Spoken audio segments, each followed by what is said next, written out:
How many people here have never experienced Bashar in person, so to speak? Everybody. Okay.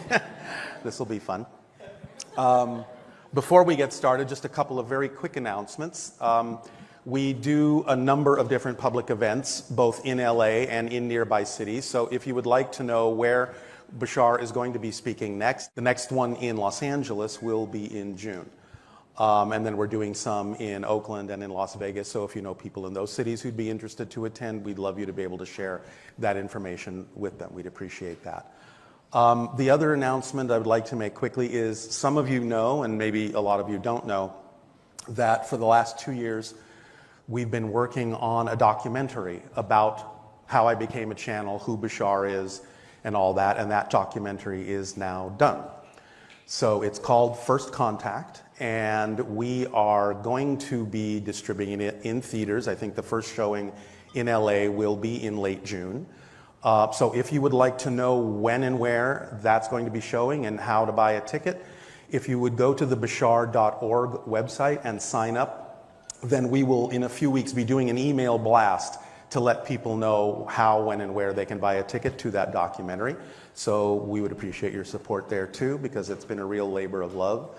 And we feel that it's one of the first times that a whole story of how someone became a channel and what the entity is all about has been presented in this way. And we've got some really fascinating information in it. So we hope that you will all like what we've done. And we're very excited to present that to you. So please check it out if you would. I'm going to go ahead and go into the altered state, let Bashar come through. He may or may not say a few words up front and then open it up to questions. Please, as you were told, feel free if you have a question that's important to you, come up and ask him. Doesn't much matter what the subject is. He's not doing so much about the idea of health readings right now because he's already delivered all that information that he feels is necessary on that subject, but just about anything else is fair game. So for those that are not familiar with him, you'll see that he's pretty direct and pretty blunt. So don't be put off by that. He's just being very direct and honest with you and straightforward to give you the information that you need in the quickest possible way. So feel free. The more fun you have with him, the more fun he'll have with you. I want to thank you all very much for being here and having us here. And without further ado, I'm going to get right into it. So I'm going to take a nap and I'm going to see you all later. Bye-bye.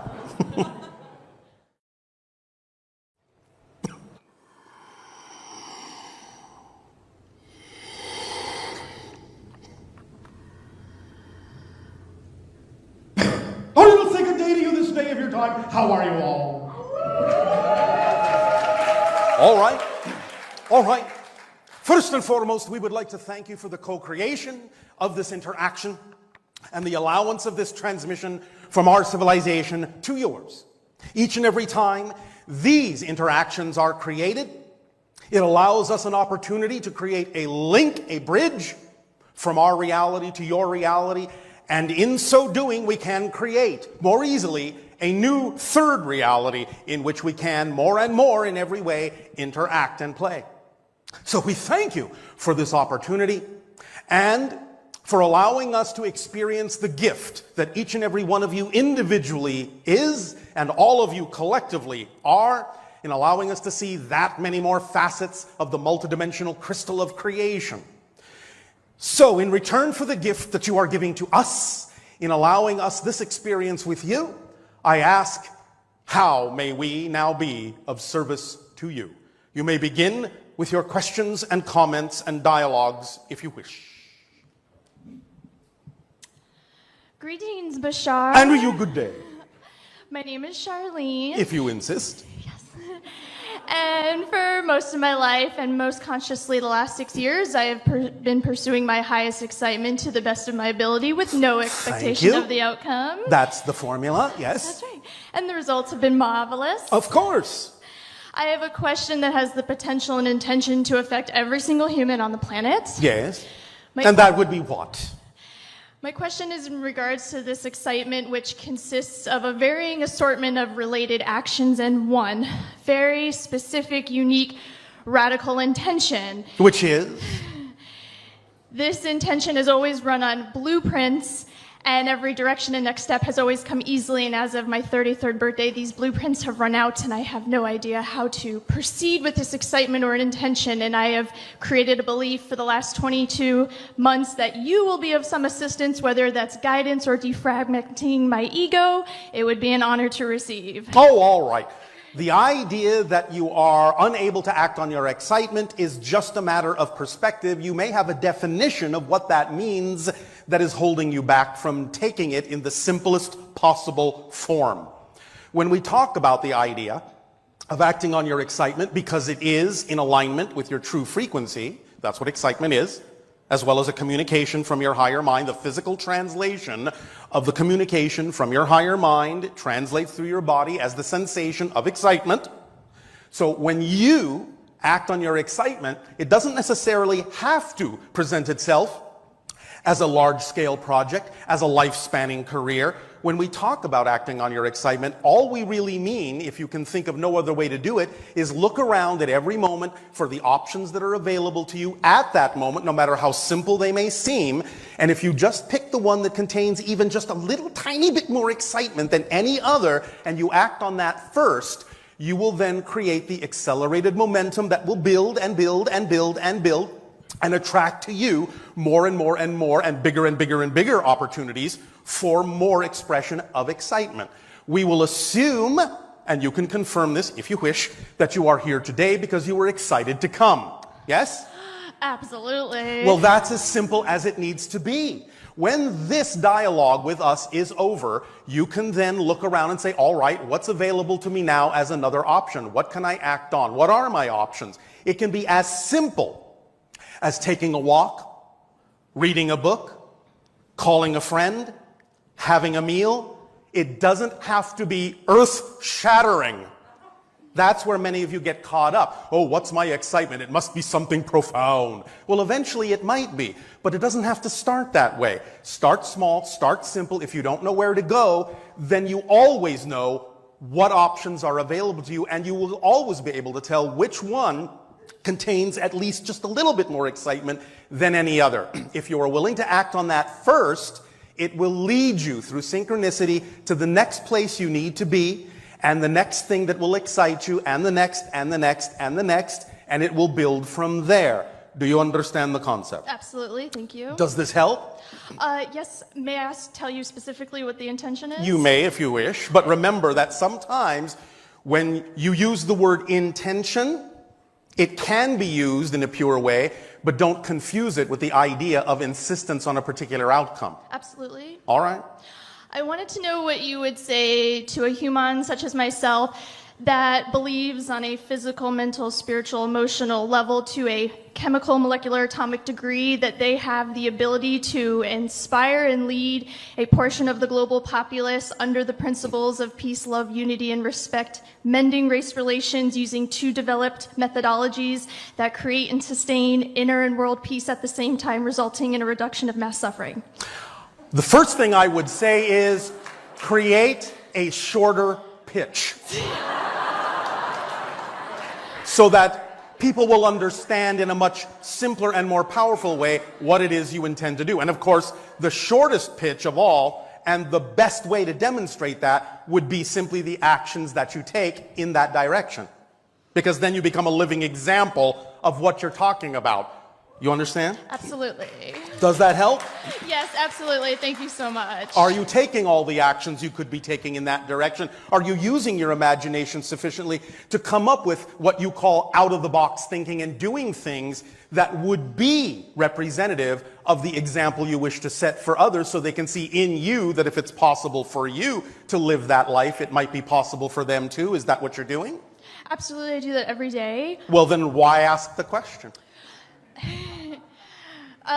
My people told me you would say that, and I tried to ask something where I wouldn't end up with that result. Why not?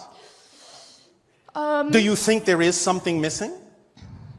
What I'm doing is the most fun and the most challenging thing, and that's wonderful. Mm-hmm. Challenges are how you grow in life. Yeah. Challenges don't have to be a negative thing. You are here to challenge yourself. You're here to stretch. You're here to grow. You're here to discover a new perspective of yourself. And the way you do that is through challenges, because challenges are representative of the theme you chose to explore in this life.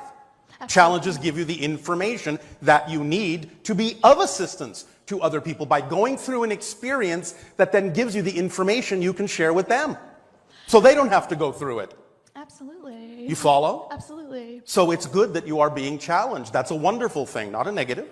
Absolutely. There are very few resources for me to follow in terms of what I'm doing. What does that mean, very few resources? Can you be specific?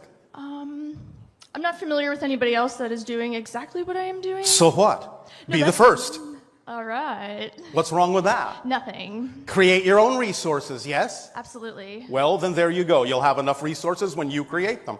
Excellent. Thank you so much. You're very welcome. So it's all about being bold enough to take the actions you need to take. If you can't find what you need, create what you need. Bashar, thank you for co-creating. And to you, good day. I'm going to follow on what you were saying about creating resources, and in a slightly different way. When I speak to people about you, as part of my highest excitement is knowledge and kind of finding out my own truth. Yes. And? I have a great issue with speaking with people of great trauma, and they often... You're doing okay right now. Well, when I speak to people about what I see as a beautiful, enlightening, and healing love that you provide, unconditional love, to which I strive for, I'm wondering... Yes.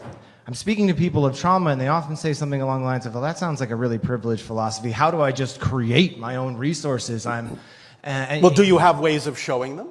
Do you understand the principle behind when we talk about acting on your highest excitement to the best of your ability with no insistence on an outcome? Do you understand why that formula works, and can you explain it to others?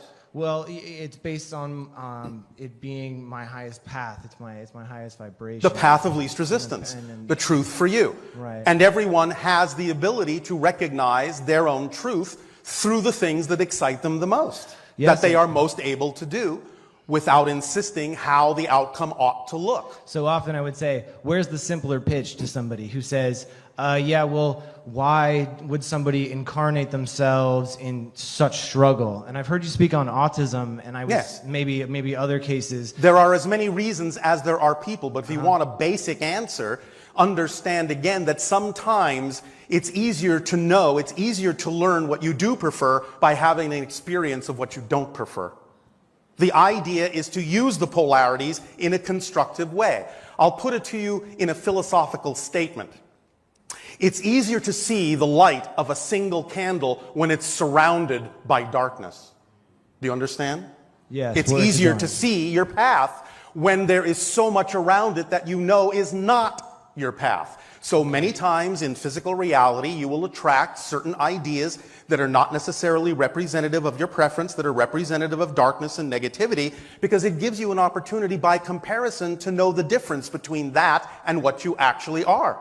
So if you use the darkness, the negativity, in a positive way, then you will only get a beneficial effect. But if you're worried about the idea of the negativity, then all you're doing is adding more negativity, adding more darkness. Does that make sense? Absolutely. So yeah. Is this helping? Because it's all about changing your perspective and your definitions of things. Because your definitions are what create your experience of reality. Do you understand that? Absolutely. Yes. So when you take the initiative to use your imagination to look at a circumstance and see beyond how it looks on the surface, and create your own definition of why that circumstance is in your life that's a positive definition, then regardless of how the situation originally concurred, regardless of anyone else's opinion in that same situation, you will always only get a beneficial and positive effect out of it, and that can be the living example that shows others how they can also infuse every circumstance in their life with a positive meaning in order to get a positive effect for themselves as well, instead of succumbing to outdated, outmoded, old-fashioned beliefs that say this is that and it can be nothing else. Because there are no facts like that in existence. Those are all just perspectives and opinions. Do you understand?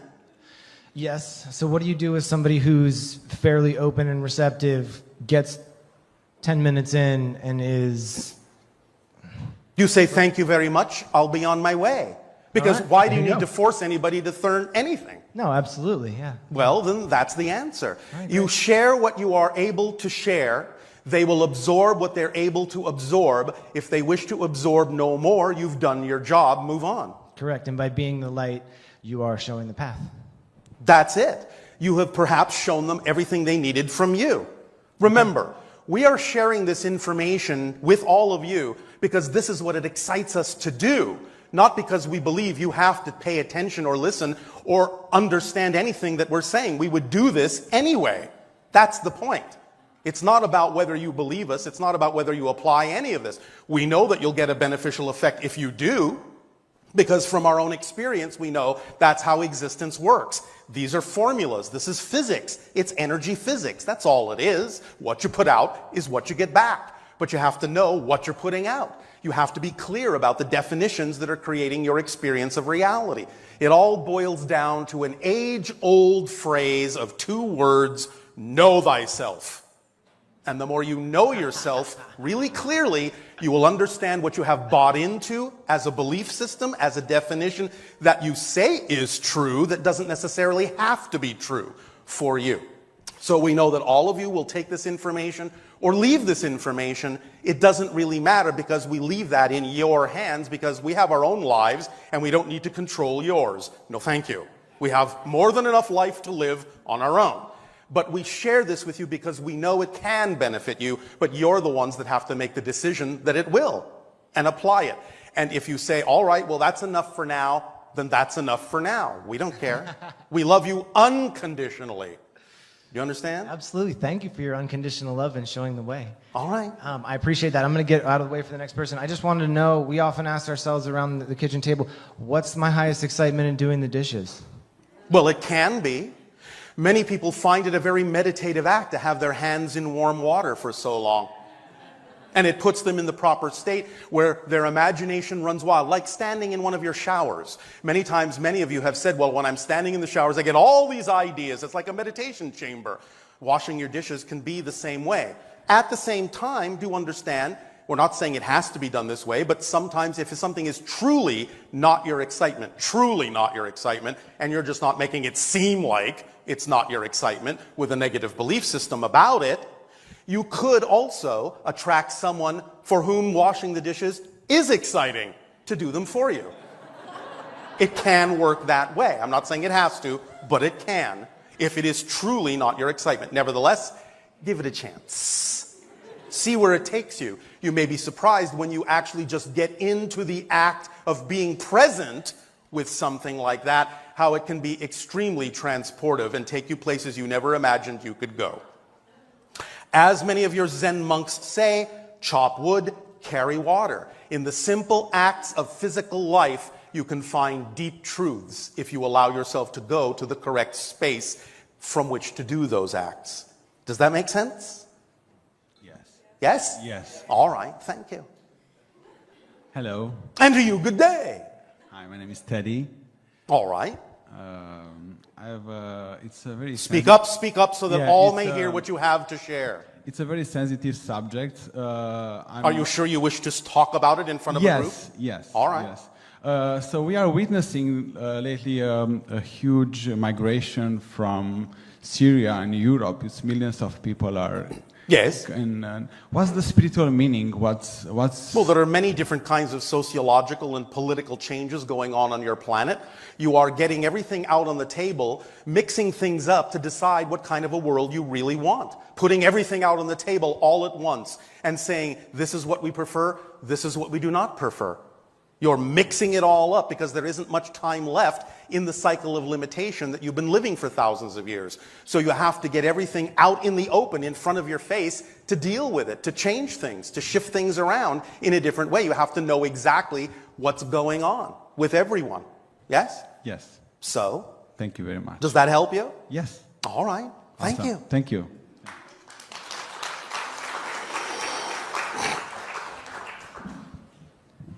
And to you, good day. And to you, good day. Is it okay to ask a couple quick questions? Well, that was one question. You want to ask another one? Well, all right, cool.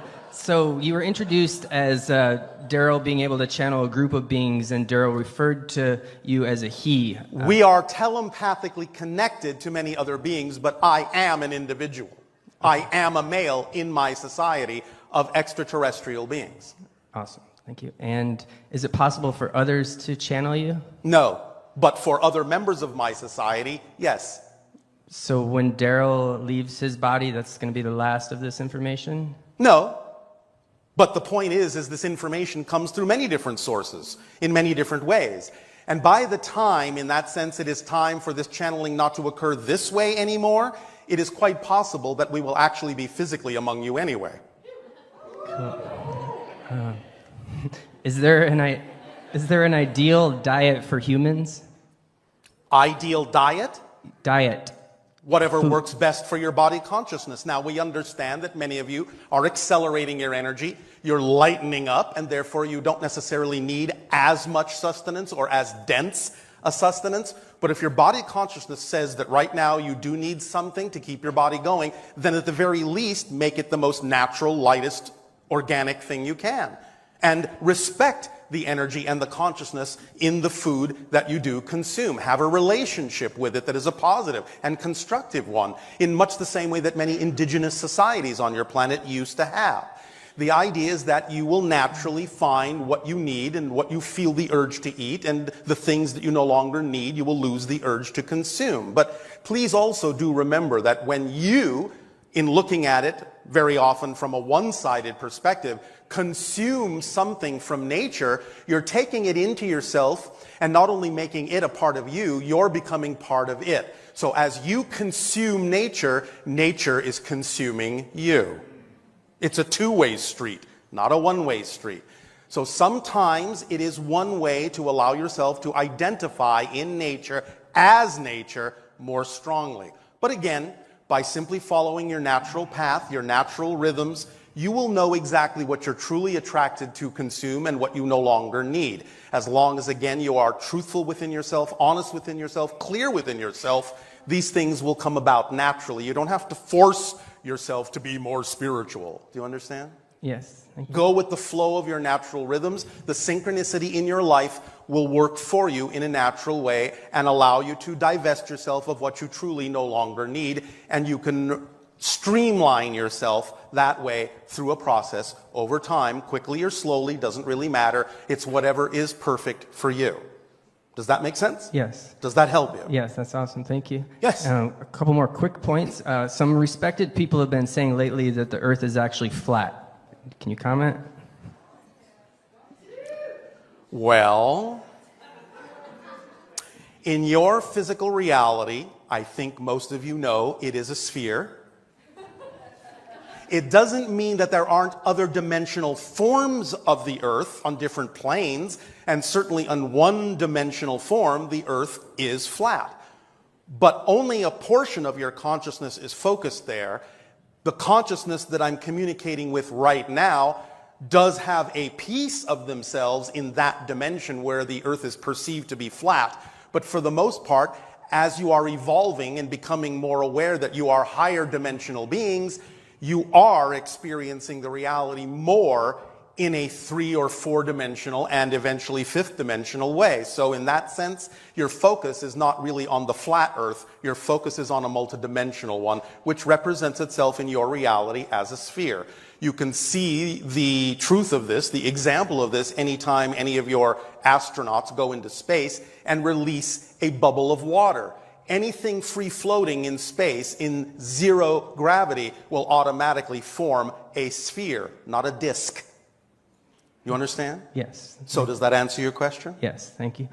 Final part, are we each eternal beings? You are all indestructible, infinite, eternal beings, even though you are creating the illusion right now that you are finite.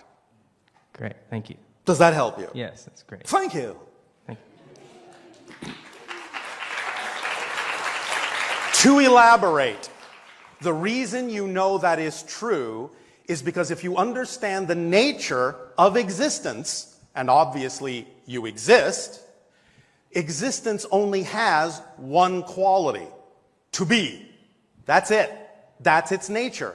It's only Isness. That's all it is. So if you exist, you are part of that isness, and you cannot become non-existent. Non-existence is already full of all the things that will never exist. There is no room in non-existence for the things that do exist. And again, looking at it another way, you know you will never become non-existent because by definition, non-existence doesn't exist. So how can you go into something that doesn't exist? You will always exist even though you may change your form, your perspective, your experience of yourself.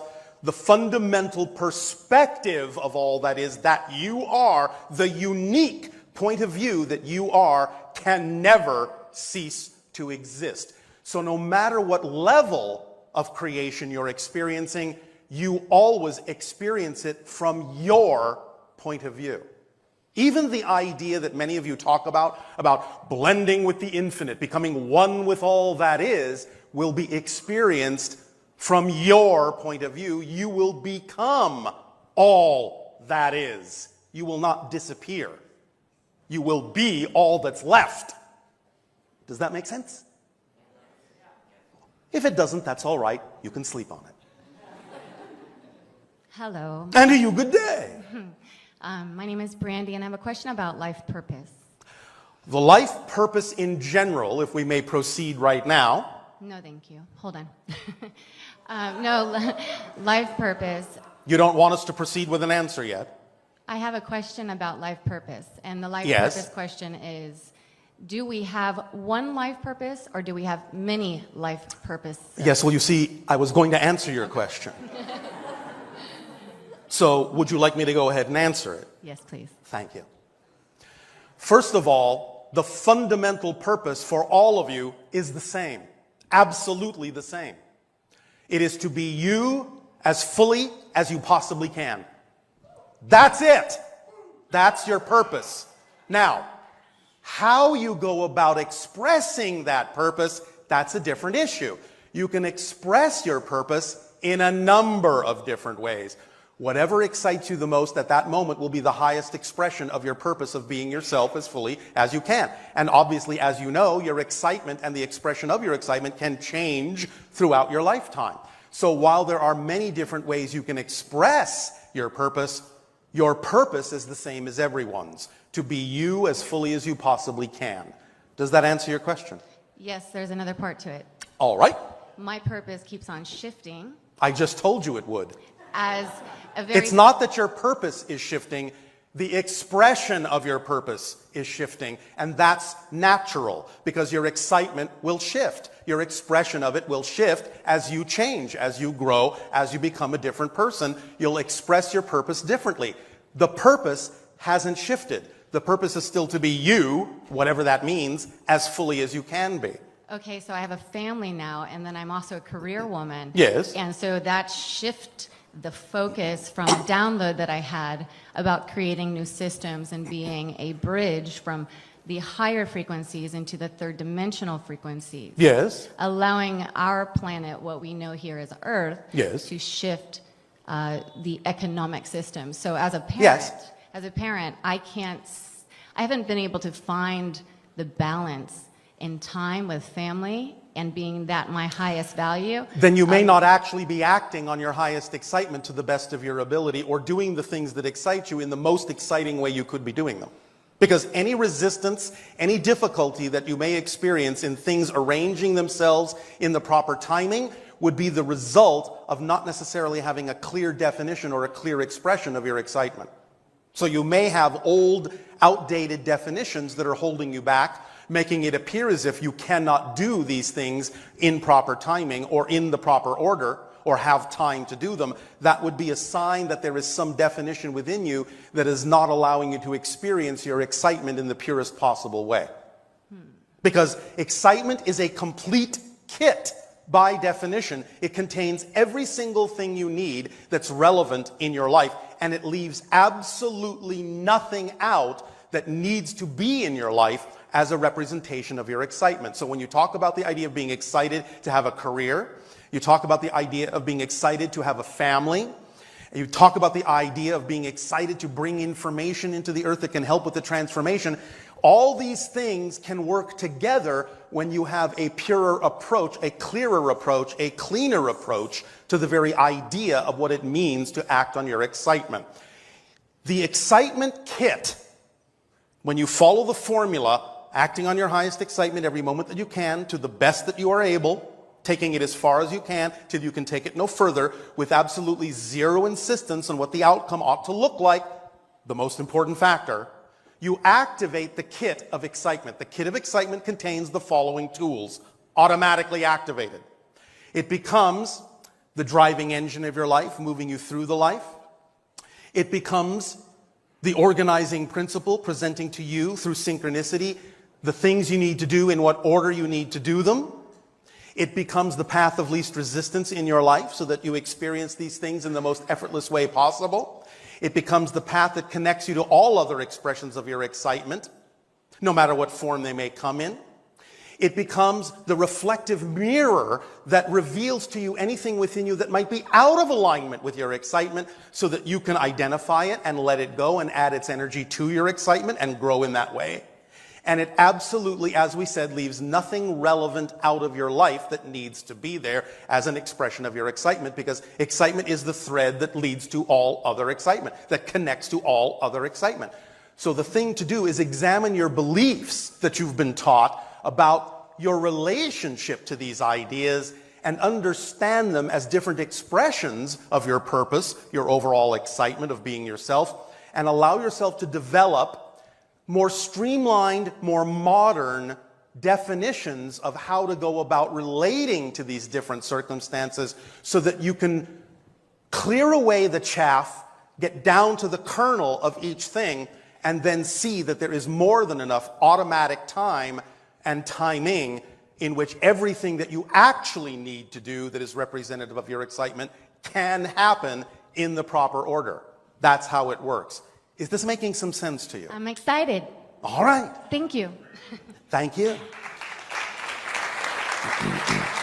Please again remember, we are not dealing with philosophy here. We are dealing with physics. We are describing energy physics. We are describing equations of how the mechanism of existence actually works, what the structure actually is, so that you can understand how to use it as a toolkit. Because it works, it automatically works. You don't have to make it work, you just have to allow it to work. That's all you need to do, is back off the idea of having to make it happen and let the things happen that need to happen in your life, because your higher mind already knows what those things are, even if your physical mind doesn't, because your physical mind isn't designed to know how everything is going to happen. It's only designed to know what's happening right now. That's its purpose, to give you an experience of what's happening right now as a physical being. The idea of how something is going to come about is the purview of the higher mind. So let it do its job. Don't try to do its job for it. Your physical mind isn't equipped to do so. It's not designed to do so, and it doesn't need to be. All your physical mind needs to do is be in the state that is your preferred state, and allow the higher mind to bring you the circumstances and situations and opportunities that are representative of that state, and then act on them in the most positive way that you possibly can, and enjoy the ride. That's physical reality. Yes? All right. Hi, Bashar. Oh, well said. Bashar? Yes, and to you, good day. Do you know everything? I don't know. Just checking. We know what we need to know when we need to know it. We don't actually function with what you call a memory. We simply know what we need to know when we need to know it, and if we don't know it, we don't need to. That's how it works. So, of course, we don't know everything. We only know what we need to know. But we also know that if we do need to know something, we will know it. Not a second later than we need to know it, but also not a second sooner than we need to know it. We perfectly trust the timing and the synchronicity of our lives. Okay, just checking. Oh, all right. Thank you for checking. Anything else? Yes. Can you please talk about karma and past lives relating Yes. to animals? All right, but first and foremost, we have to again lay out some definitions that are a little bit different than many of the ones that the people on your planet have of these terms. There is no such thing really as the past or the future. These are alternate parallel realities that exist simultaneously with you. Do you follow me so far? Everything exists here and now, all at once. But it's separated, in a sense, experientially, by different frequencies. Much in the same way that you know your television sets operate. If you're watching one program and then change the channel, the other program that you were watching a moment ago may still be running. It hasn't ceased to exist. It's not really in the past. You've just shifted frequencies. So the idea of past lives, future lives, are actually being lived right now by the people that those lives are. And you, from the present, are just connecting to them energetically, informationally, to download whatever experience and information you may need from their lives in order to inform your exploration of life here and now in your life, in much the same way that they may be doing the same thing with you and taking experience and information that you're learning and applying it in their lives. You as a person have never been them. They as a person will never be you because you both exist at the same time. Now, you might both be extensions of the same oversoul, and from that level, as an oversoul, you might say, I am both of these lives. But as a person, you never were any other person, you never will be another person. Because everyone already exists, and every person is unto themselves unique and exists at the same time that you do. So the idea of past lives and reincarnation is a perspective from linear space-time. You're describing an effect rather than the mechanism. Do you understand? You can create an experience, absolutely. You can create the experience of having had another life and being another person and then reincarnating as another person. But that's a space-time perspective that isn't an accurate description of the mechanism that's actually in play. Do you follow me so far? Yes, no, maybe? Yes, I do. All right, thank you. So when you ask, have I had these other lives, or what about reincarnation for humans or animals or what have you, you must understand the basic framework is that everything exists all at once, but connections are made. And because you are existing right now or focused right now in a space-time linear perspective, you perceive that energetic connection that is being made from the present as if it's something having to do with the past, because that's how you recognize or frame or order or organize your idea of yourself in a space-time structure. Does that make sense? Yes. And so, it's the same for the animals. They're all connected to what they need to be connected to. And another thing to understand when you're talking about these kinds of connections is that they're dynamic. They're always changing. Many people on your planet have this idea that a so-called past life is always your past life. No. As you become a different person, you might have different past lives. Because you don't need to connect to that one anymore. You need to connect to something else. So it's a dynamic, ever-changing system. It's not static. Karma is simply a self-imposed state of being that recognizes that you may have been out of alignment, out of balance with your true self, and it's an urge to go back into alignment, an urge to go back into balance, an urge to realign with creation in a more fundamental way. That's all karma is. It's completely self-imposed. I meant in relation to, for example, if you kill an animal, Yes. and then you have to come back as that animal. No, to it doesn't work experience that the other way. side. It does not work that way. You can create the experience as if you've done that, but that's not what's mechanically actually happening. Okay. Do you understand? Yes.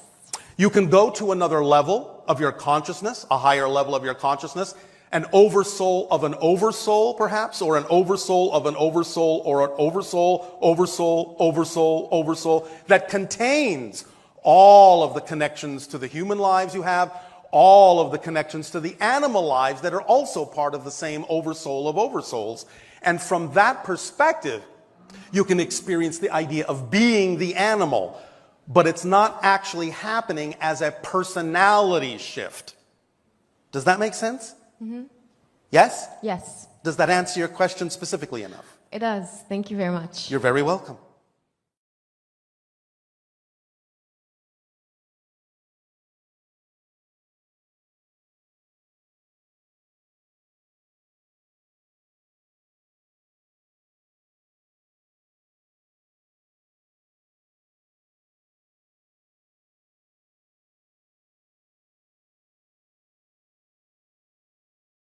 Good day, Bashar. And to you, good day. My first question is, there's a theory going around that the Earth has no core of substance. It's hollow. It is not. Okay, thank you. However, many people, when they explore certain areas on the Earth, or sometimes actually in the Earth, in tunnels and caves, will come across a portal that leads them into another dimension. And being in that dimension, they think they're still inside the physical Earth when they've actually shifted to another reality altogether. And that's what they're calling the hollow Earth. They think it's actually physically inside your planet, and it's not. It's another dimension of experience altogether. But they don't even know that they've crossed that dimensional line. Okay, thank Make you. sense? Yes. All right.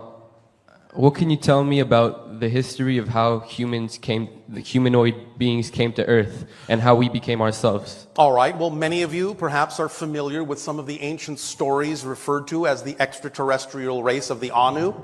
Yes? Or what you call the Anunnaki. Yes? Yes. Well, in coming to your planet many hundreds of thousands of years ago, they took upon themselves the idea of genetic experimentation with the naturally evolved hominid species that already existed on your planet, that evolved naturally on your world. The apes. You call this Homo habilis. Okay. And they added their own extraterrestrial genetics to it to allow for the creation of Homo sapien. Now, if they had not done that, Homo habilis would have continued in its natural evolution. And they didn't do it to every single branch, which is why the natural evolved hominid on your planet actually did evolve alongside you. It's called Sasquatch. So if they had not introduced their genetic material into the idea of Homo sapien, you would actually all be Sasquatch today. Okay, but since the Anunnaki, there have been many other species that have come. There have been a few, yes. Such as? Well, such as those beings you call the Greys, which are actually not exactly alien beings. They are mutated humans from a parallel Earth that destroyed itself, that had to tunnel into your and other realities where viable human DNA allows them to recreate their civilization and create the hybrids of which our civilization is one group. This is why we engage with all of you, because we are literally genetically family. And we are assisting you with this information to give you an opportunity to not go down the same path that destroyed their version of Earth. Okay. Yes? Yes. And how did the Incas cut those stones and move them and shape them in such perfect ways? There are a variety of technologies that have been lost to your civilization. A lot of it has to do with sound frequencies. A lot of it has to do with understanding certain kinds of plant chemistries that can actually soften rock. Okay. There are many different things that have been lost to your knowledge. Did it have to do with extraterrestrial assistance? In certain cases, yes, but not necessarily as often as you think. Many of the ancient races also had the ability to do what you call out-of-body travel, and thus they learned things on higher dimensions and simply brought the knowledge back and applied it. You can do this too, and many of you do. Does that help? Yes. And one more. Yes. Can you give us any predictions, any information about the future of ascension for humanity in the near future? All right. Well, first and foremost, again, another caveat, another explanation of the idea of prediction. There's no such thing as a prediction of the future. A prediction is a sensing of the energy that exists at the moment the prediction is made. Now, if that energy has momentum behind it, has a lot of inertia behind it, and is unlikely to change, then it can perhaps manifest or come to pass. But if the energy changes, then the prediction is rendered obsolete. And in fact, sometimes hearing a prediction, which is a sensing of the energy that exists at that moment, that seems most probable, most likely, hearing the prediction can actually change the energy. Because now you know what the probability is, and if you don't prefer that outcome, you can actually change it and render the prediction obsolete. Okay. Because you have many probable parallel reality futures to pick from. Some of them have a lot of momentum behind them because your collective consciousness has agreed that this is the direction you will go in general. You definitely are heading in the direction and are in the process of ascending, which again is just raising your frequency to be more in alignment with your true self, which is why it's so important to act on your highest excitement, because that's what it does for you. And if you were not ascending, it is very improbable we would be having these conversations. So we, in a sense, are a marker that your frequency is shifting, because now it's probable that you can have conversations with beings from other dimensions, other realms, other realities. This is becoming more natural in your society. And it can continue if that's the path you have set yourself on. In terms of the idea of open extraterrestrial contact, the most likely probability for this to begin and being representative of having arrived at an ascension point that is sufficient for open contact to occur, as we read the energy now, is most likely between your years of 2025 and 2033. Beyond that, absolutely no later than 2050 as we read the energy now. You can accelerate it, you can stretch it out. Each person also may experience this in a slightly different way, because each and every one of you is a different reality. You're just agreeing to create what appears to be a similar reality, but it's not the same one. As many people are here, that's how many realities are actually here. So the idea also is to remember that you actually never change the earth that you're on. You change yourself and you shift to another version, another parallel reality version of Earth that is already more reflective of the change you've made within yourself. That's how it works. You never change the Earth you're on. That Earth still exists. The Earth that you were on 5 minutes ago still exists somewhere else. And you're not on it anymore. You're not focused on it anymore as this you. A version of you is still there perhaps, but not this version. You're now on a different Earth because you're a different person, moment to moment to moment to moment to moment to moment. You're constantly shifting through billions of parallel realities with your consciousness every second. That's what creates the experience you call time. Time is a side effect of your consciousness shifting through different frames of parallel realities, creating the continuity illusion of time and space. Just like the frames on a film strip that you project on a screen to create the illusion of movement in a movie. Each frame is its own reality and has absolutely no movement, no experience whatsoever in it.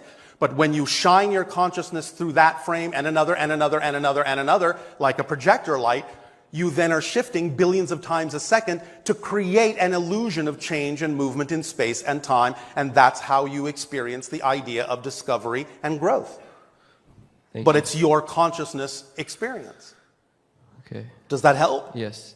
And would you say that by this time, between 2025 and 2033, the majority of the Western world, for example, would be consciously aware of the reality of our spiritual nature and our... No, not necessarily, but enough of you will. Please understand, it takes far fewer people in alignment with their true self to outweigh all the people not in alignment, because being not in alignment is not a cohesive effect. It takes very few people being in alignment to create the idea of a collective momentum that overpowers or outweighs the idea of everyone acting separately. Does that make sense? So it doesn't require that the majority of your population is aligned that way in order for the effect to be experienced by those people. The other people that don't wish to experience that will shift to a parallel Earth where they don't experience that. You understand? Yes. Are you sure? Yes. All right. Will that do? Yes. Thank you. Thank you. Okay.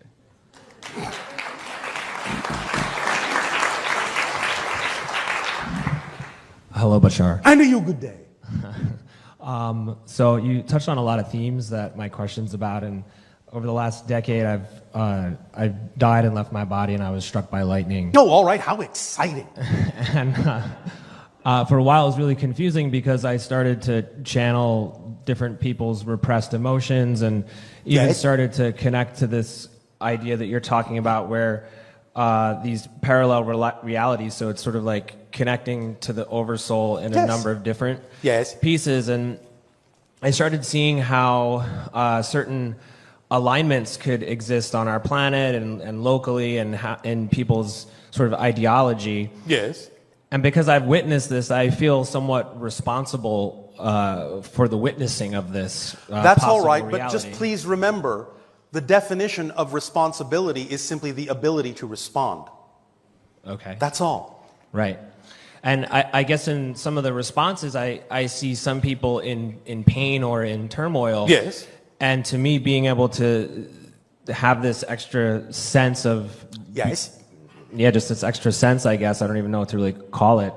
Because I feel like sometimes I'm connecting to the sensation at the foundation of sense perception. It gives you an opportunity to understand their perspective so that you can be of assistance to them when and where they choose to allow you to assist. Yes. Right. And so what I'm trying to understand is the discernment between these different parallel dimensions, because sometimes it's quite conflicting, because I feel like there's a aspect that's sort of like help and I need an assistance, and this other aspect that's sort of fighting against the assistance.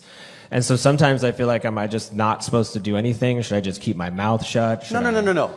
Let the synchronicity of your life show you where you can be of assistance by sharing whatever it is you are moved through your excitement to share. But be aware that some people may still, at a certain point, as we said earlier in this conversation, resist any additional sharing or information or assistance. When you reach that point, back off. Right. Give them their due.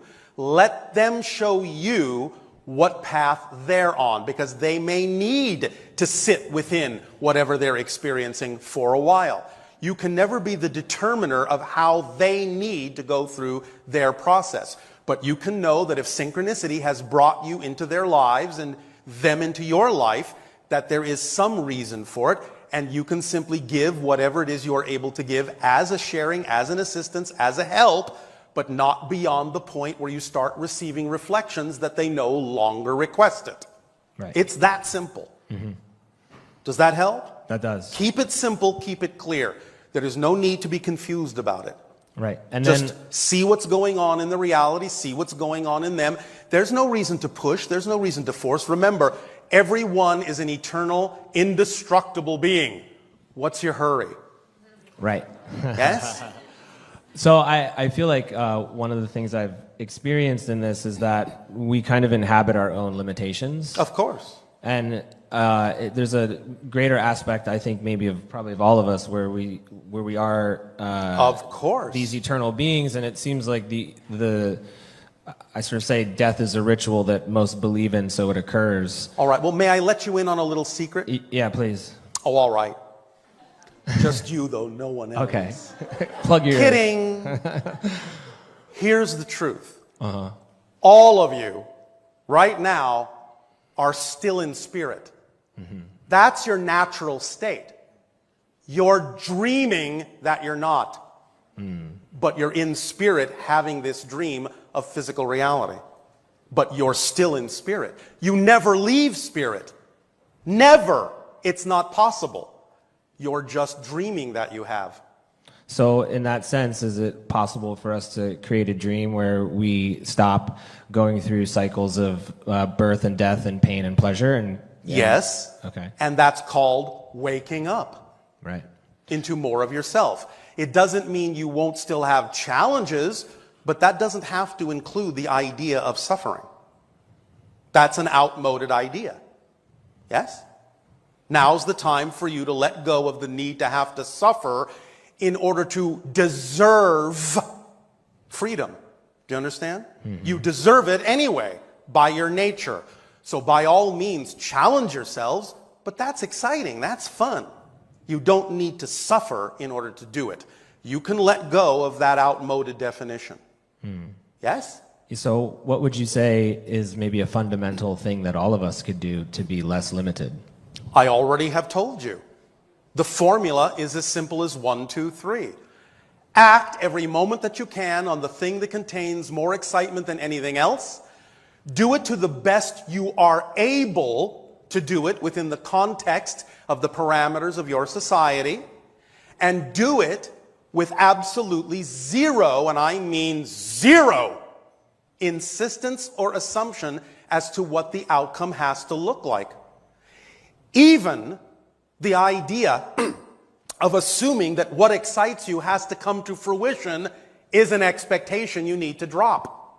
Because many times the thing that excites you, the form the excitement comes in, doesn't mean that that thing has to come to fruition. It may only be exciting you just to get you to move into a different state of being, and then the thing that you really need to do is more easily presented to you. So never assume that the thing that excites you has to be the thing that comes to fruition. It might, but you don't know that.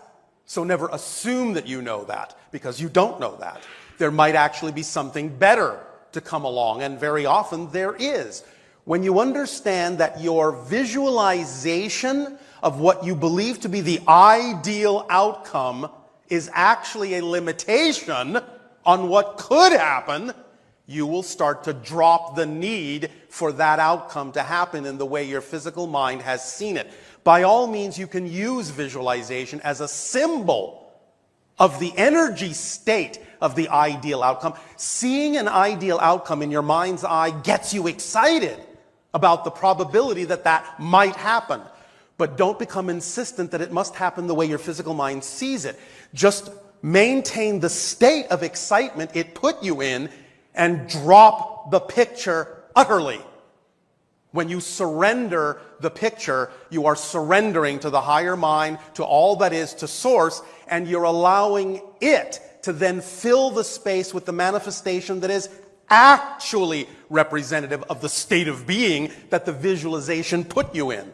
So the visualization is a tool. It's a tool, it's a symbol, it's a representation, and quite often is actually far more limited than what your higher mind could actually bring you, which might be far, far grander. So don't limit yourself by assuming that the tool is the end-all, be-all. It's just a tool to get you in the proper state to allow what really needs to happen to happen.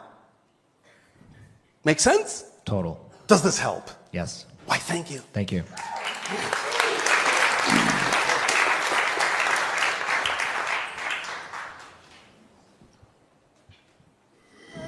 And you, good day. Good day. Speak up, speak up. Sorry, I wasn't close enough. I have a question for individuals and societies that are stuck in patterns of fear. And no one is stuck. The answer is to understand that it's all about how you define yourself. And the idea of being stuck is not a fact, it's a belief. So if you can get in touch with the belief about why you believe you're stuck and recognize that it is just a nonsensical, illogical belief that has nothing to do with your true self, then you will drop that belief and you will no longer feel stuck. That's how it works. Every single experience you have, every single experience you can ever have in physical reality is the result of something you believe to be true.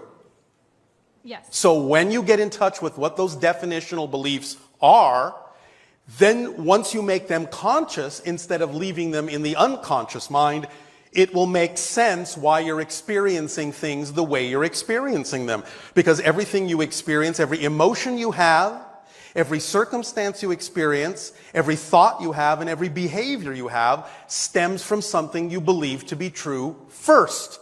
So you can always trace your behaviors, your thoughts, your emotions, your experiences back to what you must believe to be true in order for you to be experiencing the situation this way. And it doesn't even mean that the situation has to look any different on the surface. The true measure of change is not whether the outside world changes. It's whether or not you respond differently to it, even if it still looks the same. That's the proof you've changed.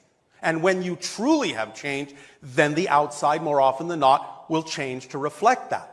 But if you need the outside to change in order to prove to yourself that you've changed, you're working it backwards because you're still making the change conditional on what happens on the outside instead of just making a statement of what is true for you. Because it doesn't matter how the circumstance may look, you can still get a beneficial effect from any circumstance if you give it a positive meaning for yourself. So who cares how it looks if all circumstances can give you a positive outcome? That's why the outside doesn't have to change in order for you to experience a very different reality, even in the very same circumstance that might have felt negative a moment ago. Does that make sense? It does. Does this help? It does. So look to the definitions. Anytime you feel stuck, remember that you can't have a feeling in a vacuum. The feeling must be coming from something you believe to be true, some definition within you that you're unaware of. Ask the question, what would I have to believe is true about myself in relation to this circumstance that allows me to feel the way I do? If you're willing to hear the answer in some way, shape, or form, whether in dreams, in synchronicity, what have you, the answer will come. And the definition will present itself to you if you're willing to hear it. And once you identify it, you will usually find more often than not that any definition that is negative in that way, out of alignment with your true self, doesn't even belong to you. It probably came from your parents, from your schooling, from your society, from your friends, and you've just bought into it as if it's a fact. But when you realize that it's just an opinion, it's just a belief, it's just a perspective, and that it really belongs to someone else's process, then you can let it go. The facts, in the sense, the definitional facts that belong to you weigh nothing. If you feel like you're dragging baggage around, it's because the bags belong to someone else. You understand? Your own bags weigh nothing. So that's how you can tell the difference.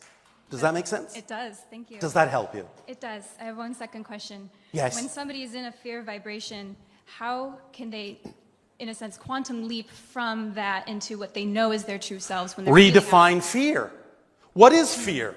Fear is a messenger knocking on your door saying, hey, I'm attempting to get your attention to let you know you're holding on to a belief that doesn't serve you. That's what fear is. Redefine it. And then you can go, oh, thank you, fear. You're a good friend for letting me know something I need to know about myself. Thank you for doing your job so well. Now you can go on your way because you've delivered your message. Now, pay attention to this. I'll be a little bit more precise about it. Every single belief system has one common trait, and that is it does everything in its power to perpetuate itself. So the negative beliefs will use fear to perpetuate themselves. And the barometer is actually paradoxical. The greater the fear, the closer you are to freedom, because that means the negative belief is using every trick in the book to get you to be afraid to change. And so the greater the fear means it's having to work that much harder because you're that much closer to letting that negative belief go. So don't be duped by the fact that the fear escalates. It's just the negative belief using every single trick in its book, every single smoke and mirror, every single lie that it can to convince you of the reality of the negative belief so you won't let it go because that's what it's designed to do. But if you know that, and you know it's just smoke and mirrors, you know it's just a trick, then you can see behind the curtain and say, oh, good one, thank you. You almost had me there, but I know it's just a belief, and what I really know is any belief can be changed. So your tricks can't work on me. You see, this quality, this trait of negative beliefs is actually the origin of the ancient biblical phrase, the father of lies. Do you understand? Negative beliefs have to lie to you to convince you that they're real, whereas positive ones don't, because they are the truth. But the negative ones know they're not. So they have to give you falsehoods about yourself. You're not worthy. You're not deserving. Don't try. You'll fail. And won't that feel terrible? stay here in this safe little dark corner where you never have to worry that you'll fail. It has to give you all of these falsehoods to convince you to stay there because it's not the truth. So it has to work that much harder. And the way it works harder is by amping up the fear. But that's how you know you're really close to freedom. As you say on your planet, darkest before the dawn, most fearful before the breakthrough. So laugh at the fear. Ha ha, good one. Nice try. You're doing your job. Well done. But I'm not buying it anymore. You understand? I do. Does that help? That helps tremendously. Why, thank you. Thank you.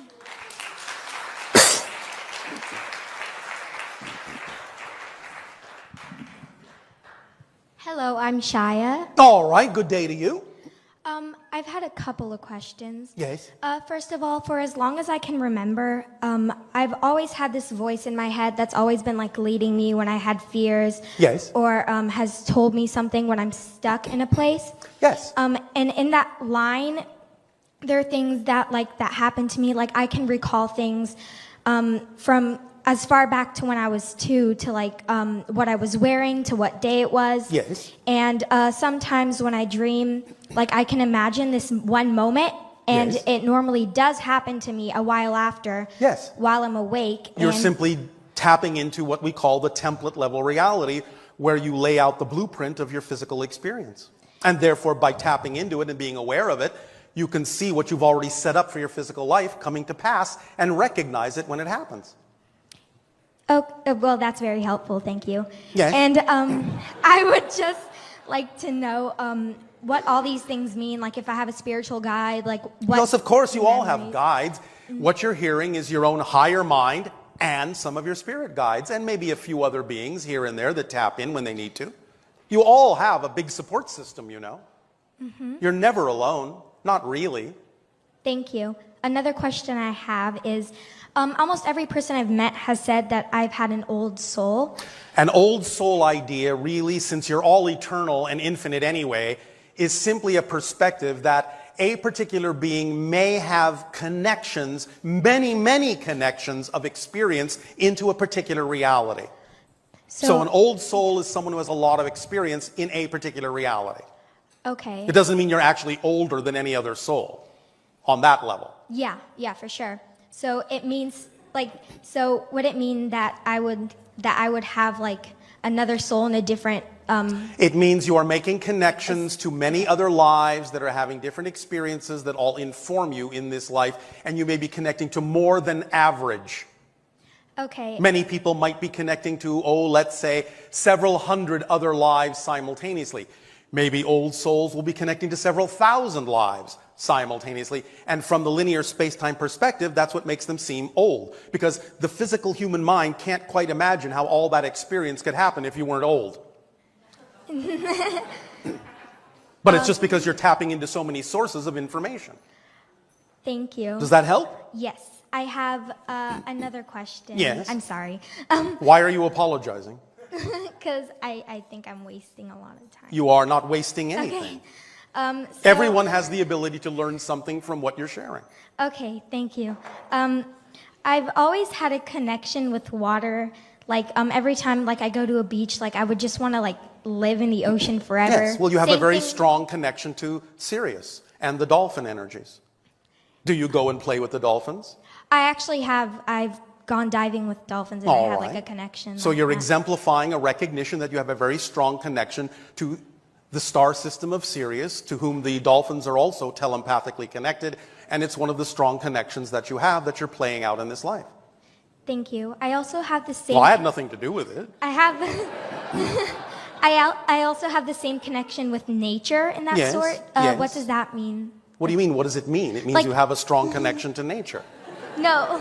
So that you can use that connection to inform your life, to apply that energy, that state of being, to act from the state of being you find yourself in nature, and act from that state of being in everything that you do will allow you to act in the most aligned way to your true frequency. You're using nature as a reflection to understand your true state of being, your true essence. So act from that state of being, and you'll always be in alignment with yourself. That's what nature is showing you, that you are a part of nature too. So use your nature. your true nature in life. My last question is, when you were talking about everyone has a spirit and that you're dreaming and that reality is just a dream. In a sense, is yes. it in the sense that when you die, you actually wake up from that dream? Very much so. And when you wake up, what area, what place would you be in? Whatever you want. There's no real time lag in spirit. Wherever you imagine yourself to be is where you will be. Remember, you're dreaming right now. So wherever you imagine yourself to be right now is a projection of consciousness, is a dream. But there is a time factor in it. It seems to take time for you to shift the idea of location. In spirit, that won't happen.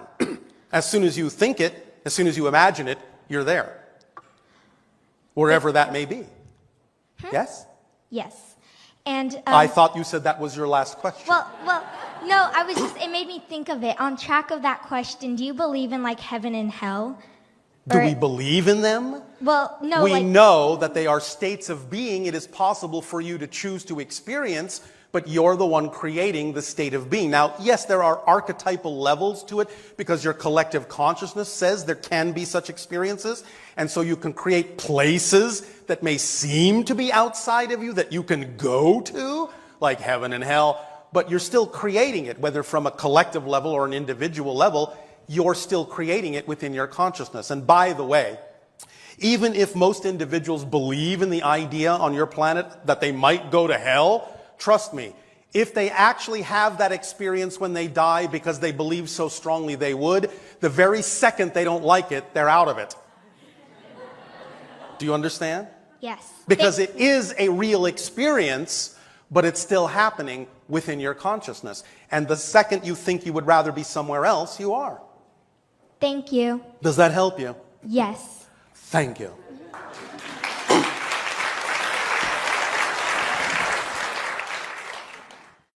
Good day, Bashar. And to you, good day.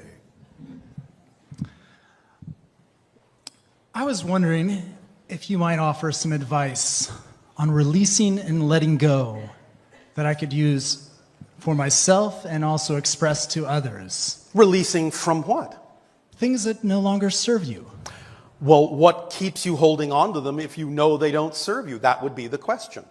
Remember that you all have a motivational mechanism. The motivational mechanism works like this. You always, and I mean without fail here, without fail, and I mean automatically, and I mean immediately, always, without fail, will always move in the direction of what you believe benefits you. You will always move away instantly from what you believe does not. So if you find that you are holding on to things that you know don't benefit you, yet you're still holding on to them, there must be a definition that says that for some reason, that thing is actually more beneficial being held on to than being let go of. You have to find the definition that makes it appear to be the better choice, and find the contradiction in that definition. For example, an example we often give, because many of you relate to the idea of money on your planet, is that many people on your planet are brought up with this idea that if you don't make a lot of money, you're not successful. At the same time, they're also brought up with the idea that the love of money is the root of all evil. And if you are hoarding money, you become a bad, greedy person. If you grow up with this conflicting belief system, you have to decide what's more important to you. Well, I'd rather be a good person, which, according to this conflicting belief, means I can't attract any money. Now, when you dive down and you realize that that actually is the belief, that if you attract money, you're a bad person, you can say, wait a minute, that doesn't make sense. There are many people who are very wealthy, who are very good people. The idea of simply having a lot of abundance in whatever form it may come, a lot of wealth, does not automatically mean you're a greedy, bad, corrupt person. So that is a fallacy. It's a contradictory definition. And once you know that, you can then say, well, I understand that I can be a good person and still attract whatever form of abundance I need. I don't have to believe that it automatically makes me bad or greedy or any of those things. I have seen the falsehood in that contradictory definition. And once you see that it's illogical and nonsensical, it's automatically gone. You have automatically released it. But it has to appear nonsensical before you will release it. As long as it makes sense, as we said earlier, the negative belief saying, please don't try, you may fail, and then you'll be even worse off than you are now. Stay here where it's safe. I know you don't prefer this, but it's safer, isn't it? Warm and comfy. Stay here because it's the familiar. It's the devil you know as opposed to the devil you don't. Ooh, scary out there. When you understand that that's just a belief, you can say it doesn't have to be so. It's not a fact. It's just a point of view. And now it makes no sense to hold on to that, and so you have let it go when it makes no sense. Does that make sense? Yes, it does. Does that help you then? It does. Are you motivated to find the beliefs that don't work for you and let them go? I am. And remember, the process of your life will always be about letting something go. It doesn't mean you will always have negative beliefs, but at some point, if you have divested yourself in this lifetime of all the negative beliefs you need to divest yourself of, you will still be letting go of things. It's just that they won't be negative beliefs. They will, from that point forward, simply be things that are no longer relevant for you. You will streamline yourself continuously until you have, in your own estimation, served the purpose of the theme in this life. And you will move on.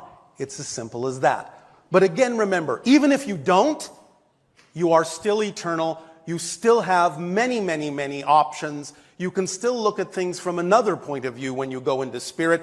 Even if you feel the life was not exactly what you would have preferred, it doesn't matter because the spirit and the soul always knows how to use whatever experience you had in life in a way that serves the growth of the soul. So do not fear, do not fret, just do your best. That's all you need to do. You're fine. Don't worry so much. Lighten up a bit. Remember, don't take things so seriously. And the first step toward true enlightenment is to lighten up on yourself. Does that help? It does. Thank you. Thank you.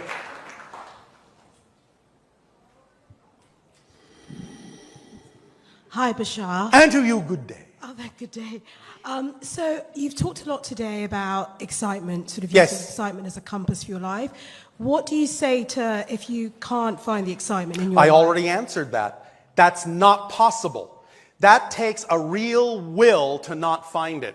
Because as we said, it's very simple. You are here today because this excited you more than another choice. When you leave this conversation today, stop, take stock, and go, what are my options?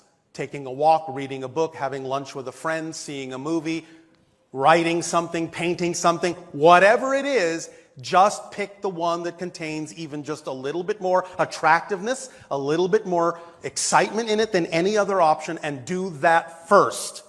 That's all you need to do. It's that simple. It's not a big mystery. That's why it's very easy to act on your excitement and doesn't need to be confusing. If you really don't know what your excitement is in any options that you have, then that takes a concerted effort to ignore what could be exciting you. Okay. Do you understand? Yeah, I do. Does that help you? Kind of, but thank Kind you. of. All right. Well, what's missing for you? Because I think it's difficult to find. That's a belief. Right. It's not a fact. That's a belief. So what would help you would be to spend some time finding out why you think that belief is true when it doesn't have to be.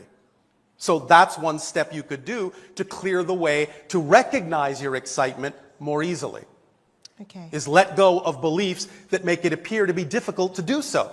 There is no such thing as an inherently difficult circumstance. No such thing.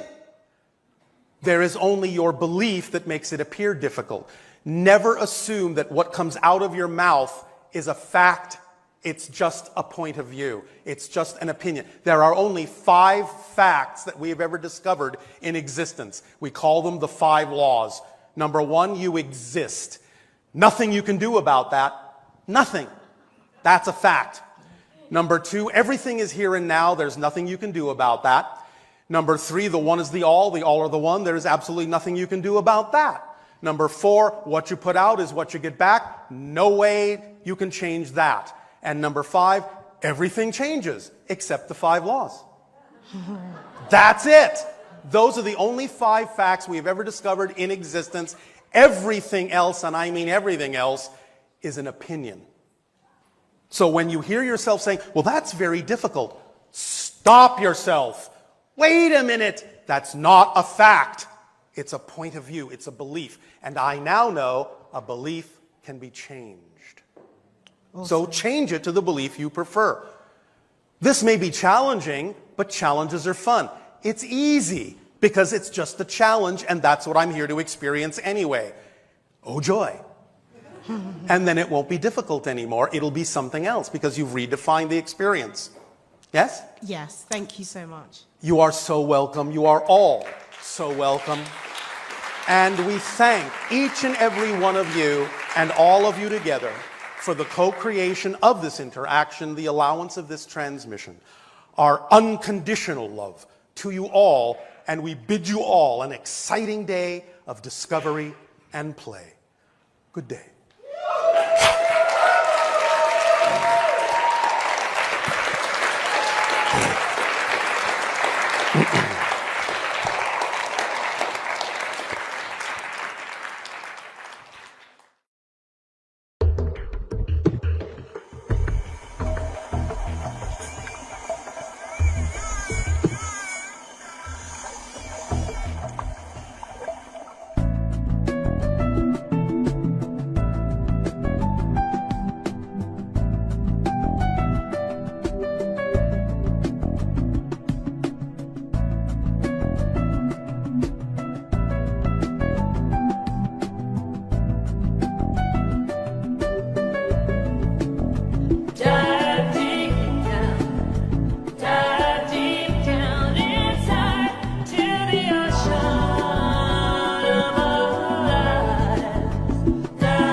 I'm going to say good day to you this day of your time. How are you all?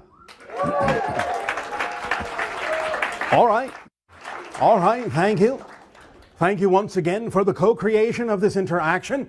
Each and every time you allow us to interact with each and every one of you and all of you together, it is a great gift for us that allows us to experience through all of you many more facets of the multidimensional crystal of creation. So we thank you for that gift.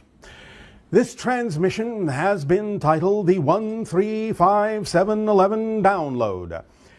The idea being that this will be a kind of a shorthand template for you to be able to call upon the main principles in metaphysics so that as you move through life, you'll be able to remember this simple formula, this simple idea that can take you right into the deeper principles in a moment's notice. Once you understand each and every one of them and use this idea of this template, you can have this guidance tool through life at any time you face a challenge and require remembering what it is that you may be able to do at that moment that will propel you forward in the most positive and creative way. So first and foremost, the idea begins with understanding that, of course, as has been said many times for thousands of years on your planet, everything is one thing. It is the idea of what we call the third law. The one is the all are the one. You, us, everything within existence are reflections of one intelligence, one existence, one self-awareness. The idea of the one has different aspects to it. One aspect is that which is homogeneous, unbroken, has no sense of itself whatsoever, no self-awareness, no experience. It is just existence, pure and simple. But within existence, there is this idea of that which knows itself, that which is self-aware, which is consciousness. The idea of self-awareness requires that there be the concept of an other than self by comparison in order to know that there is the self. So the unbroken one doesn't have a concept of an other. It is literally one thing. And therefore, without a reflection, it is not self-aware, except for that aspect of it that creates in its own reflection everything you understand to exist within creation. So by having this split of reflection within the one, where suddenly there is this concept of what is not the one, what is the other within the one, then there is this dynamic that is created that creates the explosion of existence in all of its forms. But from that one is everything. And once you understand that there is this dynamic of one and not the one, and the other and not the other, and the self, then you have immediately not a polarity, but a trinity. Because there is always a balance point in the center between two polarities. So you instantly jump from 1 to 3, not to 2. You always have the balance point in the center. This is what is meant by some of your religious texts when they talk about a trinity. They have interpreted it in certain ways that are human terms, but the idea is simply more fundamental than the way it is presented in many of your religions. It is simply that there always has to be a middle point between what you experience as duality, what you experience as polarity, what you experience as opposites.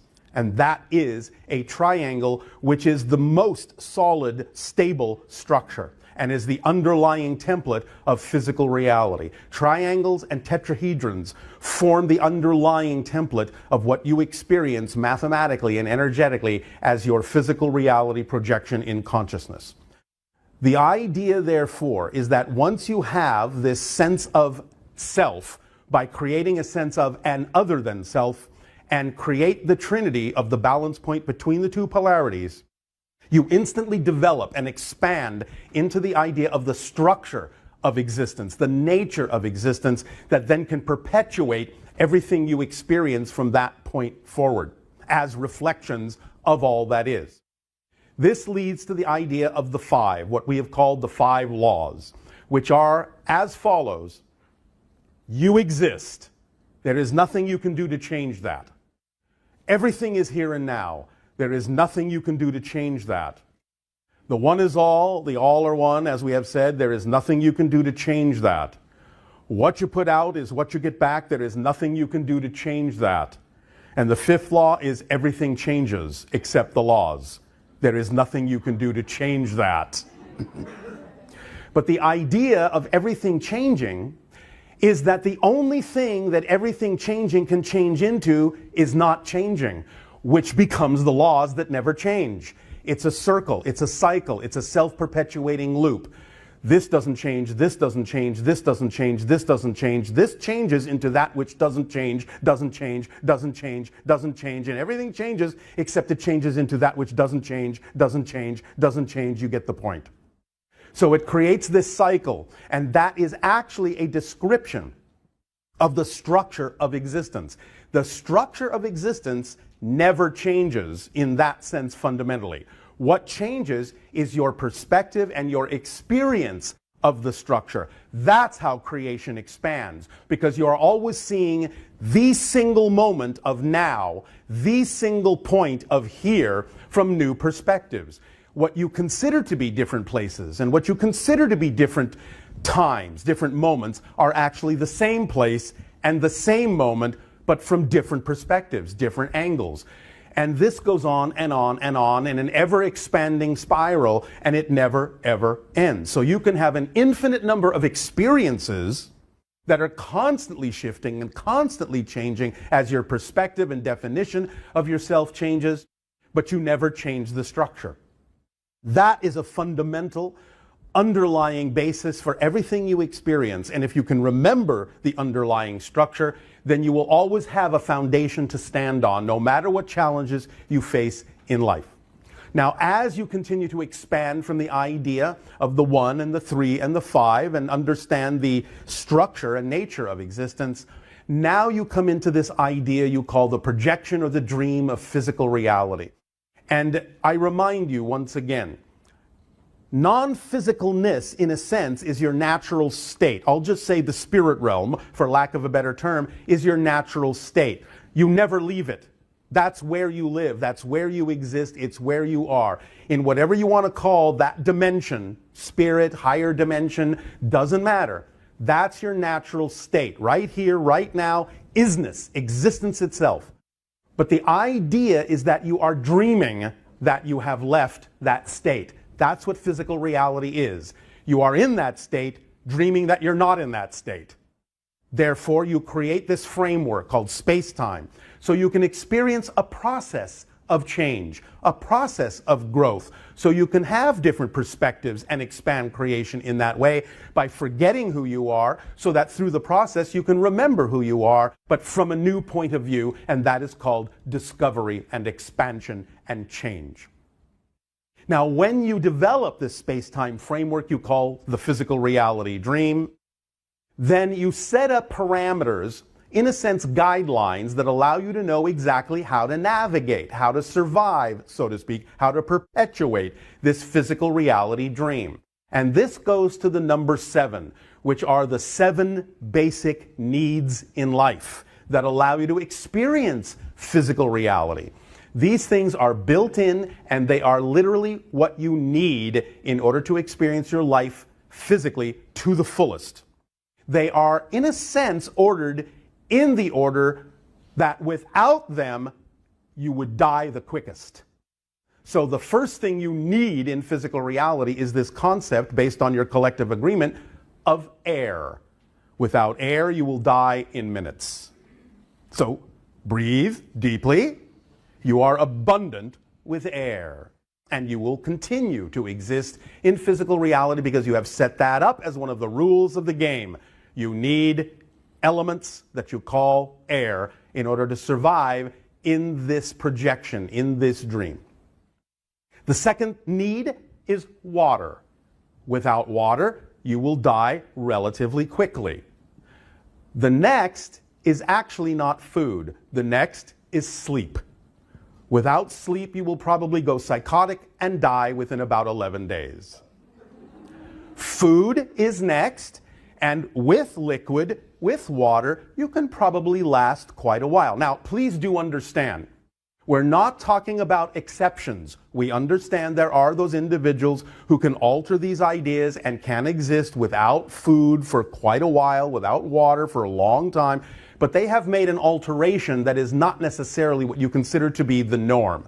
So right now we're just talking about the averages of what you need typically in your physical reality to continue to live. So after you have the air, and after you have the water, and after you have sleep, which connects you back to the idea of your spirit self, it's like recharging your battery, because this is an illusion, and you have to constantly recharge your battery to perpetuate the idea that you're actually living in something real, which you're not. So you have to go back and remind yourself, all right, I'm going to create this projection again. It's not real, but I'm going to go back into this dream, which means that, in a sense, when you wake up in the morning, you're actually going to sleep, and when you go to sleep, you're actually waking up. So the idea then, after food, is you need some kind of shelter. Now, when we say shelter, we also can simply mean a compatible environment to life. It doesn't mean you have to have a house. It simply means that whatever environment you are in has to be sustainable for you to live comfortably, to give you what you need to be able to continue to survive in temperature, in whatever. The next idea is you need connection, relationship of some form. Again, it doesn't necessarily mean that it has to be with people. It can be with animals, it can be with trees, it can be with rocks, it can be with the cosmos, it can be with anything, it can be with creation itself, but that relationship has to be real to you, and there has to be real communication there. And it has to sustain you in the sense of what you need to know that you are connected to something and getting a reflection you need from that relationship to allow you to become more and more and more of who you really truly are. The last thing you need is this creative expression, to act on your passion, to be yourself and give the gifts that you have to give, to truly express these ideas in life creatively, lovingly, in a sharing of some sort. These are the things you need to continue to survive. Now, we understand that when we talk about the idea of relationship and we talk about the idea of expression of creativity or following your passion, it isn't necessarily something that is going to immediately end your life if you're not really doing it, but it will, for lack of a better term, kill your spirit if you're not doing it. And eventually, if you dampen down the energy of your spirit and don't fulfill the idea of being yourself, which is, after all, your fundamental purpose in life is to be you as best as you can, your unique self as best as you can, then the idea is that you do sort of die slowly, or you bring yourself into circumstances that allow you to die quickly or even perhaps take your own life. The idea is that you do need these things. These are the fundamental needs in life. They are different from the concept of what you may say you want in life. Remember that needs are synchronistically provided to you if you're acting on your passion. You will have everything you need. You may not always get everything you want. I think you have a song by that title. The idea is that sometimes your wants can coincide with your basic needs, but very often, because of negative belief systems, fear-based belief systems, and the negative ego structure, your wants will very often not actually be representative of what you truly need. So if you're going to spend time wanting something, want what you need, because that's going to actually support you in life and allow you to live a life of fulfillment and joy.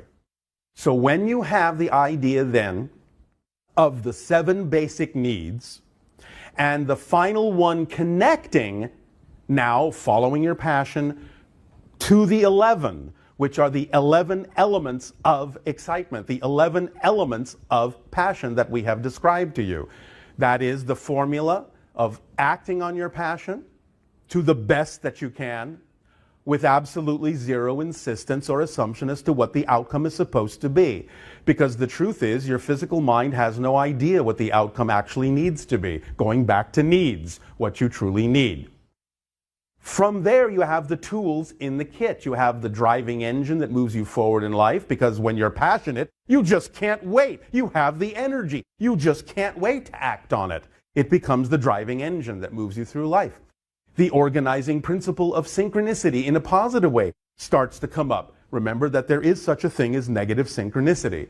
So these tools allow you to take advantage of positive synchronicity by allowing it to bring you situations and circumstances in the order in which you need to act on them, by bringing them to you in the order that contains the highest amount of excitement, and then the next highest, and the next, and the next, and brings them to you in the order not only, but at the perfect timing that you need to do them in. So that what you didn't have time to do at the end of the day when you're excited about being tired and going to sleep, you didn't need to do that day. It is perfectly calibrated to you to give you what you need to do that day and nothing more. Then you have the tool that is the path of least resistance. You start to flow through life. You follow your current. You understand that you have a current, that you are a current in the ocean of creation, and that you know that your current knows exactly where you need to go. So go with the flow. Remember, once again, surrender is not giving up control. Surrender is surrendering to the control that's already built into your flow. So go with the flow.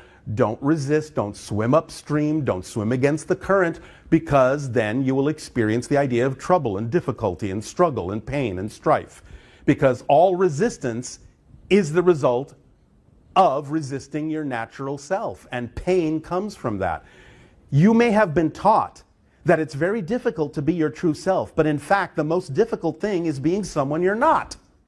So the idea is to let go, go with the flow, be who you truly are, because that's what you were made to be. That's the unique reflection you are, and everything will support you in that.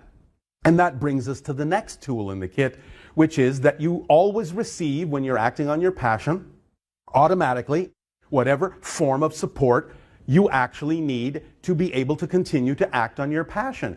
Sometimes on your planet it might be money, sometimes it might be synchronicity, which is another form of abundance. Sometimes it might be a gift, which is another form of abundance. Sometimes you might be able to trade for something, which is another form of abundance. And sometimes it might just be your imagination, which is the conduit of communication for your higher mind and giving you new options, new inspirations, new ideas, new pathways, new doorways, and that is another form of abundance.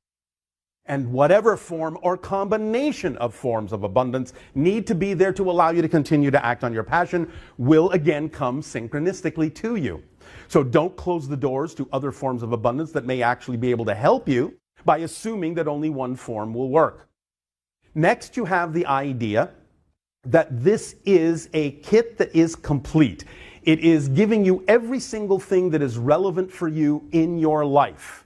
And then you have also the reflective mirror tool in this kit of passion, which reveals to you anything within your belief system that might be out of alignment with your truth, with your passion, so that you can identify that negative belief, that misaligned belief, understand that it doesn't belong to you, understand that it's nonsensical, it has nothing to do with you, and let it go. Once you allow yourself to experience these tools, then you stay in a state of positiveness so that no matter what happens, you will always know, you will always derive a beneficial effect from it, because it doesn't matter how it looks. It doesn't matter what the situation was created from. It doesn't matter what anyone else's opinion in the situation is or anyone else's experience of the situation may be. If you stay in a positive state, you can only extract a positive effect from it. This is simple physics. What you put out is what you get back. Remember, that's the fourth law. So the idea is, when you have an understanding of acting on your passion to the best you can with no insistence on the outcome, you activate all these tools and you have the 11 elements of excitement at your disposal. They act as an instruction manual for how life works. And even though we may sometimes go deeper into explaining how these instructions may work, there are no more instructions. This is the entire instruction manual you need for life on Earth. It is that simple. So as you go through life, allowing yourself, when you face your challenges, which are the reflection of the themes that you chose to explore in transforming darkness into light, negative into positive, negative limitation into freedom, as you face the challenges that come up, remember, everything is one thing. There is a trinity, which means there is always a balance point in the center, and your point of power is in paradox. So anytime you see what appear to be opposites, and you're standing at the center of them paradoxically, you are standing in the now, you are standing in the moment, you are standing in your point of power. Remember the 5 laws, that you exist and you cannot stop existing, because existence is your fundamental quality. You can never become non-existent. You can change and change and change and change, but you can never become non-existent. Why? Because by definition, non-existence doesn't exist. Think about it. The idea, really said another way, perhaps a little bit more poetically, is non-existence is already full of all the things that will never exist, and there's no room in non-existence for the things that do exist. So you can look at it any way you wish. But remember the 5 laws. You exist. And then the idea that everything is here and now, which means that space and time, distance, are illusions, your illusions. Time is a side effect of your consciousness shifting through billions of different parallel versions of reality every single second. So every single second, you are new, you are zero, and you get to define yourself in this moment over and over and over and over again. And what you think of as continuity, what you think of as coming from the past, is simply your illusion that you're creating in the moment over and over and over again. Because as you become a new person every moment, you actually not only create a new future, you create a new past that goes with the person you are now. So most of you have had billions of different histories before you became the person you are right now. And if you understand that completely and utterly, you will know that no matter who you are right now, whatever you define yourself to be right now, nothing in the so-called past can ever affect you if you understand that you're the one creating the connection to that idea. It isn't something that automatically controls you in any way, shape, or form, aside from the illusion of continuity that you create every moment to make it seem as if it does. The idea, again, that the one is the all are the one, everyone is a reflection for everyone else of things that may serve you. This is why relationship is important. This is what relationships are for. To see the reflections from others that support you in finding out in those reflections who you truly are more and more every day in every way. The idea, therefore, of what you put out is what you get back, again, is simple physics, and the idea you call the law of attraction. But I remind you this, the true secret to the law of attraction, in some sense, is correct that you need to be the vibration of something to attract it if it is really relevant for you. In a sense, that's true, but it's missing an essential point, and that is this. Your fundamental, essential vibrational signature frequency is already attracting every single thing that is relevant for you that you truly need in life. You don't have to learn to attract what you need. You have to stop getting in your way and keeping those things at bay. That's the difference. You need to remove all the negative fear-based beliefs that are preventing you from seeing that you are always in the key vibration, the essential frequency of attracting and manifesting everything you need. You never have to learn to attract. It's automatically built into you. If it wasn't, you couldn't have any kind of an experience at all. Think about it. If you weren't attracting, you couldn't even have the negative ones.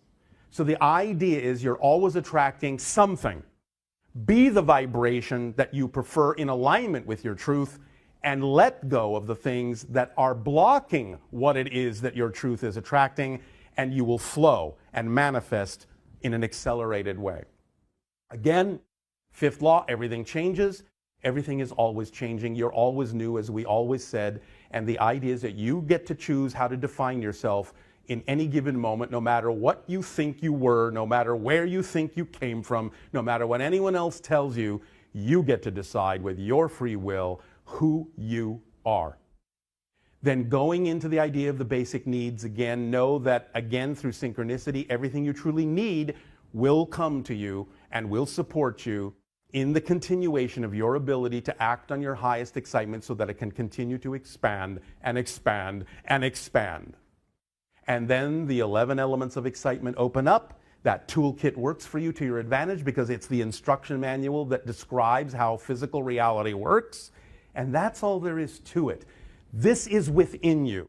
And the more you can understand these things, the more you can wrap your mind around them and know that they work, and know that it's actually a description of the structure of existence, rather than just a philosophy or an opinion, but a true observation of how things are structured, how things work, then you will be able to go beyond the concept of believing to knowing what is so.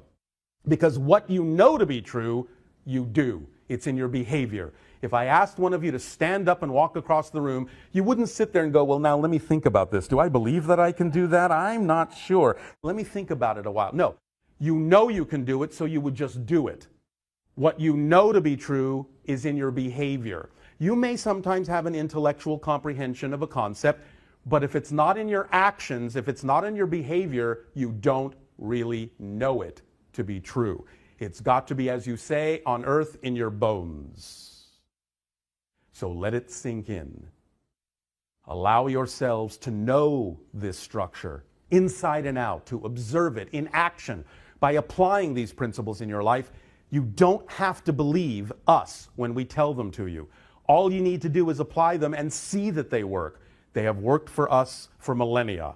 They will work for you if you choose to allow them to work for you. But it's completely in your hands because it's your life, it's your choice. We have no agenda. You must listen to us at all.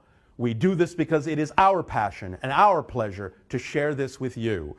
But we have to respect and unconditionally love you enough to let you make your own decisions, because we know that you're all eternal and infinite beings, indestructible beings. So there's no rush, there's no hurry. Lessons not learned today will be learned tomorrow, somewhere else, somehow, somewhen, some way.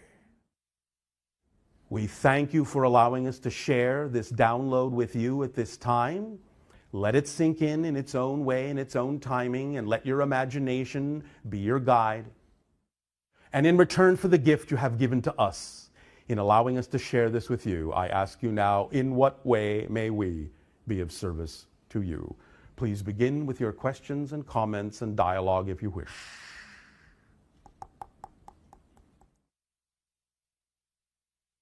Hello, Bashar. And a you good day. Good to see you again. Well, you're not seeing me, but thank you for the sentiment. So my first question is about a dream that I had recently. Yes. I was conveniently located on on my football field where I grew up playing football, and I had a lot of very important people from my life strategically placed in little groups, and I immediately realized, okay, this is a setup. Something's going on here. Oh, all right. It's not just a dream. And in that moment, 3 ships landed. Yes.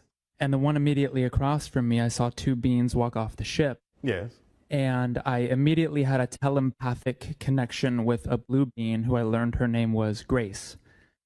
And so I started... Well, not exactly a name, but a vibrational resonance that will do. Right. Okay, great. And so I start communicating with her, and she starts telling me how she is responsible for a lot of the intuitive hits and downloads that I get, and she's been guiding me in this sort of thing. All right. How exciting. Very exciting, yeah.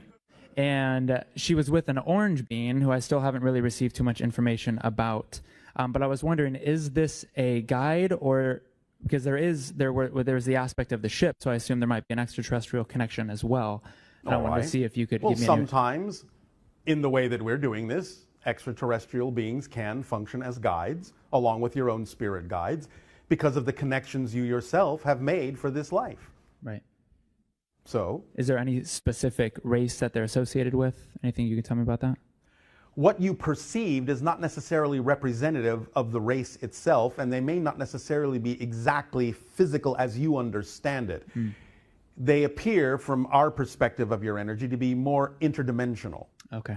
The idea of the orange being may represent the concept of the Arcturus vibration. That was my intuitive thought about that. Oh, all right. That's great. My girlfriend had a dream recently, just a few nights ago, of some gray beings walking through our house. Yes. And she reached over to me to wake me up, and she was a little nervous at the beginning and woke me up in the dream. Yes. And I woke up really excited, like, they're here, finally. And they kind of just meandered around, and the next thing you know, we were beamed up, and that was that.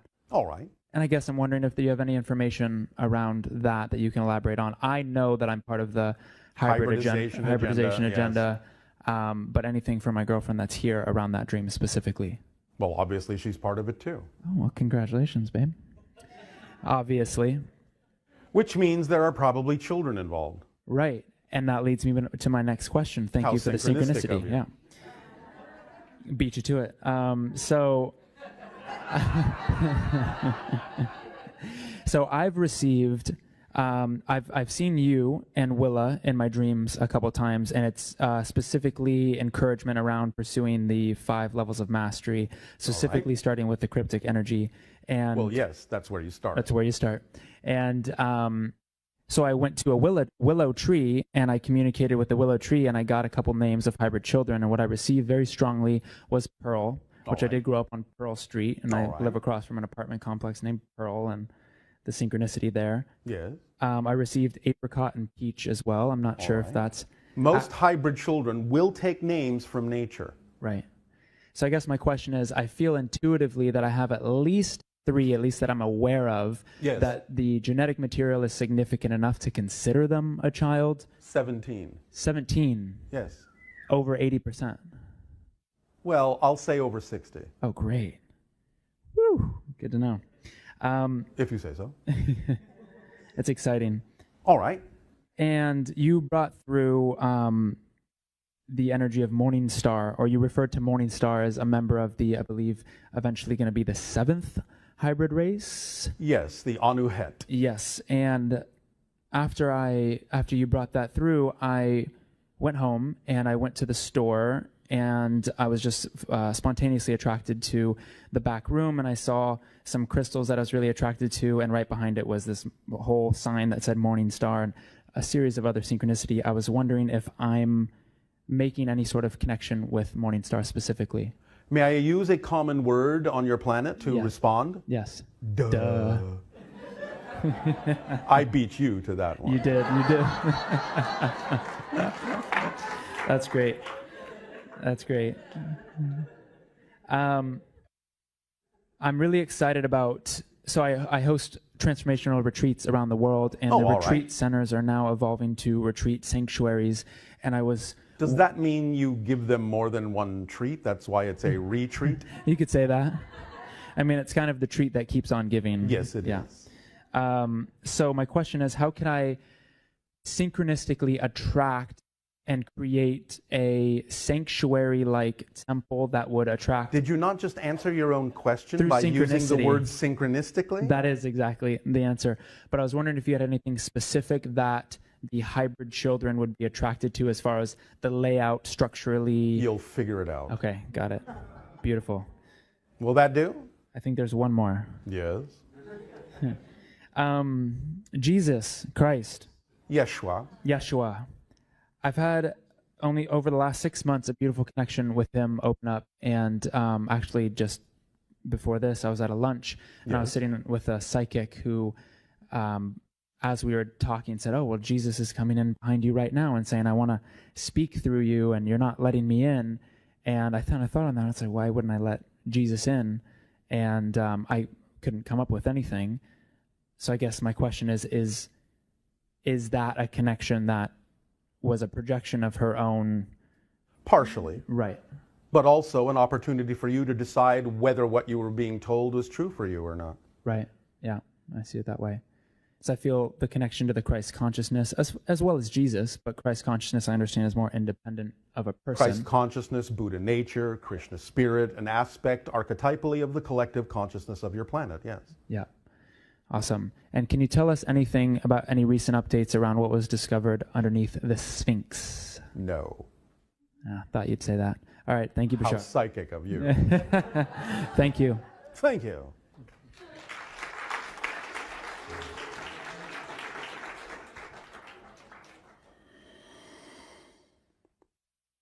I'm an investigative reporter and... Wait a minute. What happened to hello and good day? Hello. Hello and good day. I'm an investigative reporter, and I have been shown a document at Kurland Air Force Base that had this sentence in it. These extraterrestrial biological entities manipulated DNA in already evolving primates to create Homo sapien, and the Latin was used, Homo sapien. Yes. Do you know specifically which extraterrestrial biological entities? The Anunnaki. When and where are they from? About 300 to 500,000 years ago, the alterations were done to certain branches of the naturally evolved hominid you call Homo habilis and Homo erectus. And where are they from? The Anunnaki? Yes. Another parallel reality. The idea that they come from a planet in your system called Nibiru is not correct. There's other information that they are from a planet in a double system at Zeta Reticuli 1 and 2. That's different.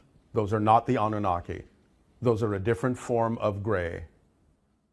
Do you have a clear definition of who is friendly to Earth, who is neutral, and who is hostile when it comes to other intelligences in this universe? We are aware of such. But the idea of the ones that are interacting with Earth are either neutral or friendly, or in a sense, the way you might perceive them is simply they don't really take you into account. No one interacting with Earth is actually openly hostile. No one openly hostile is allowed to interact with Earth. But there are insidious ways to interact that would be manipulating minds, abducting humans, The implanting. idea of the abductions, you must understand, is something that is the result of an agreement made on a higher level. Even though the individuals may not know that or remember it, they volunteered.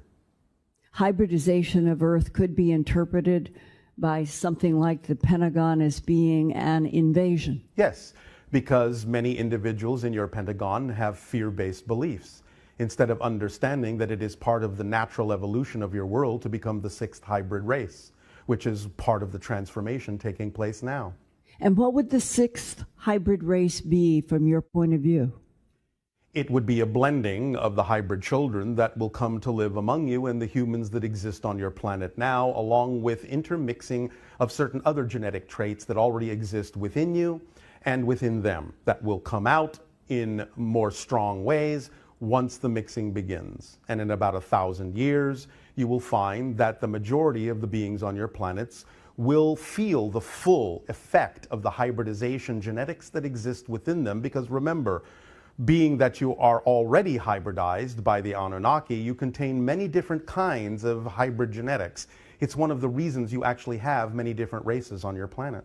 And finally, there is some evidence that some of the extraterrestrial biological entities are very focused on what happens to the soul of Homo sapiens sapien at the moment of death, with the implication that they might have an interest in trying to get human souls?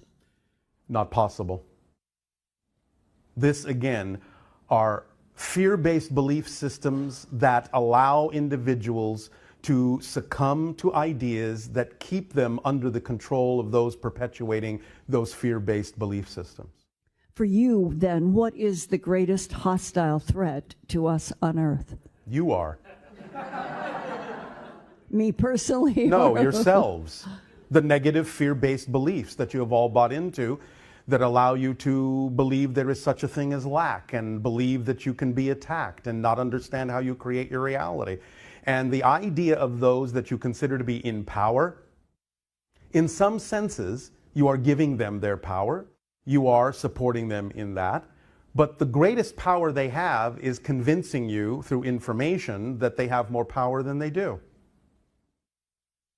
Do you think that there is any, I'm going to say, existential threat to our planet in the next 50 to 100 years? Yes, but again, it comes from all of you. Because the idea is that you can take your planet down the path of destruction. The idea of us sharing this information with you is to help you make other choices. But we have to leave the choice in your hands. So the existential threat is that you will continue to buy into fear-based belief systems that will take some of you down a destructive path, because that's exactly what happened to the Greys. Because the Greys are not aliens. They're mutated humans from a parallel Earth they destroyed. Do you understand? Who are the tall whites? The tall whites are another extraterrestrial race that are aiding and assisting in the hybridization agenda, so that Earth doesn't necessarily have to walk down the same destructive path that the Greys took. So they are indirectly a kind of ally, even though they would be hugely intimidating to humans generally? Remember that the idea of intimidation is based on your fear-based perspectives of such beings. Remember that beings like them and us operate on very high frequency levels. The reason that we are delivering information to you in the way we are and remaining at arm's length is so that we don't overwhelm you with this frequency. The frequency would force to the surface things within your own psyche that you may not be ready to integrate and face about yourselves, and actually cause psychotic shock within you. When you apply a lot of the information that we are sharing with you into your life more and more and raise your frequency, then you become more vibrationally compatible with us, and that's when open contact will happen. How long would that be? The window for the beginning of open contact, as we read the collective energy of your planet right now, is somewhere between the years of 2025, 2033 to 40. It will begin slowly, sporadically, isolated here and there, but definitely by 2040 and 50, all of you will know that there is such a thing as extraterrestrial civilizations and life, and there will be open announcements and open contact that will begin to allow you to become eventually a member of the Interstellar Alliance. Then you will begin to explore space as we do. You will come upon worlds like we have to yours, and you will become their UFOs. Well, there are whistleblowers in Navy SEALs and other agencies who say since the 1970s, we have had an interstellar trade unit operating out of the National Security Agency, and that we are already involved with trading with other systems in the Milky Way galaxy. On a very, very, very, very minimal level, a lot of these stories are highly exaggerated. What would we be trading? Understanding of how the cosmos works, understanding of what kind of technology the understanding of the cosmos produces that is very different from your technology. Understanding of your connection to the cosmos and what you really are. Understanding of your true history, as we were just discussing. One of the great gifts you will be given when open contact occurs is the actual history of your entire civilization, leaving nothing out, no gaps. I hope for that, and thank you very much. We thank you.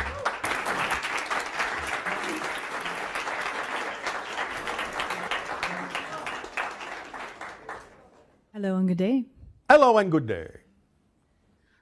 So in this holographic creation, I believe I'm a blue avian reincarnated here to help with the ascension process of... You have connections to the idea of the beings that you're referring to.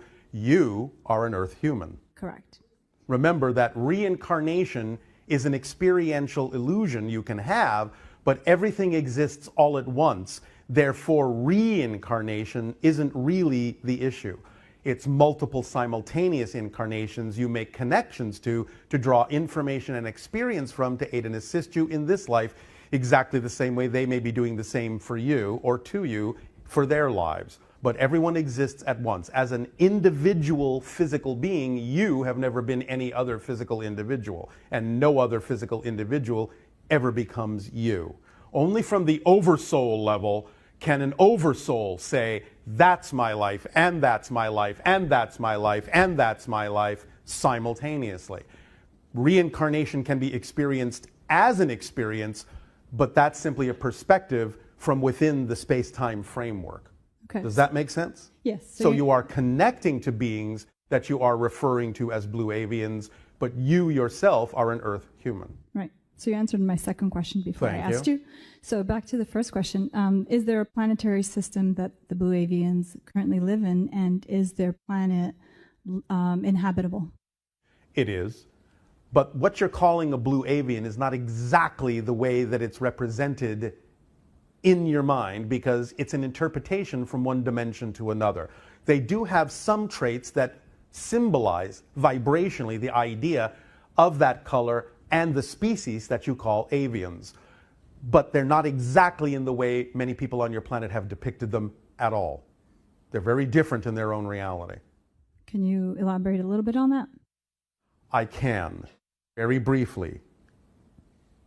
You understand the concept that many of you have referred to also as reptilian? Mm-hmm. Yes? Don't be afraid. There's nothing to be afraid of. In a sense, they were the first hybridization using genetic material from what you call the dinosaurs. Yes? Okay. And they were genetically altered to be what you call sentient thinking beings. The reason so many of you are afraid in their presence is because they were evolved from what you consider to be an apex predator. And by being in their presence, their vibration, even though they mean you no harm, it triggers what you call the survival mechanism, because you consider yourselves to be prey in their presence, even though you're not.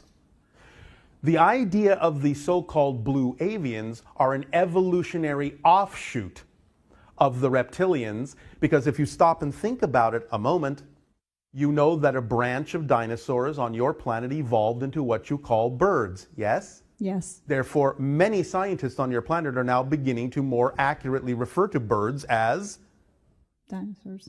yes, but specifically avian dinosaurs. Okay. Yes? Yes. So blue avians are an offshoot species, an evolutionary branch off the idea of the original reptilians, so they are cousins in a sense. Yes? Yes. And they look a little different than you think. Okay, and so was Toth a blue avian? Toth is connected to that, but not exactly. Toth is more of an interdimensional being that has many different kinds of connections. Okay. But because Toth has many different kinds of connections, or you might say in your language, presents many different faces, Toth can present a blue avian face to someone if that is the signature frequency they're operating on. Okay. It's like you can dial up whatever face you need to see from Toth if you're dealing with that archetypal consciousness. Okay. Does that help? Yes. Are you sure? Or are you more confused than ever? No, I understand that from yesterday's speech that we have one consciousness, one existence, and we create everything within the hologram. And if we need to create something unique for ourselves, then we create it. Yes. I'm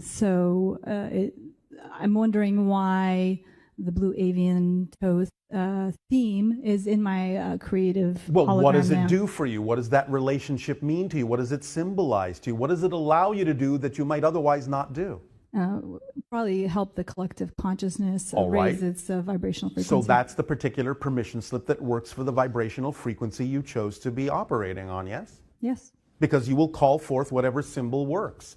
It's like looking, in a sense, at reality as if it is a living holographic tarot deck. You understand? Yes. Because it's all a reflection of different levels of consciousness, the collective consciousness, smaller group consciousnesses, individual consciousnesses.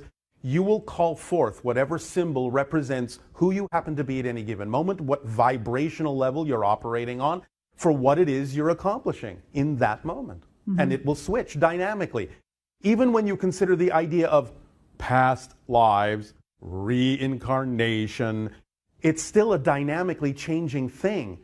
You can actually unplug from one life and plug into another one, so that one moment somebody might say, well, you had a past life in so-and-so. A week later, the same person might say, well, I don't see that one anymore. Now you had a past life in so-and-so and so. It can be true because you unplug and plug into different things dynamically all the time as you change, because you need different things. You need different inputs at different times because you're a different person. Now, when you said the higher soul, The higher self. the higher self, And the oversoul. the oversoul. I'm sorry, the oversoul. Are there any on our planetary system that we can vibrationally feel currently, or they are higher beings beyond our vibrational frequency Well, currently? you can connect to your own oversoul, but the idea, if you want to stop and think about what this means, is of about the 7.5 billion individual physical beings on your planet, that only represents maybe about 500,000 oversouls. That's what I thought. Okay. Yes. Yeah. Does that help? That makes perfect sense. Thanks. I know, that's why I said it. Thanks, Bashar. You're welcome.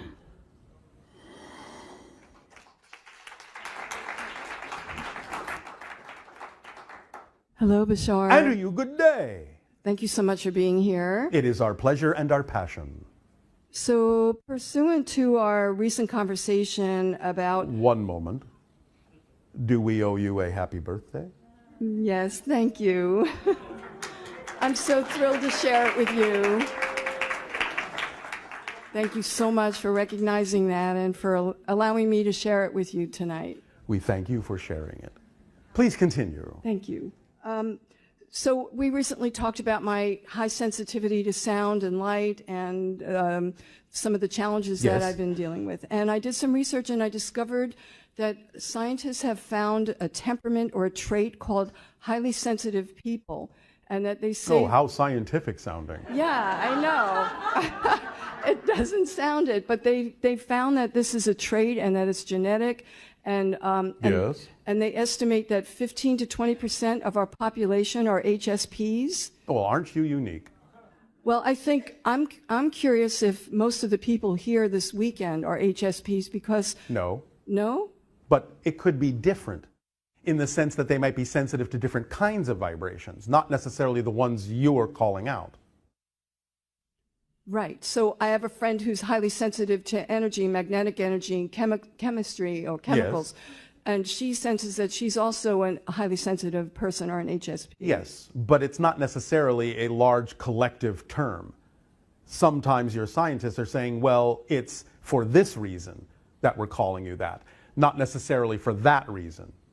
But many people are highly sensitive to different forms of energy, different frequencies of reality. Their senses expand as consciousness expands. So you're becoming more and more sensitive to different things that were heretofore invisible or inaudible to you, because that's par for the course of the expansion of consciousness and awareness.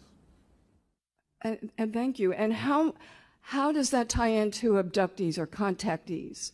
Usually exposure to other realities and other dimensions will heighten the idea of your ability to detect things beyond what people consider the norm, because you're constantly exposed to telepathic communication, to alternate reality vibrations of a higher nature, so on and so forth. It does rub off on you.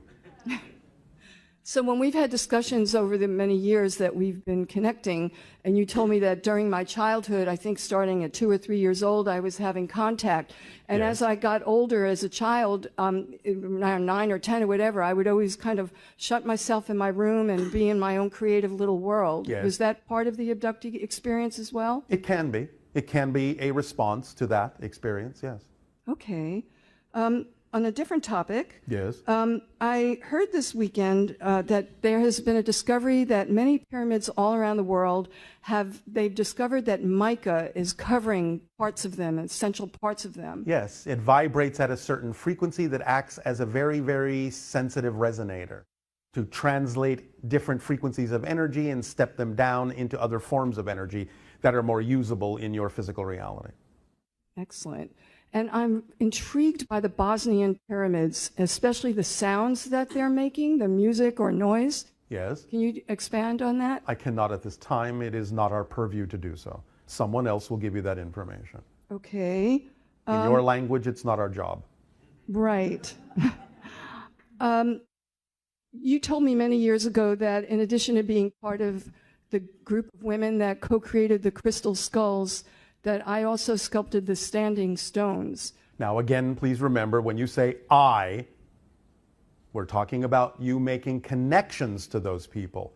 It's not you. Mm-hmm. You understand? Yes. Just to be clear. Right. But you are making connections to those people that did create those crystal skulls. We will be talking about the Council of 13 and the crystal skulls in an upcoming transmission in your Oakland area. I can't wait to hear it. You will have to wait. Unless you want to simply stretch your senses and leap forward in time, and then you don't have to wait. This is true. This is true. Was Stonehenge part of that experience for me in creating or co-creating the standing stones as part of this collaboration? You are connecting to that as well, because it is connected to one of the crystal skulls in the Council of 13. Oh, okay.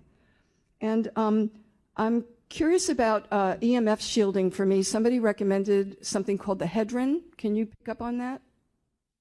It only will be perhaps about 67% effective. But it might be a start. Okay. Is there something better I could try? By starting with that, you will experiment and discover through your own permission slip synchronicity what may work better for you as a permission slip. Just Okay. remember, you yourself are the primary permission slip that's actually making the changes, not the device. Thank you. And my last question relates to something that Linda Moulton-Howe just I learned about this weekend, which is Antarctica. Yes. And it's just incredible what she has been researching and other researchers such as Emery Smith have been discussing. Can you expand on that or tell us anything about it? Be specific. Who are the entities that have created that environment? One moment.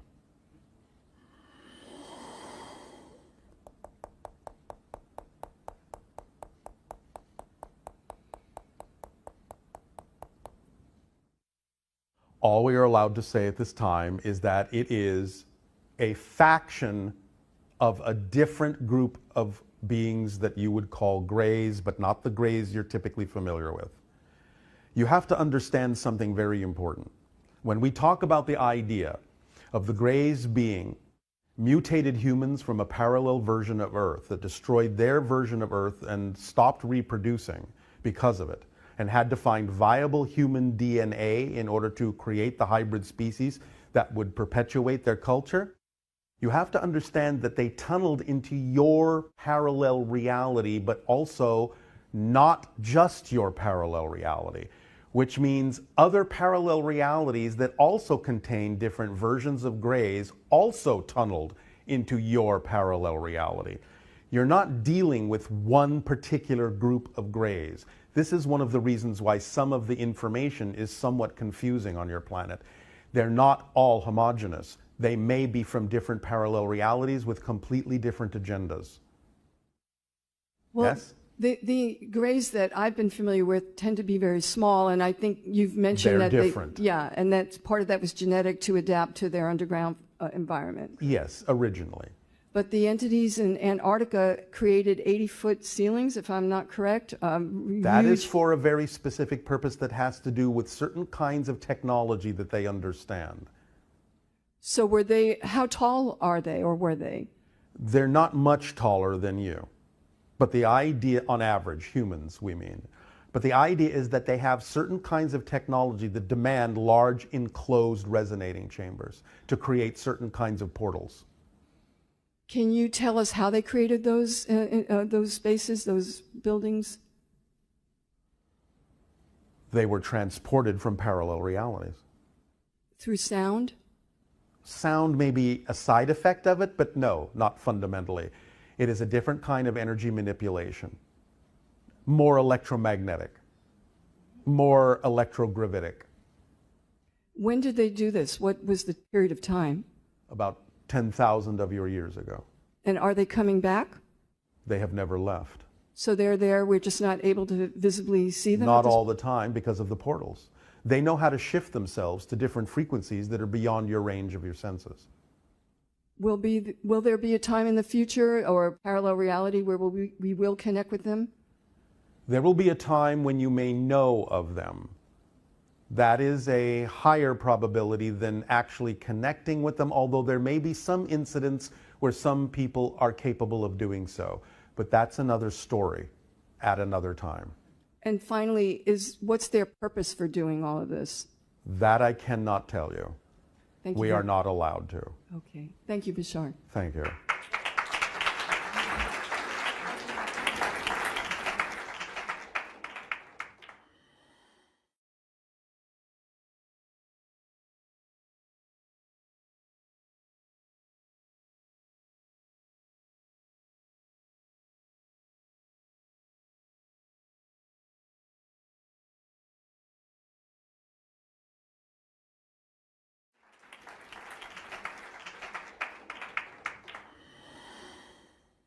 Hello and good day. Hello and good day. First, I wanted to show my appreciation for doing and sharing all your knowledge. And our appreciation to you as well. Thank you.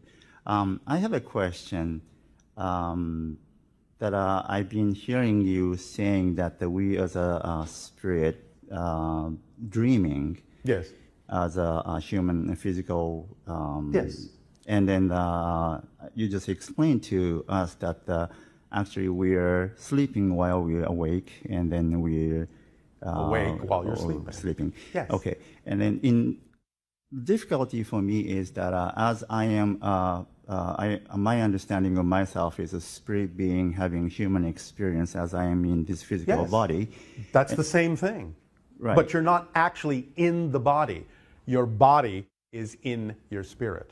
It's just that you focus part of your spirit identity down, and then that particular focus becomes your physical experience. So the spirit is creating the physical body out of its own material. It's like the idea of, I know this is a crude analogy, but the idea of water suddenly focusing a part of itself as ice. And the ice is the physical experience. But it's not like the water is in the ice per se, even though the ice is made of water. Does that make sense to you? Yeah, yeah. So ice is the water. Water is the You ice. are spirit in physical form. It's not that your spirit is in your body. Your body is your spirit in physical form, a part of it.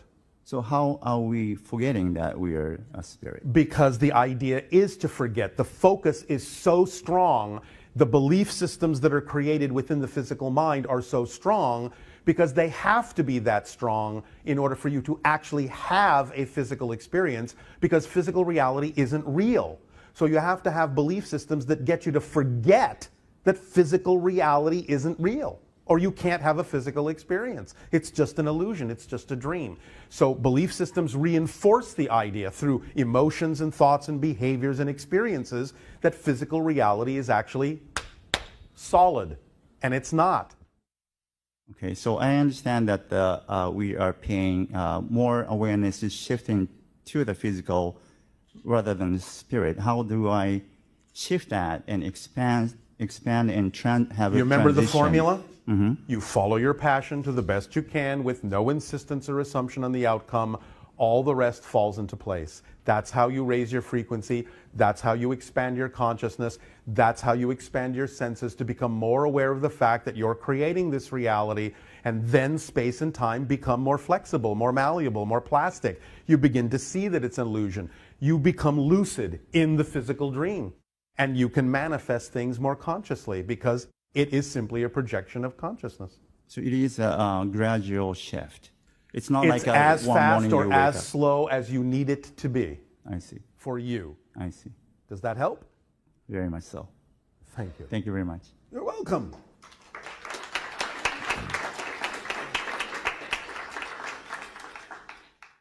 Hi, Bashar. And to you, good day. It seems very easy for me to get insights and ideas all the time for myself and other people. Yes. But I feel a lot of resistance when it comes to writing things down or putting them into the physical. It might be through trauma from school, but it feels like it's my highest excitement, and also I'm dealing with that resistance a lot. It's highest excitement to write them down? To write and to create, instead of just having them be in my head. Then let's examine the belief system behind the idea. What is it you're afraid will happen if you write them down?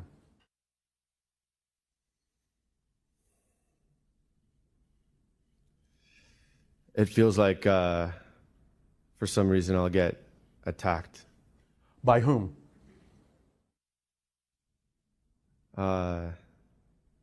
Some nebulous, unknown people somewhere, somehow, who will suddenly find you and hate your writing so much that they have to attack you because of the things that you're saying? Is that what you're afraid of? Yeah, it definitely feels silly when I bring awareness to it. That's what happens when you turn on the light. The beliefs become nonsensical. Yes? Yes. You see them for what they are. They become transparent. And as soon as it becomes nonsensical, it's gone. Because you don't hold on to things that make sense unless you have a belief that says holding on to nonsensical beliefs makes sense to you. That's the only reason you would hold on to something that doesn't make sense, that's out of alignment with your truth, is something within your motivational mechanism, within your psyche, within your belief system says, if you let this go and move forward, something worse will happen. But it's just a belief. It's just the negative belief attempting to perpetuate itself. That's the way they're designed. Because if you don't have a belief designed to perpetuate itself, you can't continue to have a physical experience. But you have to understand that being a negative belief, it has to perpetuate itself with negatively oriented tools, such as fear, to reinforce itself and make sure you don't let it go.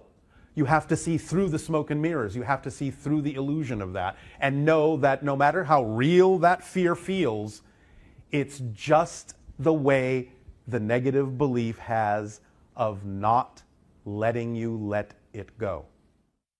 That's all it is. And in fact, the more scared you get, the closer you are to letting it go, because now it's working even harder to make you more afraid to let it go. Perfect timing. Make sense? Yes. Do you feel a little more inclined to write? I do. Are you sure? I am. I'm ready. Do you know that the people that need to receive your writing will then be capable of doing so, even if there are people who do not wish to receive it, who may even judge it negatively, who may even say hurtful things about it. They're not your audience anyway. Yes. And if you are not giving your gift, you're depriving those who are waiting to receive it. It's not very nice. Yes? Yes. Is this making some sense? It does. Are you feeling a little more relaxed about the idea of writing? I am. Thank you. And putting yourself out there? Yes. Thank you. All right. Anything else? I got it. Thank you. Thank you.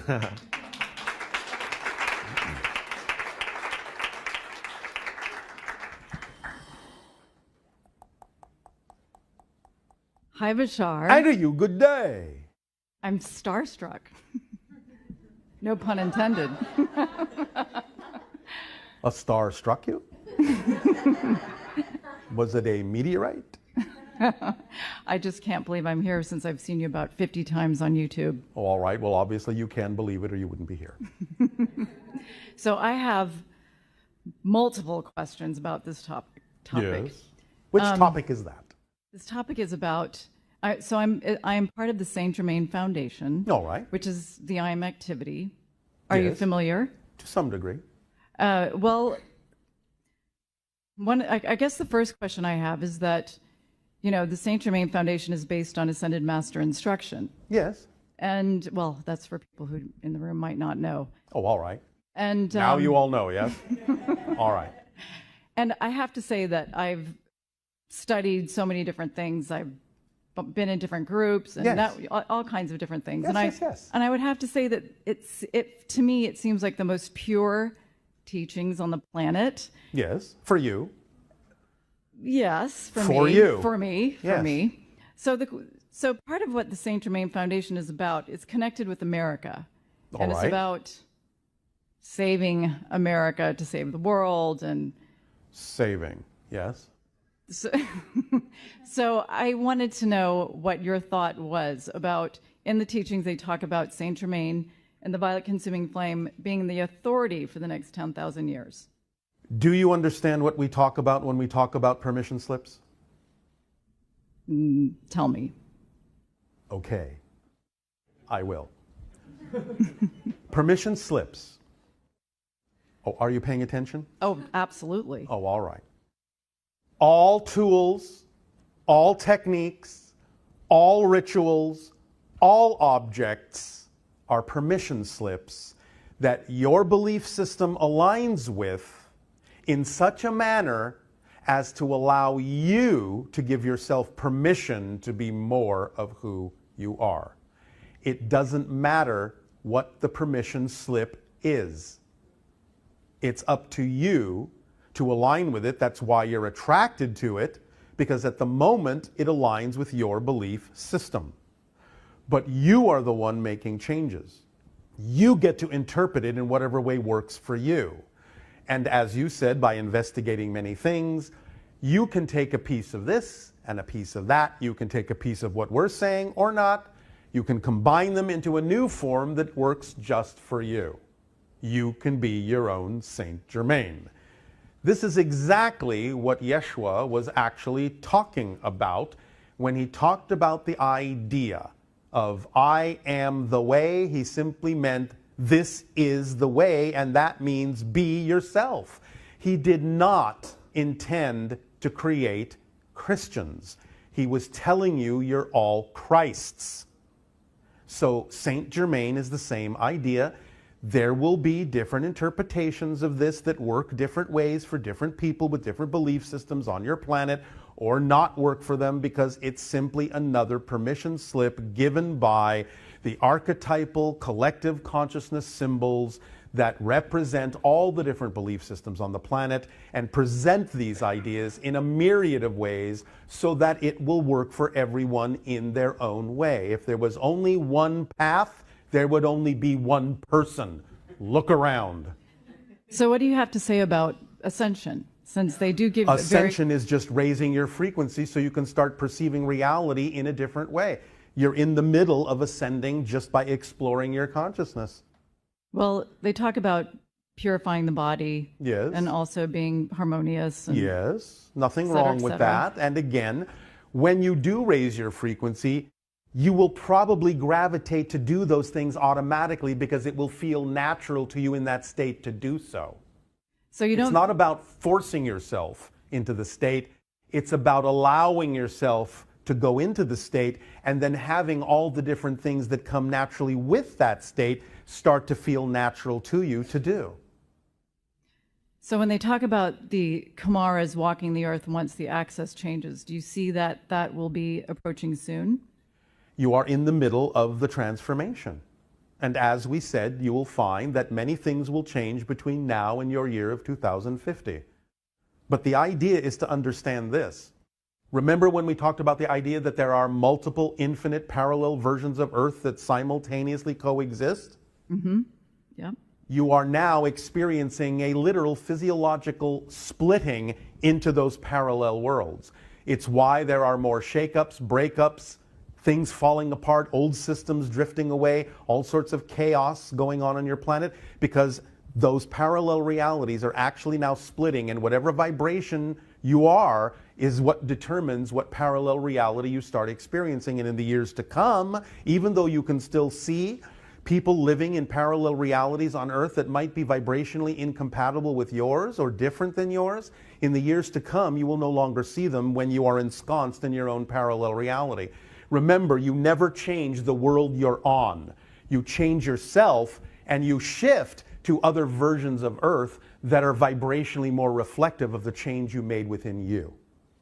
Wow. The world you were on is still existing, and the people that didn't want to change out of that vibration will continue to exist on it and experience whatever is, excuse the pun, germane for that reality.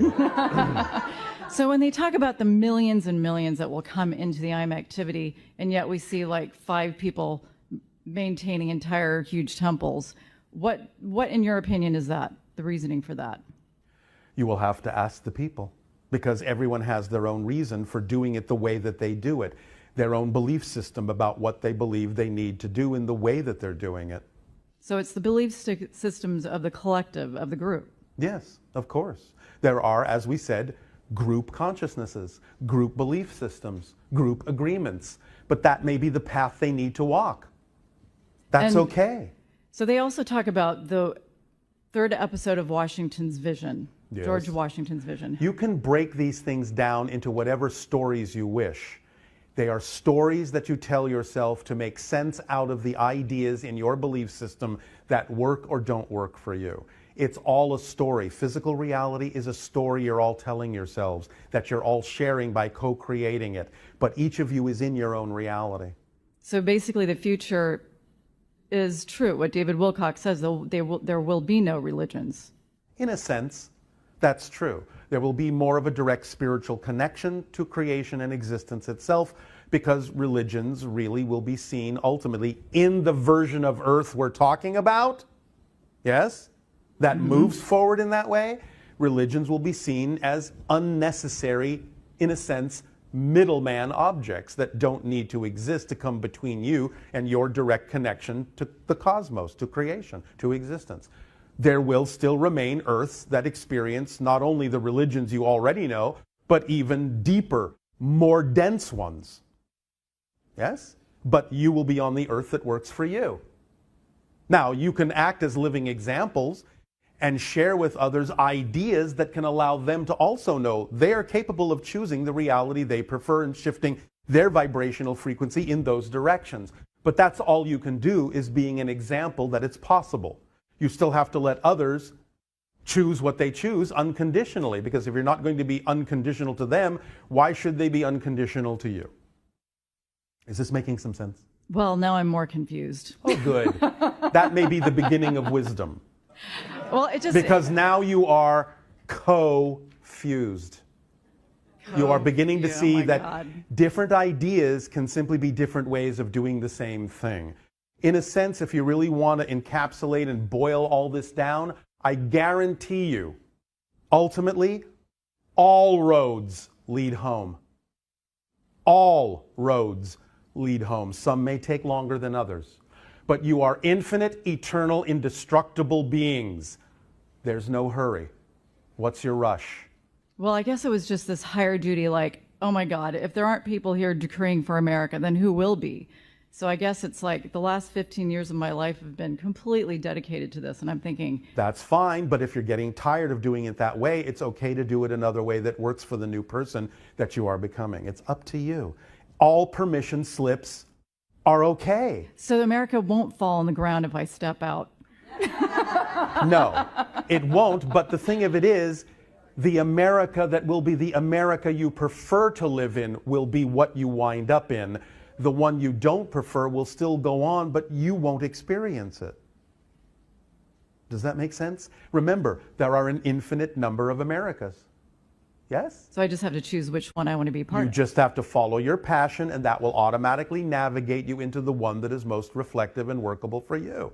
That's why we give you the formula. It's a navigation tool. It's your compass needle pointing to your magnetic north. It keeps you aligned with the path you are. Notice I didn't say the path you're on, the path you are. The vibration you call passion, love, excitement, creativity, that is the language of your higher mind telling you this is you. Move in this direction because that's who you are right now. It may change. The excitement may come in another form because when you change, it may have to come through another way for it to make sense to the new person that you are. It's as simple as that. That's why we simply suggest that you follow the thread of excitement. That is actually the path you are, because that's your body's translation. Passion is your body's translation of the vibrational frequency of your signature essential self. Yes. And it comes in the language from the higher mind as energy. The language you respond with is physical action, because physical action is the language of physical reality. So if you're just thinking about it or talking about it, you're not speaking the language of physical reality, and therefore you're not really responding to the higher mind in the language you need to respond to with. Because when you take the action, then the higher mind knows you heard it. You're committed. You're in a dialogue now. You're in a relationship now. You're working together as a whole person. Because a person is a physical mind and a higher mind that work together. If you're only allowing, and I'm not saying you're doing this, so please don't take offense, if you're only allowing the physical mind to control everything and determine everything and are shutting out the higher mind, you are functioning as a half-wit. Make sense? Yes. Does this help? Tremendously. Thank you. Thank you.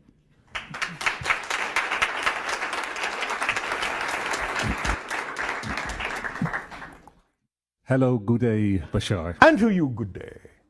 Bashar, we Yes. are moving through billions of parallel realities through every second. Yes. I once did an exercise focusing on the now moment and focusing on the shifting, and Yes. then I ended up in a parallel reality in the body of someone else. Well, it's not really the idea of you ending up in their body per se. It's a focus of shift of your consciousness expressing itself through another version in a parallel reality that is the representation that has to exist in that reality. Okay. Does that make sense? That does, yes. All right. So does that mean that every parallel reality has an own parallel self? Yes. Okay. Oh, not everyone necessarily has to in a way that you would recognize it as such. It might be so different you don't recognize it as another version of yourself. Okay. And therefore it might have such a different agenda, such a different theme of exploration, that it would seem to have nothing to do with you. But everything is a reflection of everything else. So the answer is yes, but experientially it might appear to be no. Okay. So in these infinite frames we are going through, what's in there? Is that all about parallel realities of me, or is that also other connections? Yes, everything. Everything. Everything Everything in that existence, is relevant or? for you. Okay. In this focal point. Okay. You are And- connected to all of existence, but most of it is not relevant for this particular experience. I understand. So from second to second, or from hour to hour, am I going through the same parallel realities every moment, or is that changing? What do you mean the same? Obviously you are changing frames. Yes. But the billions of frames you go through, yes, are they now the same as 5 years ago? No. No. How can they be? Otherwise, you would be exactly the same as you were 5 years ago. Yeah. Which does exist, but that's not you now. That's not your focus now. No. So by definition, the very fact that you conceive that there is a difference called 5 years ago tells you that they're not the same frames. Otherwise, you wouldn't have that concept of 5 years ago. Does that make sense? Yes. Any difference you make is a different reality, because the smallest change is a total change. Okay. It may seem to be only slightly different from the last reality, but it is a completely new reality. Okay, so what you say is that if I make a change, all billions of frames make a change. No, you are allowing the different frames to come through you in the order in which you need to experience the concept of the change that works for you. Okay. It's not that the frames are changing per se in and of themselves. Remember, the structure never changes. The frames are the structure, but you go through them in a different route. Okay, that's Yes? what I meant. Yes. Yes. So what is the mechanism? Is it through our beliefs that we focus on a certain frame? Yes. Okay. Because that creates the energy, it creates the reality experience, and that is the reflection of the frame that comes from what you believe to be true in physical terms. Yes. Yeah. And if I would have a disruptive experience, so... Define disruptive. Well, now it all looks like continuous flow. I'm Yes, moving yes. my hand, but if I would, let's say, have something, and it's now on position A, Yes. and in the next frame I would like to have it in position B. Yes. Without seeing the movement. You can do that. That's how we travel from star to star. So, is that through beliefs? Well, in a sense, it is our collective knowledge. Because remember, knowing is above belief. Yes. Yes? So we know what the structure of existence is like, and therefore we can use it to our advantage to do that. The way we typically explain that idea in your terms is to understand that we don't see objects existing in a location. We see location as one of the properties of an object. So if we change the locational energy variable in a project, then it has to start existing at another place because it has now a new locational variable. Does that make sense? It is. So it appears as if you're skipping over frames. You're not really, but that's the experience you get, like you're skipping over frames. Yes. Because you're just going to the frame that makes sense for what it is you just created as a shift in frequency. Yes. So are you saying that we can't do such a thing without having the knowingness? What I'm saying is you're doing it already all the time. That's how things change.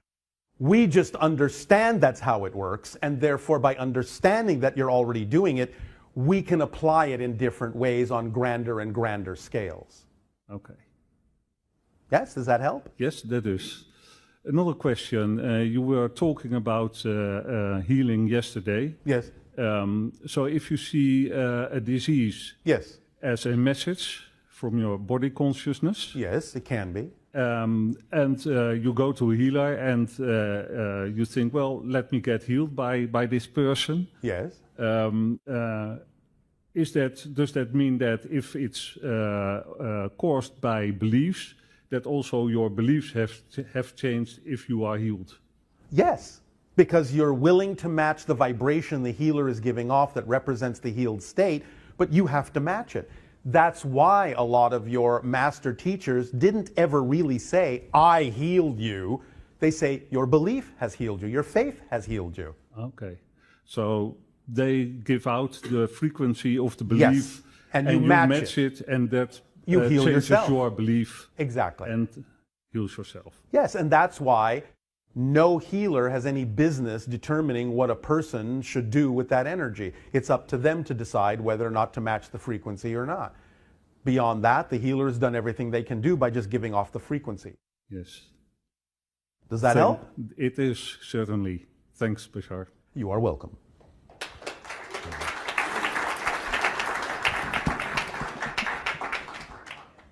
Hi. And to you, good day. Good. Hello.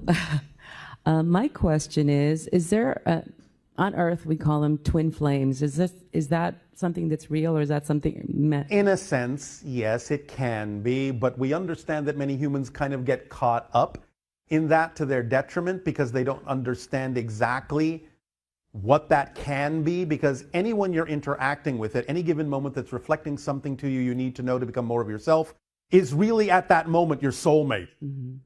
Now, yes, there can be such a thing as an agreement between spirits that, yes, they will meet, they will match, they have arranged this, they have caused this to come into being because they understand that they need to reflect things to each other in a very specific way, and you can call that, a twin flame. But watch your definitions, because they can get you into all sorts of misleading assumptions about what that is supposed to mean and help you ignore all the other help and reflections you're getting from others who could be being your soulmate and twin flame at any given moment. Okay, great. Does that help? And then the next question is the sacred feminine. Can you talk more about that? Or, I mean, I know it's made up, I guess, here on planet Earth, but... Well, it's the idea of receptivity, of nurturing and support. It's the idea of allowance.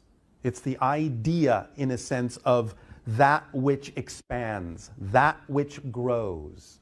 Yes? And so there's a lot of talk about rebalancing this planet because there's too much toxic male energy. Yes. And the need for the sacred feminine to come in to balance that. Can you share some more? And that's why you're seeing more of that. But you're also seeing it in the idea of multiple gender expressions as well. I see. Yes? Yes. All right. Okay, great. So yes, that's what's happening for those that are on that path. They're beginning to experience this idea and see how they respond and react to it, to find out what their positive and negative beliefs are about themselves by facing those things and letting go of the things that create the toxic belief systems within them. Okay, and the last question is, you said something about, obviously love is the highest frequency, and to sort of get out of the way. What you interpret as the idea, the experience of unconditional love is your translation of the vibration of existence itself. Okay. Yes. Okay. How do we consistently stay in that frequency? By asking yourself the question of why would you ever choose to leave it? Okay. Why would I ever choose to leave it? Yes, because you're the only ones who give yourself reasons to leave that frequency. Otherwise, just to be always present, knowing that you're there. If there is no other logical, sensible choice, you will never leave it. Okay, so why am I leaving it? Yes. And then you go back. Then you instantly. can go back when you find out what the reason was you created for leaving it. Okay. Yes? Yes. Now, in reality, of course, you never actually leave it, because it's impossible for you to disconnect from existence. It is simply that the unconditional love is supporting you so unconditionally, it allows you to believe that you have left it. But you are using your connection to unconditional love to play the game of not being within unconditional love. That's how unconditionally loved you are. Does that make sense? Yes.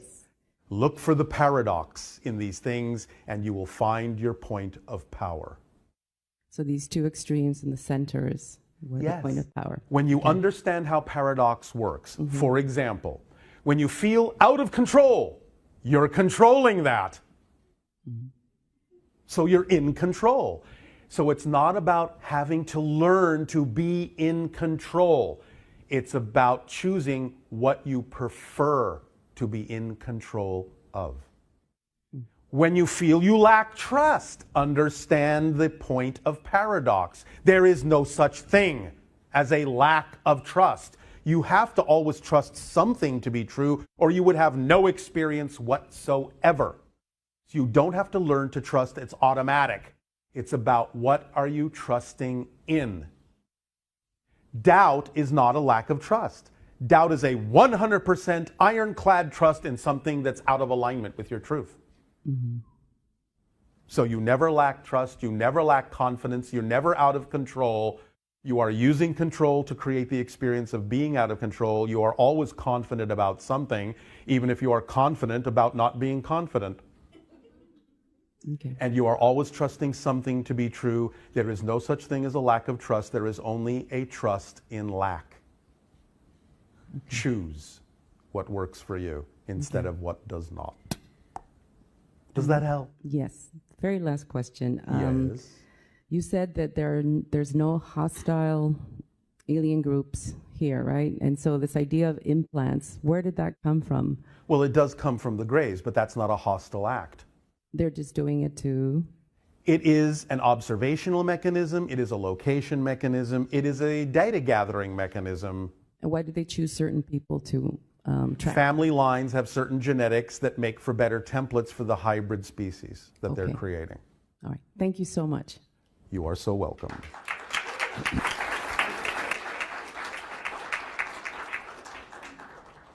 Good evening, Bashar. And you good day. Just want to say it's an absolute pleasure to be here with you today. And for us as well. I've been following you for about 5-6 years now, maybe, and it's just... You have? I didn't see you behind me. Well, I'm good like that, hide and seek. Oh, all right. Yeah, and it's just really nice to be in the picture for a change as opposed to, you know, I guess watching this through a screen. Oh, all right. And yeah, so... You're still watching it through a screen, but of your own make. Awesome, I love it. Yeah, so just a bit of background to this first question. I've been working with ayahuasca for a number of years now. All right. And An earth teacher. Yes, indeed, and a wonderful one as well, I bet. Yes, she is. She is indeed. And one of the ceremonies I had was quite profound with me, which I didn't actually realize until after the fact. Yes. And during this ceremony, I felt an energy sort of moving through my body, and it almost felt as if it was another entity, as it were. It's more of you. Okay. And that sort of leads into what I was going to ask as well. So from that ceremony, I realized about 4 or 5 months later, I would go into meditation and I would go into this sort of similar ayahuasca headspace. Yes. And I would feel this energy come through again, and I would start yawning uncontrollably, almost as a space of 10, 11, 12 times in a space of a minute. You have to take in more oxygen to handle higher frequencies. That's why the automatic breathing pattern of the channel before you. Yes? Yep. Perfect. And yeah, from that point onwards, I realized that I could work with this entity a lot more in a conscious manner. Yes. And over the course of months, it started learning to walk in my body, move in my body, started learning to use my hands. And yeah, it's been a process of working with this entity or a number of entities. All right.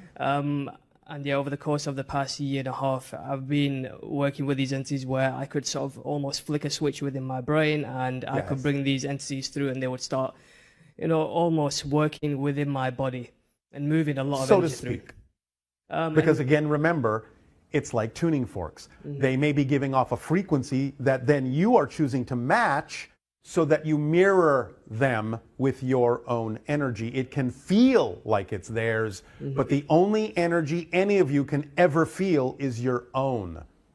But if you match their frequency, it will feel like it's them because you recognize it as a frequency that they give off. Cool. And that pretty much answers my question about just the sort of mechanics on a physical level as to what was happening there. Yes. Yeah, is there anything more that you can maybe speak to more specifically as you read my energy as to what's happening there in terms of... I'm only going to give you one particular alteration of the word. Please do. Ayahuasca. Can you elaborate on that?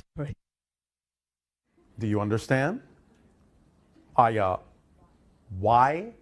ayahuasca. Oh, okay. I'm not getting it, I'm sorry. Help me out here. All right, if you insist. The idea is to open up to the true probabilities that are relevant for you in life. Allow yourself to walk those paths. You are walking a shamanistic path. Therefore, many things that people don't necessarily know exist for you will simply be, well, why not? And you will experience different realities on the shamanistic path. Yes? That sort of touches into one of the ceremonies I had when ayahuasca called me a sort of a bridge between worlds as well. Yes. So yeah, that's beautiful. Thank you. You're welcome. And yeah, just leading into that as well, again, during one of the ceremonies, I felt a lot of these mantis-like beings are working through me and placing certain implants within me to help facilitate that movement of energy. Is my understanding there correct? Or? Okay. The thing you're calling implants are slight alterations of your genetic template. Okay. This is a more modern version of the concept of implants now. Mm-hmm. Can you elaborate on that a little bit more? Or I just did. Okay. The idea is that it requires an alteration of your genetic template. A few genes here and there are altered and arranged differently and will function very similarly to the idea of the old implants without there actually being a physical one. Oh, great. Okay, thank you. Yes. Yeah, yesterday I had an interesting experience being in the room. I sort of felt there were many more members of your species than just sort of yourself going. Everything is here and now. What your senses expand to determines what it is you're able to pick up on about what's present. Okay. Yes? Yes. There are many listening in all the time. Yeah. Yeah, I sort of felt, it almost seemed as if they were working on me as well, and I felt a movement of energy. You are doing the work.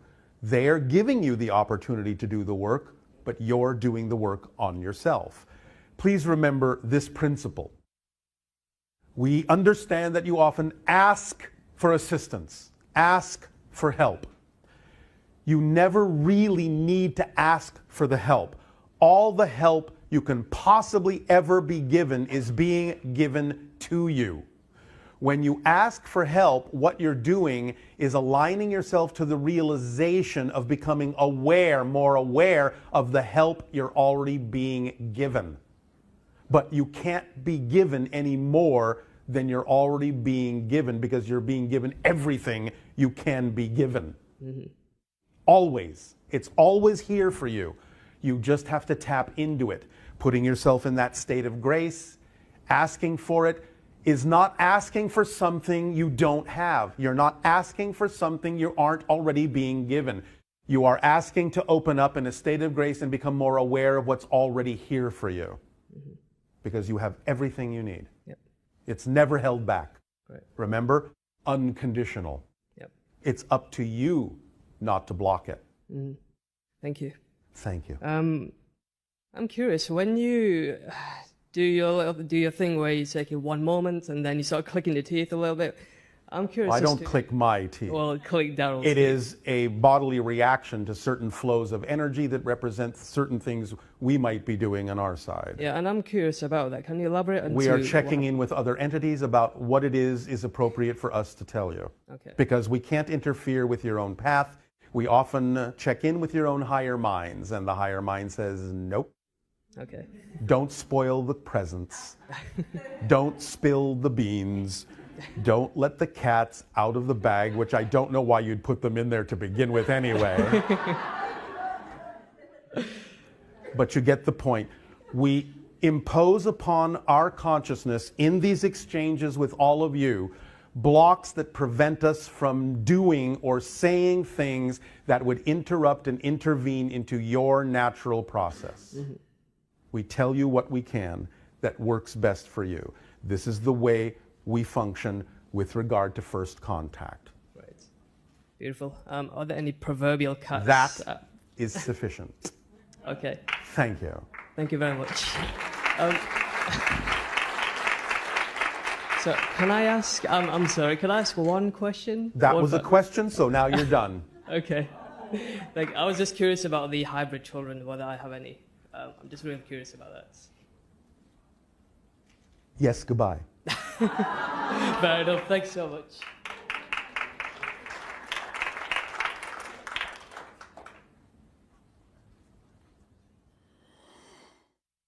Hello, Bashar. Anna, you good day. Yeah, good day and evening. So several questions. I saw you in December, and that was my first time seeing you, and I practiced the all-out, full-on passion, every single thought, every single moment. All right. And it's been huge. Yes, it is. What I noticed happened was the fear dissipated. Yes. Because those can't be in the same place at the same time. Exactly. You cannot perceive what you're not the vibration of. Therefore, when we were talking today about the interstellar alliance and how the Earth is, we're trying to become a part of that. You're not trying, you're becoming. We're becoming that. What is the interstellar alliance? It is what you might imagine. It is a collection of interacting various civilizations throughout the idea of the cosmos. And there are several different kinds of alliances. Our interstellar alliance isn't the only one. We are aware of many different alliances, what you might call associations of worlds or federations, whatever term you wish to use. But there are many of them. Okay, so when I came here this weekend, I really kept noticing, and in the past few weeks, how much fear is here on the planet. So Yes. I notice I'm really like ascending because I'm noticing it, how, wow, pervasive it is. Yes. So what is, maybe like I'm asking two questions out of this. Yes. Personally for myself, and then collectively for all of us here Yes. and beyond. Yes. What's the best way that we can help each person or group of people or the whole collective conscious to release that fear? I know it's a choice to be made by each person, but if I can pick the thing to do that would be my highest passion to help the most people on the planet, that would be like really super awesome. But when you say pick the thing that is your highest passion, that's easily done. Why are you here today? You made a choice to come here, we assume, because at this moment, this dialogue is representative of your highest passion in this moment. When this dialogue is over, what options are available to you? Take a walk, read a book, talk to a friend, see a movie, eat a meal. Pick the one that is more exciting, even just the tiniest bit more exciting than any other choice, and you will still be picking your highest passion in that moment of things you are able to take an action on. That's all you have to keep doing. It'll start snowballing into bigger and bigger expressions automatically. But if you just keep doing that, even if it maintains on what you might call a typical ordinary level of everyday things that you're passionate about doing, you will still give off the frequency that gives other people the choice to see in you as a living example that you're living your joy every moment, no matter how simple it may seem. And that's what gives them the option to choose that for themselves too, just by seeing you doing it. But that's all you can do. Okay. Does that help? Yes, it does. So that's all I can do. So Yes. I don't need to try to find a profession that would help me do that more. If that is actually what is relevant for you, then just by starting the ball rolling, it will not be left out. Synchronicity as the organizing principle, remember, will bring you the opportunity that represents some larger scale expression, like a project or a profession or what have you. It doesn't need to be that, but that will come if it's relevant. If that's an expression of your expanded self, synchronicity will provide the opportunity. Okay, And all you have to do is act on it in the best possible way you can that's representative of your passion, with no insistence or assumption as to what the outcome should look like. Yeah, that's awesome. Yes, it is. I can do it.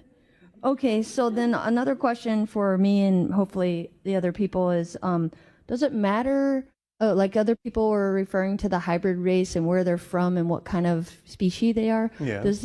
Would that help a person? Would it help me and other people? Not necessarily. To know that? Not necessarily. Okay. No. There are many, many people on your planet living very spiritual, very metaphysical lives who have never heard the word spirituality or metaphysics. It's just innately the way they're living. You don't have to know any of these labels to live your truth. Okay, great. That was my. And then the last question is, thank you, is one of the ladies brought up about the EMFs, and then suddenly I then thought, well, was that a fear-based paradigm? Because in some sense, yes. Okay, so because that's. But again, it's important to honor your belief if you don't believe there's any other way around it. Yes, because if you believe that certain things will work for you as permission slips, then it's okay to use them until such time as you evolve beyond the idea of needing that particular permission slip. But sometimes things that exist in physical reality might actually be the path of least resistance for the belief system that you have at the moment. And it's all right to follow that path. It's all right to honor your beliefs until such time as you believe something different that can support you. Yes? Yes. Does that help? Yes, it does. Thank you. I just want to say one more thing. I love you. Our Thank you. unconditional love to you as well. Thank you. Thank you. Oh. And by the way,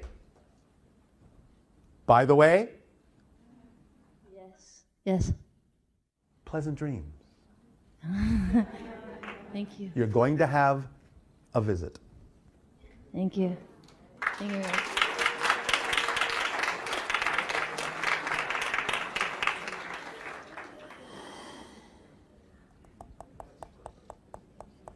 Hello, Bashar. And you good day. I first want to start off and say thank you for all the information you've provided tonight. Again, it is our pleasure and our passion. Yes, it has been super resonant and beneficial with a lot of the themes I've been exploring lately in my life. All right, thank you.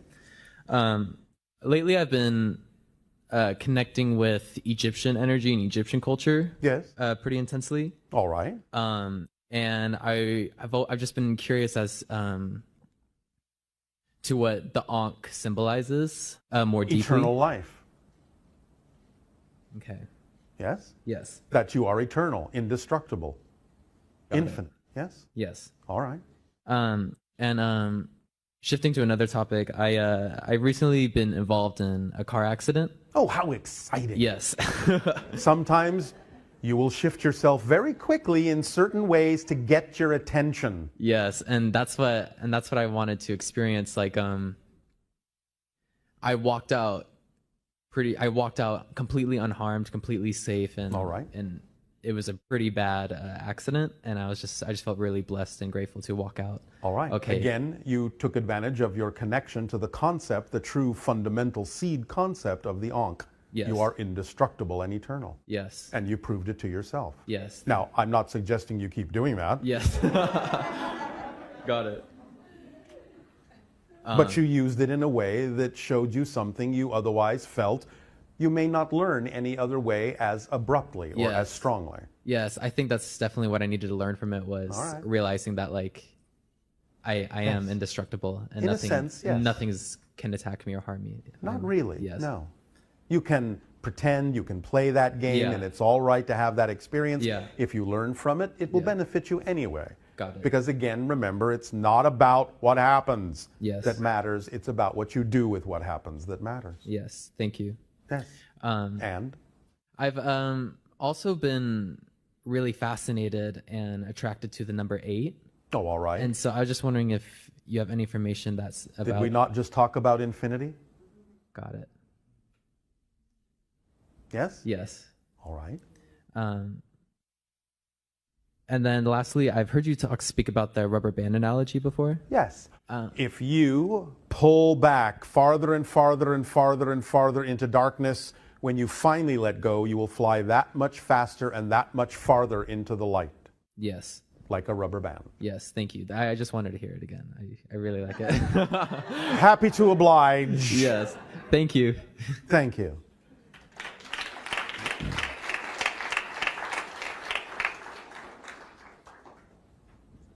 Hello, Bashar. Nania. Yes, so it's that time. All right. Would you all like to experience a brief meditation to lock in and crystallize these concepts within you? Allow yourself to become very comfortable and relaxed. Let go of the cares of the day and let your body start to relax. And allow, if you are so inclined, your music to fill the room. And just feel the vibration coursing through you. Allow yourself to feel that you are beginning to take a journey through the cosmos.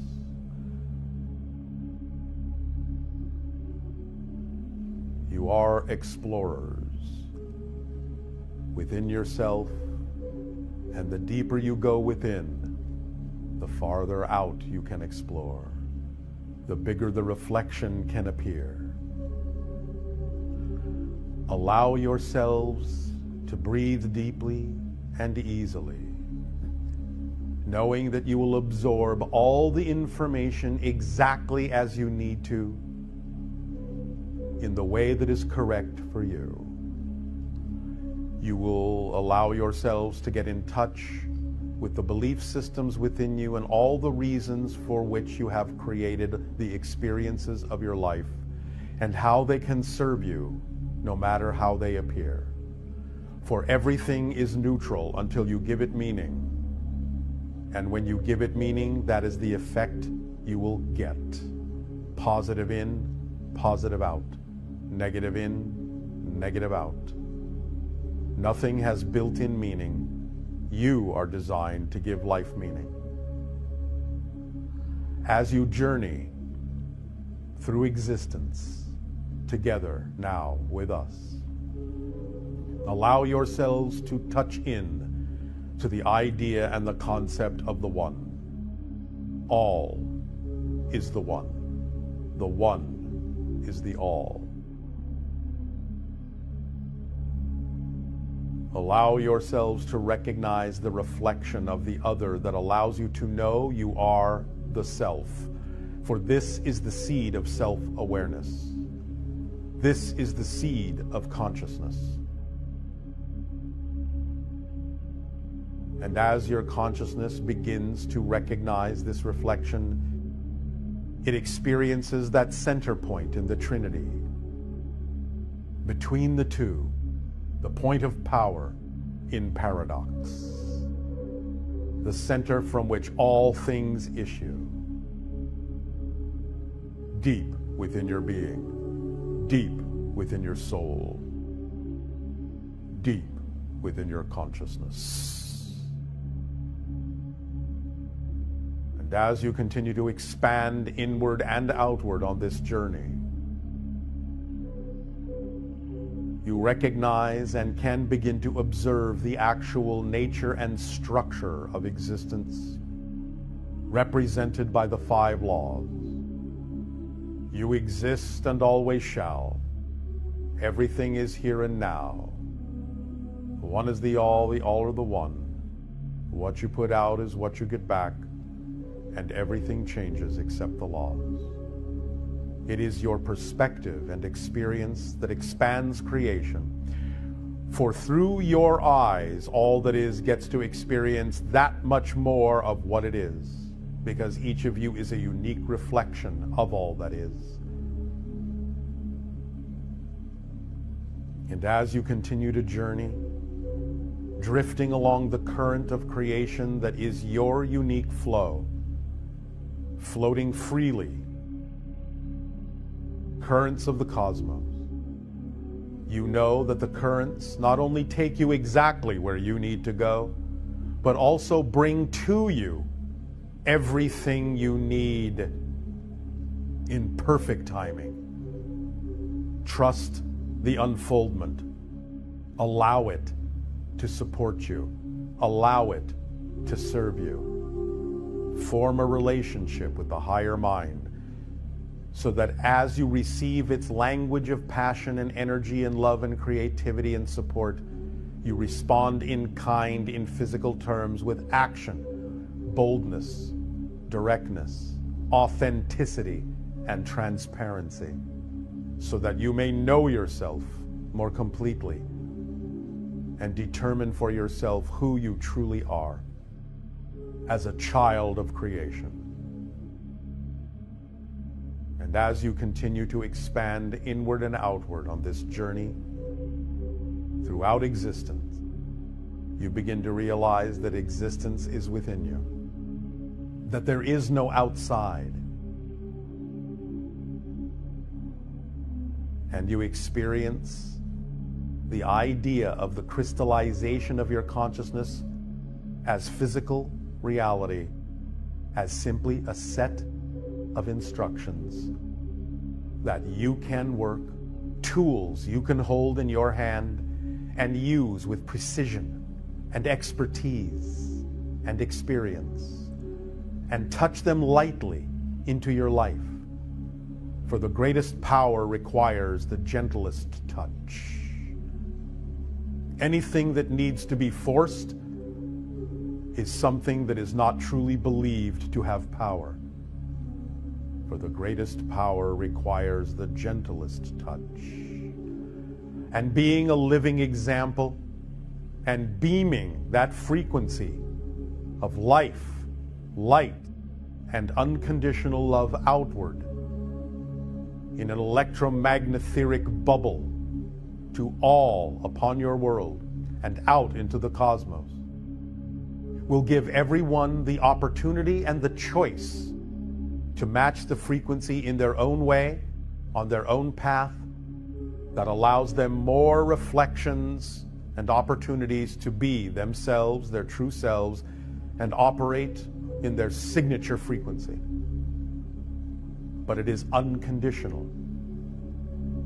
and allowing, no matter what they may choose. For again, if it is forced, then there is no belief in the innate power of their own truth. They will find it in their own way. You are eternal, infinite, and indestructible. There is no hurry. Time is your creation. Live in the now. Become more aware of the rate at which you are changing all the time, and you will feel the acceleration propel you forward, simultaneously into multiple parallel existences, and you will draw from them more consciously with more awareness to mix and match and arrange them in whatever way works best for you, who you determine yourself to be.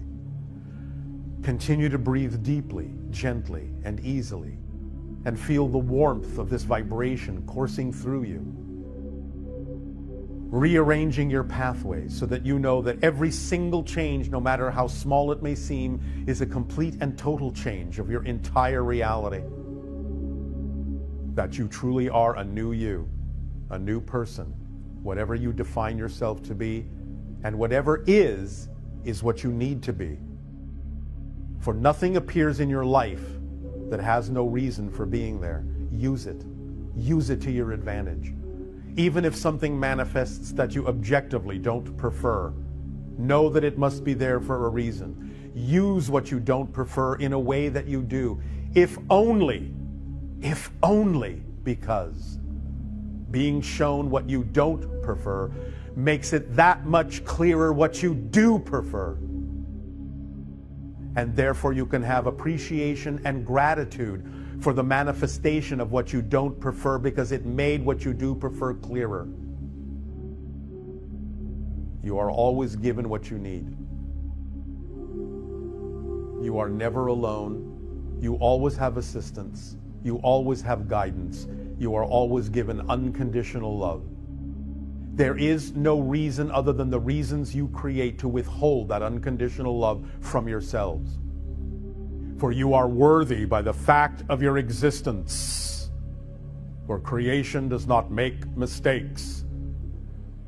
Belief that you are unworthy is arguing with creation, an argument you will never win. Relax into your worthiness. If you exist, existence must need you to exist for it to be all that it is. You are unique. You are a reflection. You are all that is experiencing itself as a part of all that is. Be yourself. Breathe deep and find your truth within. Know that you are different from moment to moment. How you define yourself is who you are. Be your path. Act on your passion. Let go of insistence, because insistence is resistance to the natural self. You belong. You are worthy. You are beautiful. You are loved. Continue to breathe deeply and easily and gently. Be kind to yourselves. And please remember, the first step toward enlightenment is to lighten up on yourselves. Don't take things too seriously. Have fun. Relax. And once again, remember, Surrender is not surrendering control. Surrender is surrendering to the control that's already built into you. Allowance is your rudder. Passion is your compass needle. Action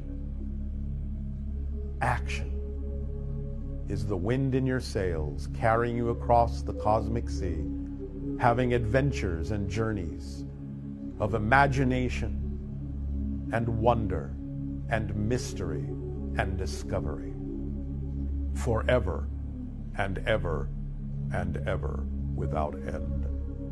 For there is no end, for there was no beginning. Existence simply is. Time is subject to existence. Existence is not subject to time. Continue to breathe and let go of that which does not serve you. Let go of that which is no longer relevant for you. Let go of that which doesn't belong to you.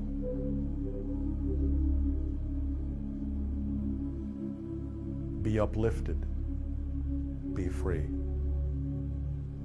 And welcome home. Our unconditional love to you all. Continue to breathe and float freely in the void. As your music softens, continue to feel the resonance within you that you can carry wherever you go. Let it soften, but know that it is forever here with you. Let it go to silence.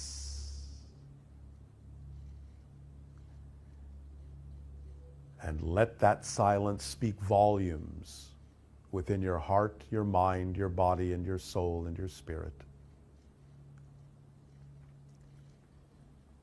We thank you for the co-creation of this interaction and your allowance and gift to us of experiencing through all of you that many more facets of the multidimensional crystal of creation.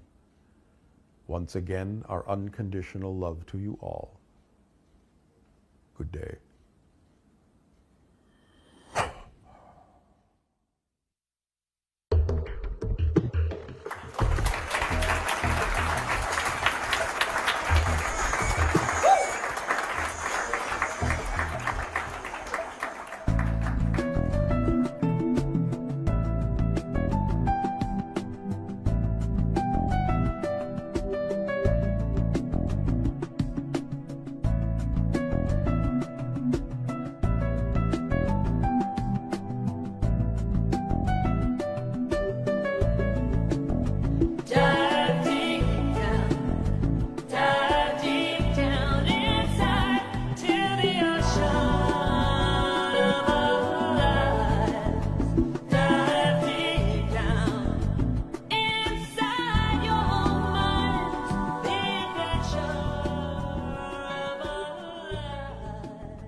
Say good day to you this day of your time. How are you all? All right. First and foremost, we will take this opportunity to thank each and every one of you and all of you together for the gift you are giving to our civilization in allowing us to communicate with you in this way. Each and every time you allow our civilization to interact with yours, we are allowed the opportunity to see that many more ways that creation has of representing itself, and this expands our understanding of creation. So we thank you for the gift of being allowed to experience the unique facet of the multidimensional crystal that each of you happen to be.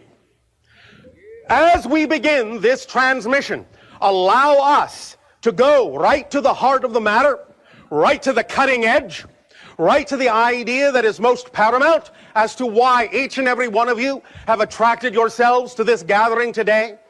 And the idea has to do with your resonance, your frequency, your vibration, your true core vibration. What is your true core vibration?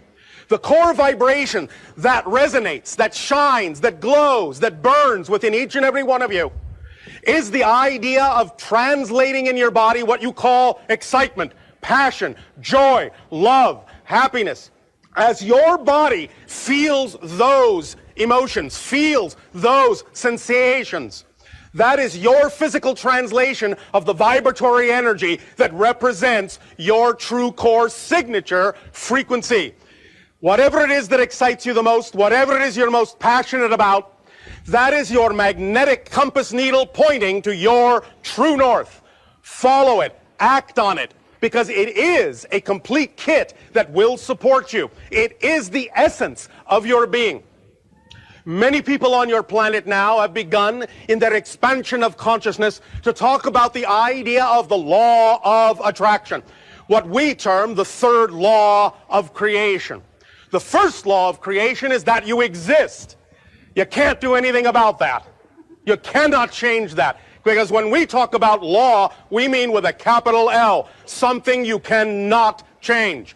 The idea of what you may call your laws of physics are simply nothing more than local conditions that may be generally true, but are not necessarily the same in all realities. So when we talk about the idea of the four laws, we mean those conditions, that representation of the structure of nature, of existence itself, that is the same for every being in every dimension, everywhere, every time, every place throughout creation. Number one, as we said, you exist.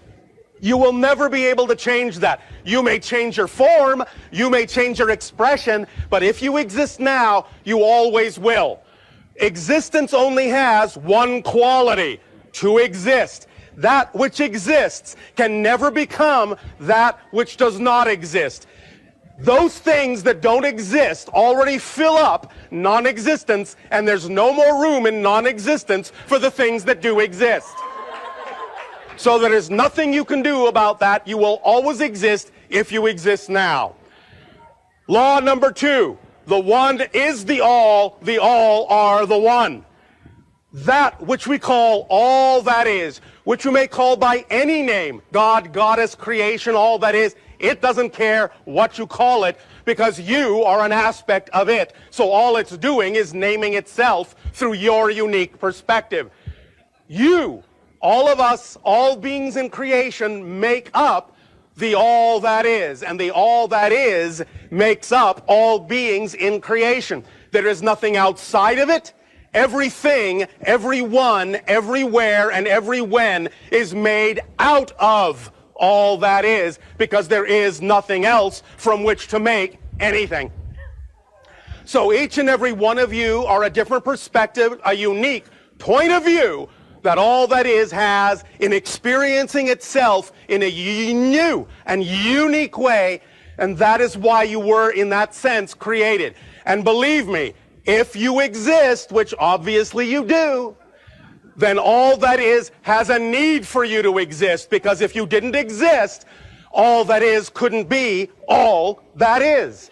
So, if you find that you are having issues of self-worth, if you deny your purpose in life and think that you should not be, we would suggest that you stop arguing with creation, because creation obviously believes you have a purpose, because creation does not make mistakes. And if you didn't need to exist, believe me, you wouldn't.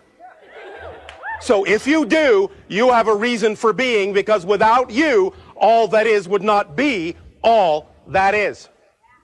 Law number three, what you put out is what you get back. Physical reality is a mirror. Literally a mirror.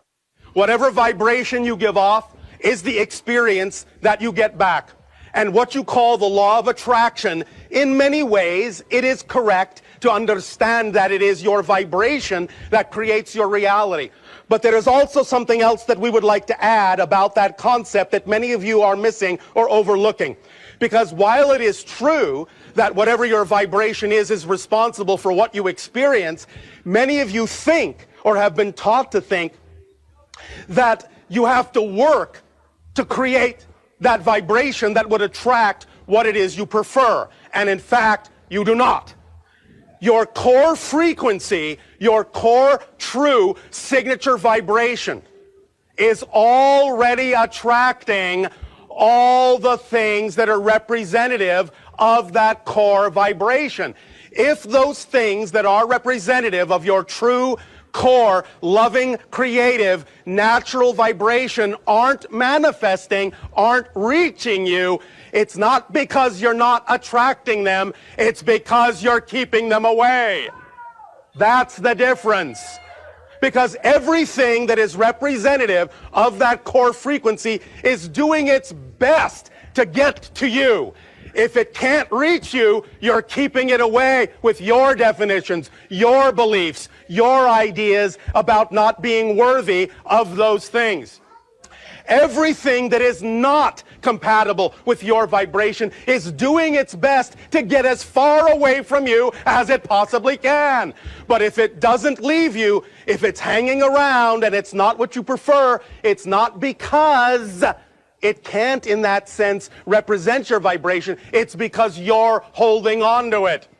So the idea of the law of attraction, while in one sense is accurate, it's really more about letting go of those things that don't work for you and letting in those things that do. And that's really how the law of attraction works. Now, here is something that we know many people on your planet find very, very, very difficult. And that is that this isn't difficult at all. Many people on your planet find simplicity to be the most difficult thing to wrap their minds around. Many of you think that it's a very complicated thing or that it requires a lot of struggle and strife to attract these things, and nothing could be further from the truth.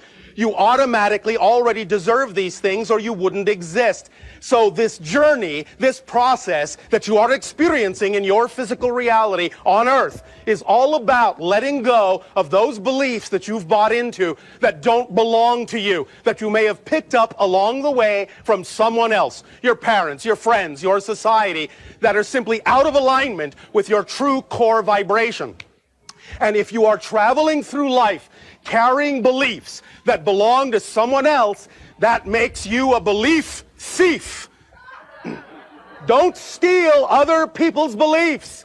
They don't belong to you. So if you find that you have beliefs that don't belong to you, drop them, let them go. Don't carry them around. They will tire you out, wear you down, because they're not compatible with your core vibration. Anything that is truly compatible with your core vibration will allow you to feel light, energized, creative, loving, all those things. Anything that is not you is going to feel like a strain, a struggle, an effort, a trial, a tribulation, painful. Remember, pain, physical pain, emotional pain, spiritual pain, pain is the result of the resistance to your natural self. That's all it is. Stop resisting who you are. You will fit, everything will work, because you don't need to make life work. You just need to let life work. Life already works. It works automatically. It works fluidly. It works absolutely perfectly. It's just that when you buy into belief systems that are out of alignment and are at odds and in contradiction to your true core vibration, it doesn't allow you to see, it doesn't allow you to experience that life automatically works. This brings us to the fourth law, the last law, and that is that everything changes. Everything is change. One thing changes from one thing to another. Change is a constant. It always will change, except the only thing that never changes are the first three laws. They never change. You exist. The one is all, the all is one. What you put out is what you get back. Change. Everything changes. That's it.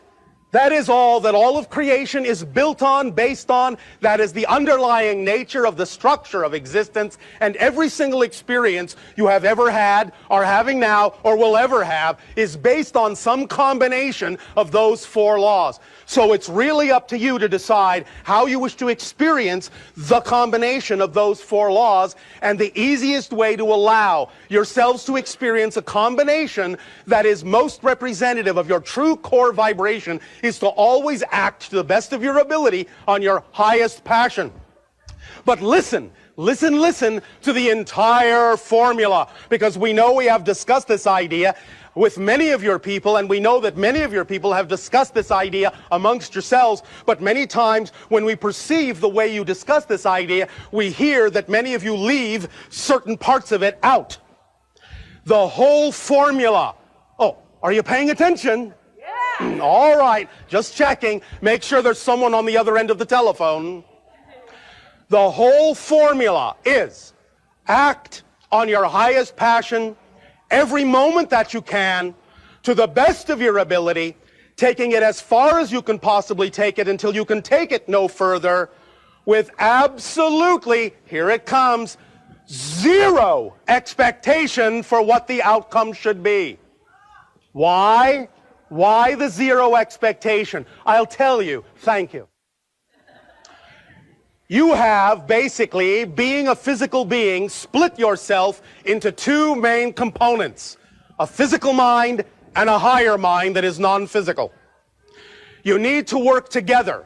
The physical mind and the higher mind must form a partnership, must form a relationship that works in tandem in order to actually function as a whole person in your reality.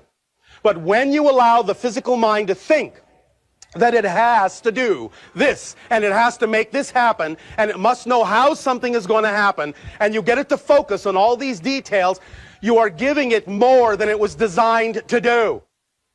You wear it out, you tire it out, and you wonder why you get so many headaches at the end of the day, and you wonder why you're tired all the time. The idea is to understand that the physical mind is simply not designed to know how something is going to happen. It just isn't. The physical mind is only designed to know and to experience what is happening in the present. The higher mind knows how something is going to happen.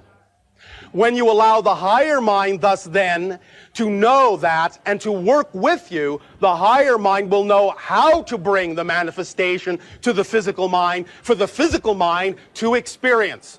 So here is how the idea, for example, of visualization actually works.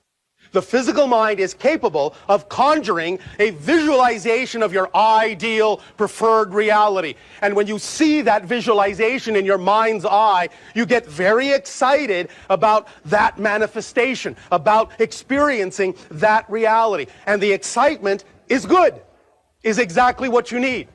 But the purpose of that visualization is to generate that feeling, that state of being of passion, of excitement. The purpose of the visualization is not necessarily to come into manifestation as your physical mind has envisioned it.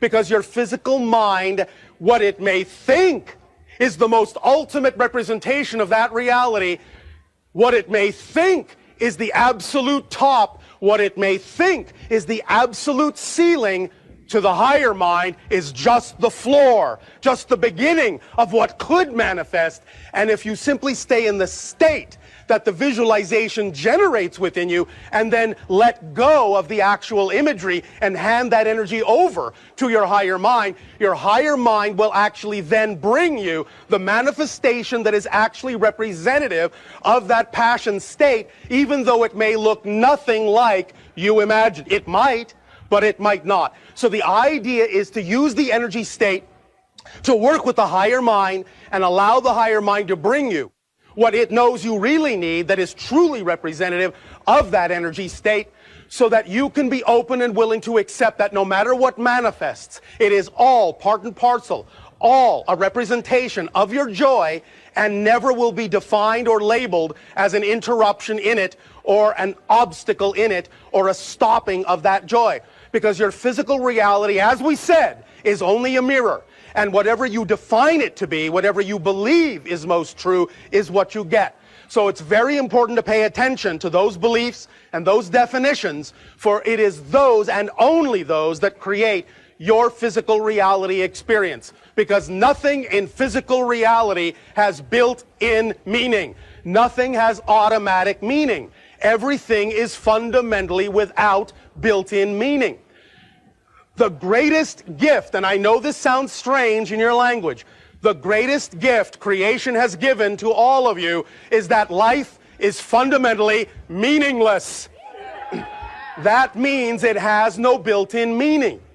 What that also means is you were designed to give it the meaning you prefer to give it, and the meaning you give it will utterly determine how you experience it, no matter how the situation looks. Because every situation is neutral and can serve double duty and can allow you to experience a positive or a negative effect in your life. It isn't how the situation looks that makes the difference. It's how you respond to the situation that makes the difference in terms of the effect that you experience. So let go of the idea that the outer world needs to change in order for you to know that you have changed. Just make the change within yourself, know that you have changed, behave as if you have changed, and then you will prove to creation that you have changed, because you will be responding differently to the outer reflection, even if the outer reflection stays the same. That's how it works. Does that make sense to you all? Remember that all we are talking about here is not only simple physics, it is simple physics. Very simple. We understand that creation is infinitely complex and rich, but it is not complicated. It is fundamentally simple. Were it not fundamentally simple, it could not be infinite. Because if it were more complicated than this, it would fall and collapse under its own weight. In order to be truly infinite and allow for all possibilities, the core, the essence of creation has to be fundamentally simple. Do you all understand? Thank you. We will now extend to each and every one of you, once again, our deep appreciation for the co-creation of these interactions. We will now open to you the idea of questions and conversations, if you wish. Hi, Bashar. And to you, good day. Thank you so much for coming. We all want to extend our appreciation to your civilization for coming to talk to us and to teach to us. You mentioned at the beginning, or Darryl mentioned, that you would come physically to us when we're ready. How close are we to that moment? It is highly likely, and again, remember, this is just a probability at this time, because there is no such thing as a prediction of the future. Absolutely. There is only a sensing of the energy that exists at the time the prediction is made. And if that energy changes, it will not come to pass. But if there's a lot of momentum behind it, a lot of energy behind it, then it will manifest. So, with that understanding, as we read the energy now, it is most likely, most probable that open contact between your civilization and other civilizations, including our own, will happen sometime in the window of your time you call 2025 to 2033. Fantastic. So who else is out there attempting to contact us right now besides you guys? The first civilization it is likely that you will make open contact with are called the Yael, or what in our ancient language we call the Shalanaya. They are a hybrid civilization similar to our own, but they are more closely connected genetically to your civilization, and they will be the first ones to make open contact. Is it true that we were put here by aliens? Like we were... It is not that you were put. It is that we the indigenous species that was native to your planet was, in a sense, to some degree, genetically altered into the form you are now. Cool. Awesome. Thank you so much. Yes. Thank you.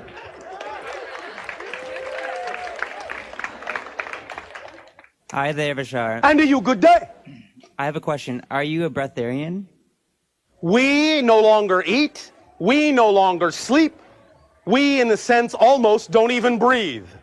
We, in our own civilization, are evolving out of physical reality, but we are still what might be called quasi-physical. But we have elements of physicality and elements of spirit. We subsist directly on the energy of creation at this point. Does that answer your question? Yes. And how do we get to that point? It is very simple. You evolve by acting to the best of your ability on your highest passion every moment that you can. One moment. Do you have sex? One moment. Okay. We are allowing for aerial technology to pass by.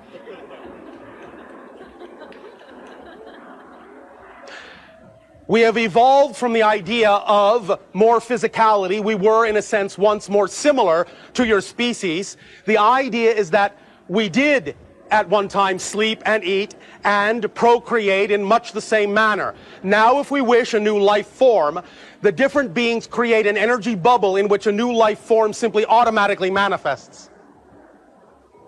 Did that answer your question? Yes. Is that sufficient? Do you have sex? I just answered your question. That was good. Okay, all right, I'm good. Thank you. Thank you. Hi, Bashar. Speak up and be bold so that all may hear what you have to share. Hello, Bashar. And to you, good day. I just wanted to ask if I would see someone again. Whom? Pono. Whom? Pono. When did you see them last? When I was in Hawaii in April. And why do you wish to see them again? Because he's my friend and... Well, you know that at some point, the fact that you met at all means you have some connection. And the fact that you have some connection means that somewhere, somehow, somewhen, you will meet again. We cannot say exactly how or when, but if you have a connection at all, you will meet again. You understand? Yes. Does that answer your question? Yes, Bashar. Is that sufficient? Yes. Thank you. You're welcome.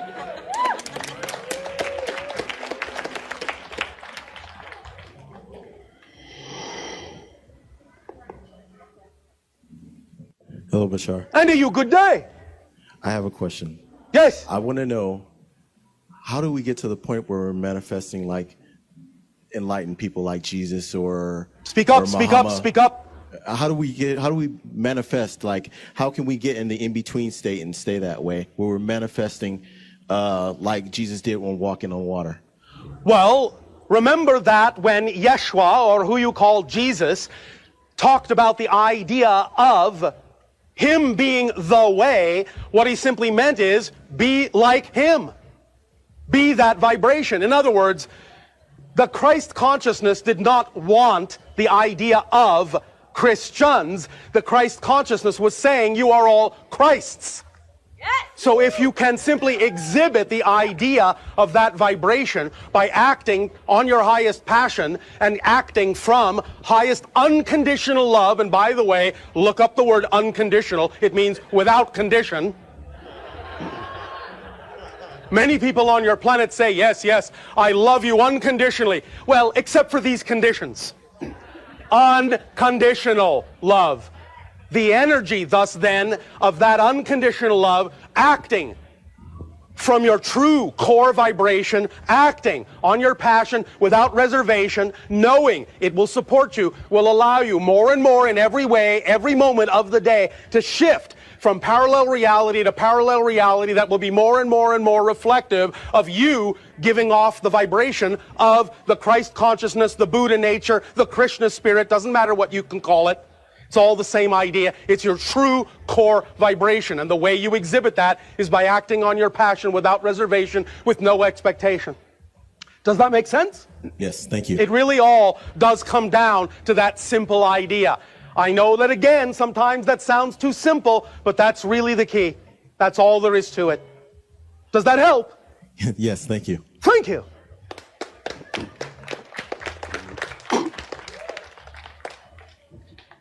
Greetings, Bashar. And to you, good day. It is an honor to co-create with you in this moment. For us as well, with you. Thank you. My question for you today is that being an incarnate in this body, as you said, the first law is that we have always existed and that we have many lives, and it is said that we have many interdimensional cells happening at this moment in this parallel life. All lives, all experiences, all exist at the same time. Time, in that sense, is an illusion. There is no past, there is no future. Those are simply alternate, parallel, coexisting realities that are going on right now. And my question for you is, what is some suggestions that you can give us to help us remember and tap in to the memories and the talents and the abilities we have in our other lives? I know this is going to sound redundant. However, when you act on your highest excitement, what are you doing? You're living in the moment. When you're living in the moment, living in the present, what are you doing? Tapping into everything that exists in the present. So if all those other lives coexist now, the easiest way to allow whatever information you need in this life from those lives to help you, the easiest way to tap into that is by living as fully as you can in the present, in this life, and the way to do that is to act on your highest joy every moment that you can. Does that make sense? Yes. Now understand, the idea is that you're already getting all that information. You may not always know it. You don't always need to know that you're getting that information, because sometimes the information comes in such a natural way as to not interfere, not intervene, not stop your momentum. You never know when that information is coming to you. You may someday have a thought, an inspiration, an idea that you're very excited about. How do you know it didn't come from an experience that another version of you in another life is having right now? You don't know. It might have. But the point is you don't necessarily need to know that's where it came from in order to use it in this life, yes? Yes. So, by not insisting that you have to know where the information is coming from, more information will come to you. Right. That's the paradox. Does that make sense? Very much so. Does that answer your question? It does. Thank you. Thank you. You are welcome. One more, please. Yes. Is it a potential in our lifetimes, everyone here, that we will be able to tap into being able to manipulate reality itself? You are manipulating reality itself. Cool, so we'll be able One to fly? moment. Let us clarify. Please understand, when you hear things like learn to create your reality, learn to manifest, learn to trust, these things are not things you actually have to learn to do. What you need to learn is that you're already doing it. And you need to become consciously aware of the fact that you're already doing it. You're already manifesting everything you experience. You're already creating your reality. You're already trusting in something 100% of the time, aren't you? Yes. If you weren't trusting in something, you would have no experiential reality at all. So the issue is, you don't have to learn to manifest. You don't have to learn to trust. The question is, what are you trusting in? What are you manifesting with the mechanism you are already using? So just become more aware of the fact that you're already shifting, you're already changing, you're already manifesting automatically. You can't help it. It's in your nature. If you weren't doing it, you would have no experiential reality at all. So the fact that you're having an experience means you're already manifesting. You don't have to learn how to do it. It's part of your nature. But let it become conscious so that you can consciously choose what you prefer as opposed to unconsciously manifesting what you don't. You see the difference? And it is all about the difference in definition. Because when you define that you don't know how to manifest, when you define that you have to learn to trust, when you define that you have to learn to be abundant, you're already setting yourself back several paces, because now you're assuming you have to learn to do something that in fact you're already doing and don't have to learn. So, allow yourself to speed the process up by recognizing that you're already doing these things, and watch your definitions. The definitions of what you define your reality to be is key. For example, many of you define the idea of abundance or lack of abundance in the following way. You say, I have a lack of abundance. That's not possible. There is no such thing as a lack of abundance. Everything is always absolutely abundant. What you're actually saying is you have an abundance of lack. But you see, you still have abundance. So it's not about having to learn. It's not about having to learn to be abundant. It's about paying attention to what you believe you're abundant in. And then you can change what the form of abundance is, because you don't have to learn to be abundant. You just have to change what form of abundance you prefer. See how much easier that is? Yes. Watch your definitions. Your definitions are everything in the creation of your reality experience. Make sense? Makes sense. Thank you. Thank you. I love you, Bashar. Our unconditional love to you as well. Love you.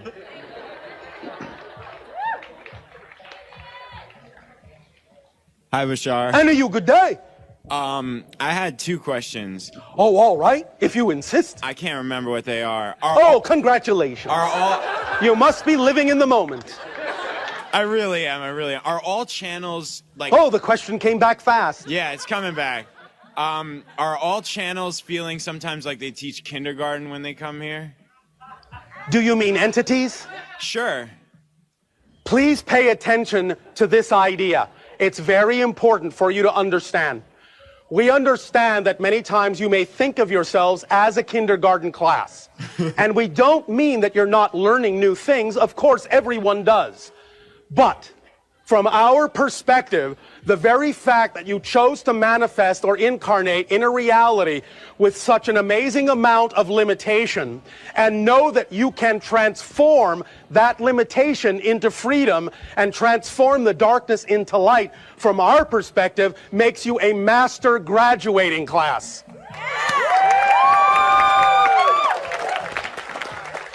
So, we understand that you may feel like you're learning new things for the first time like a youngster. Nevertheless, the power and strength and assurance it takes for a soul and a spirit to manifest on earth at this time, and know that no matter how dark and no matter how limited, it can still transform that into love and light that makes you a master. Never think less of yourselves. And knowing that that's how we see you, you can see yourself that way too, if you wish. Yes? Yes. Does that help? Yes. All right, and the second question? Do you know what my second question is? That was a question, wasn't it? Yeah.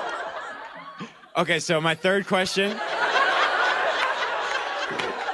is, do you want to comment on at this time about other like entities, like 3D reality entities that are from off-world that are here now? Do you have anything to say about that? Are you talking about the idea of extraterrestrial beings? Sure, extra dimensionals, anybody coming here that's here. Well, sometimes there will be those beings from other civilizations and other dimensions that may temporarily take up some kind of visitation or residence upon your planet for a time to observe or learn or experience certain things. Yes, that can happen from time to time. There are also extraterrestrial bases on your planet here and there, and on your moon, and in several planets in your solar system. What else do you need to know? No, that's it. Just checking. Oh, all right. Greetings, Bashar. And to you, good day. Yay. So I'm just calling in, just building on this some momentum here. Yes. Full mastery of our physical beings, our planet here, and how we're interacting with these soils, this earth, these sacred waters, and yes, and dealing with the current state of excessive radiation and yes, all kinds of demineralization of soils, and it's exciting, isn't it? It's really exciting because we have a great opportunity, like you're saying, yes, to turn this mass darkness into light. And so I'm wondering what insights you have. Well, you're giving yourself an opportunity to understand more clearly what kind of a world you prefer by first creating a world that you don't prefer. Because sometimes in your civilization, because of the way you're brought up, because of the belief systems you bought into, it's sometimes easier to know what it is you are by first experiencing what it is you are not. And thus forcing yourself, in a sense, in a certain direction. We call this, by using an aspect of your language, the watermelon seed principle. When you place yourself in a circumstance like a watermelon seed between thumb and forefinger, and you squeeze and squeeze and squeeze and squeeze yourself to where you have nowhere else to go, suddenly you will shoot out in a new direction, an unexpected direction, with a new insight. and an understanding of how to transform something you didn't have before. So sometimes that's how you do it. You put yourself in a vice to force yourself to see something in a new direction that heretofore was invisible to you. So that's what you can do if you wish. At the same time, you can again simply recognize these are opportunities to look at alternatives that are far more representative of who you prefer to be and what you prefer your world to be. Now, please again understand very clearly, you never actually change the world you're on. Ever. You change yourself and then you shift to a parallel Earth reality that's already more representative of the change you made within yourself and is already populated by beings that are more representative of that vibration. But the world you used to exist on still exists somewhere else, still populated by versions of yourself or other beings that are more representative of the vibration you no longer are. You are constantly shifting from parallel reality to parallel reality. Now listen, billions of times per second. That's what time is. The experience you call time, movement, change, space, is your consciousness shifting billions of times per second from parallel Earth to parallel Earth to parallel Earth to parallel Earth, a little bit different, a little bit different, a little bit different, a little bit different, but totally different, totally different, totally different. The only reason you don't know you're doing it is because the parallel Earths that you're shifting to are so similar to the one that you just left, you hardly notice the change. But if you make a greater change in your energy, you'll shift to a parallel Earth that is more different than the one you just left, and you'll start to notice that you're shifting all the time because of the difference between the two. But you're constantly shifting, and that constant shifting, billions of times per second, from parallel reality to parallel reality is what creates the side effect or illusion you call time, in much the same way that you know frames on a film strip are static. Each frame has no movement in it. Each parallel reality has absolutely no motion in it whatsoever.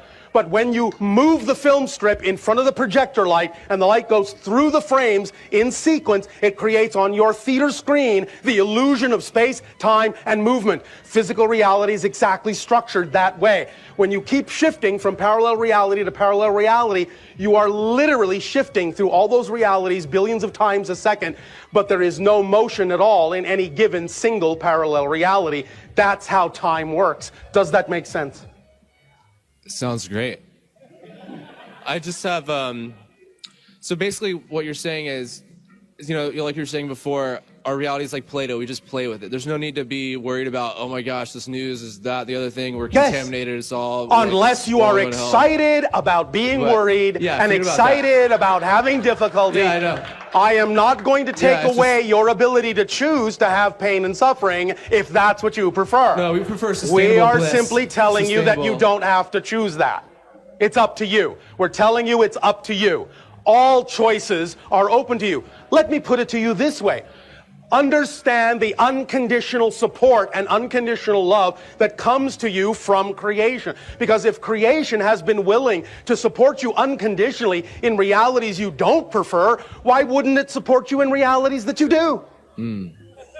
It has already proven to you it will support you in anything you believe to be true if it will support you in those things that you don't prefer. So that is your proof that it will support you in the things you do prefer. All you have to do is choose them and you'll get the same support you've always gotten. You understand? Beautiful. Well, I look forward to seeing you on the next plane. All right. Yeah. Or the next spaceship or whatever comes along. Right on. Thank you. Thank you.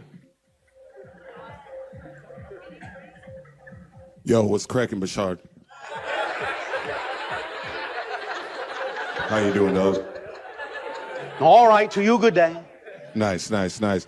I just had a question real quick. I wanted to know what you thought about the regressions that are going on with alien hybrids that are abducting people and they're going through hypnosis and all right. about it. We understand. All right, thanks. Now, first of all, understand that The idea that sometimes is called the abduction phenomenology on your planet is a variety of many different things and includes many different kinds of species.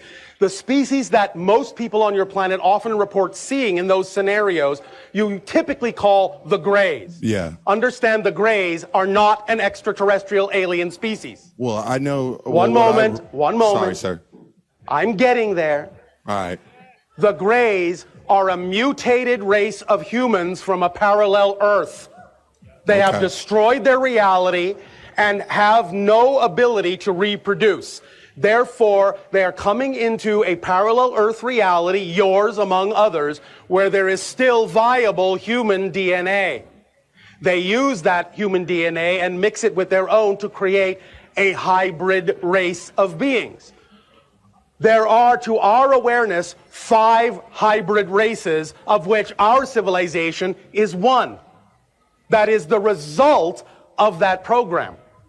Now, we understand that many people on your planet have had fearful experiences with this, and in no way, shape, or form are we excusing the idea that some of the Greys, being devoid of an emotional component, don't necessarily go about those interactions in the best or most positive way that they could, because they simply don't understand anymore what an emotional fear reaction is. And therefore, to them, it's just business as usual, and why are you putting up such a fuss? Because you agreed to this on another level.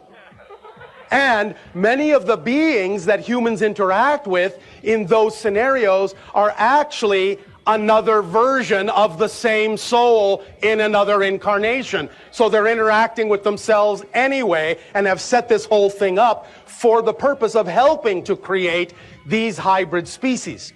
Because this is also, in a sense, the next stage of evolution for your world as well. In other words, in about 1,000 of your years, human beings will choose to no longer incarnate in the same form in which they are now existing on your planet, and Earth will become the 6th hybrid civilization. But I mean, seeing how hybrids have already kind of messed up their own No. The Greys, not the hybrids. The Greys destroyed their world. The hybrids are the result of the blending of the Greys and the humans from your reality to create a more positive reality that will allow them to move on and not destroy themselves again, while at the same time giving you the benefit of their experience, which is why in many abduction scenarios you hear people reporting that the Greys have told them, we are you, and this is what happened to our world. Look to your ecology, look to your environment, and don't do what we did. You understand? So, I mean, so human hybrid is good? There are many different kinds of hybrids. The idea is that if it's already all of been you, done, then how's it good? all of you are hybrids already. Because the idea is that, as we already said, whatever the indigenous hominid species was on your planet millions of years ago has already been genetically altered by extraterrestrial beings a long time ago. So you're already part and parcel of beings from the stars. Many of them, in a sense, look like you because you actually look like them. So you're already hybridized. The hybridization that is going on now is for a positive reason. Many of you are starting to wake up to this idea. When you let go of your fear, you will see, you will know, you'll have more control, you'll have more awareness, you'll have more ability to interact in a conscious way in these programs, and you will remember that you agreed to this and what part you're playing in the creation of the evolution of your species on Earth. Thank you, Big Doug. I'll take that all into consideration, man. All right, it's up to you. All right, thanks, brother. Thank you. Hello, friend. And to you, good day. I remember how you were talking about how we see simplicity as something that is very hard to achieve in our society. Yes, speak up so that all may hear you. He sees that sometimes simplicity is hard to achieve in our society. Yes, we spoke about that. Continue. Yeah, and you said that simplicity is actually not hard to achieve in any way whatsoever. No, it is not. Unless you believe it is, then it is. Well, see, that's the thing. Yes, that is the thing. I see simplicity as the result of an equilibrium that we are trying to reach. Yes, but you are not trying to reach it, you are reaching it. That we are reaching, yes. Yes. So, what's the difference? Well, I mean, with equilibrium, there is like a struggle between two. No. There is a balance. There may be a challenge in understanding, but challenge does not necessarily imply a struggle in the negative connotation. Now, first of all, understand that there is going to be a little bit of interpretive leeway here, because we understand that we are not speaking your language. We're simply sending thoughts, and it's being translated into your language as best as is possible. The idea is that sometimes we know that different words in your society can have different meanings, so some semantic issues may, to some degree, be confusing this idea. But what we are simply saying is, you can have challenge. We're not saying you're not going to have challenge in your life. We're not saying that you're not going to have situations that create you to grow. But it doesn't have to be the idea of suffering. It doesn't have to be the negative connotation. Challenge can still be exciting and still be a positive thing, even as you are learning to create that equilibrium. So even the equilibrium really isn't much of a fight or something that's hard to go through. No, but whatever process you have created in order to get there is your process. And the paradox is the more you honor whatever you have created, the easier it will get and the faster you'll go into equilibrium. So it's about owning what you have created, not denying it, not pushing it away. It's owning and acknowledging whatever difficulties you have created, and then allowing yourself to learn from them in order to not have them again. And by learning in that way from the difficulties, using them in a positive way, you will achieve and create equilibrium more quickly. Does that make sense? Yes, that does. All right. And I had another question come to mind as I was over here. What does your species understand about the relationship between electromagnetism and gravity? This may be a little out of the scope of our conversation. It is different expressions of the same idea. Let us give you a very brief understanding of our perspective of the connection between those two experiences, all right? Okay. Pay attention now, because we're going to do this briefly and relatively rapidly, all right? Yes. All right. Imagine, if you will, and again, please understand this is just a translation in your language. It is just a euphemism, it is just a symbol, but it will help to illustrate the point, all right? All right. All right. Imagine now, if you will, that nothing exists but a single particle, all right? Okay. Because nothing else but that particle exists, it is, in a sense, massless. It has no effect on anything. There's nothing to have an effect on. Nothing has an effect on it because nothing else exists. Are you with me so far? Yes. Because it is massless, that means it can move at infinite speed. Yes? Yes. All right. Something that moves at infinite speed can be everywhere all at the same time. Yes?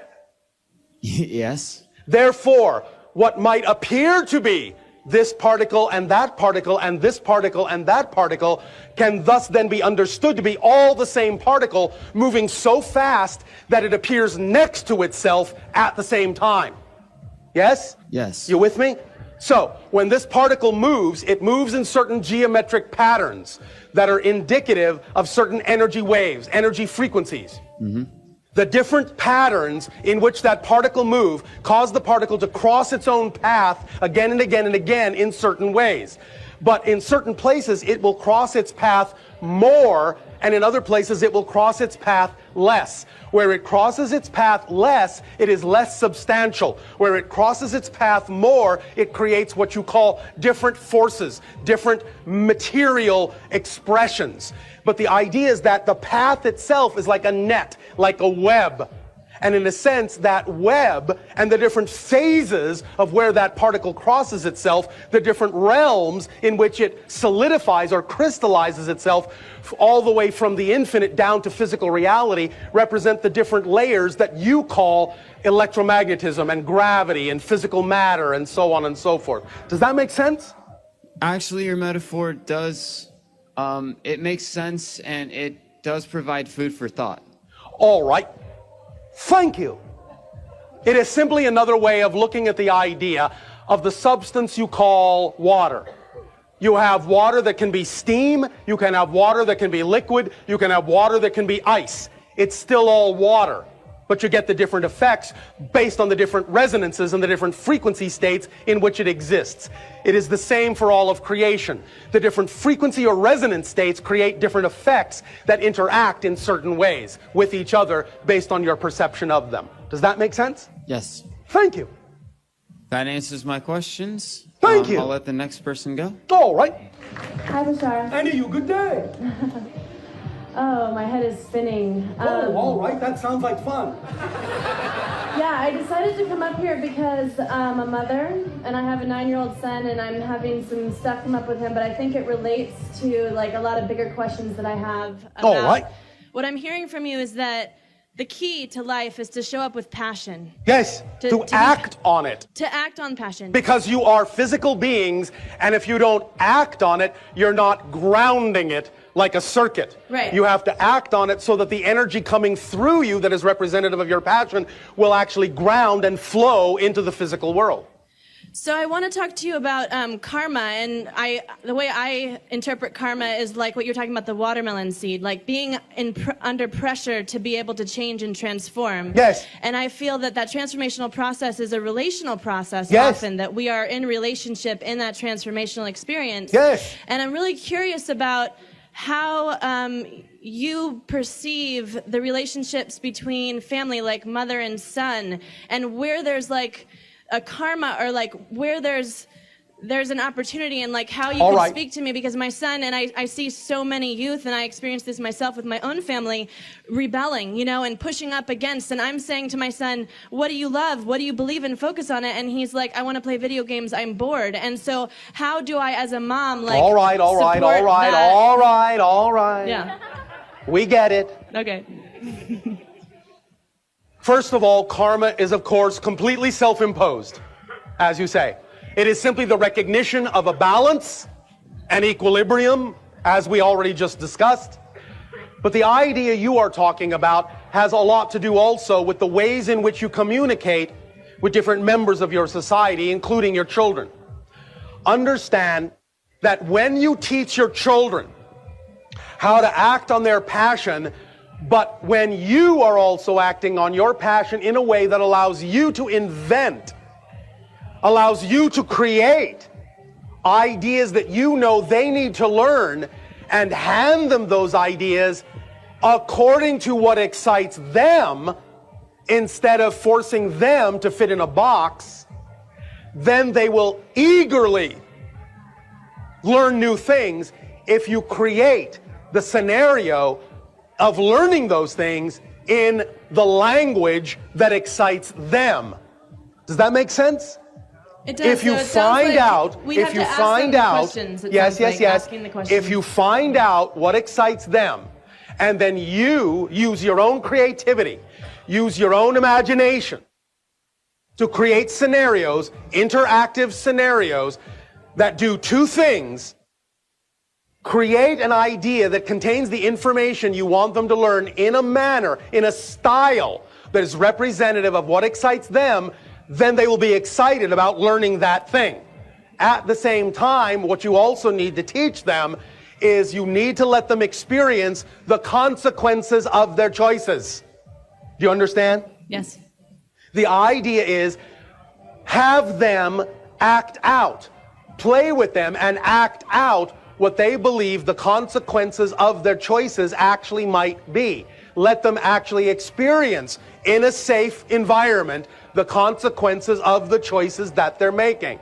The parents need to be creative enough, need to be playful enough, need to be imaginative enough to create the kind of interaction that will allow the child to want to learn the things they need to learn to exist in your reality, by styling them in the direction that they're excited to learn things in, and by giving them the opportunity to understand what the consequences of their choices are, you create within them a self-guiding mechanism that they can use for their entire life.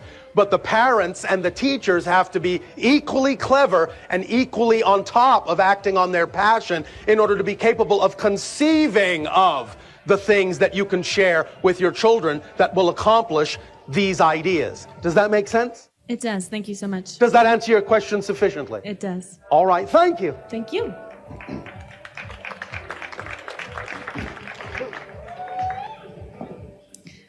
Hi. And to you, good day.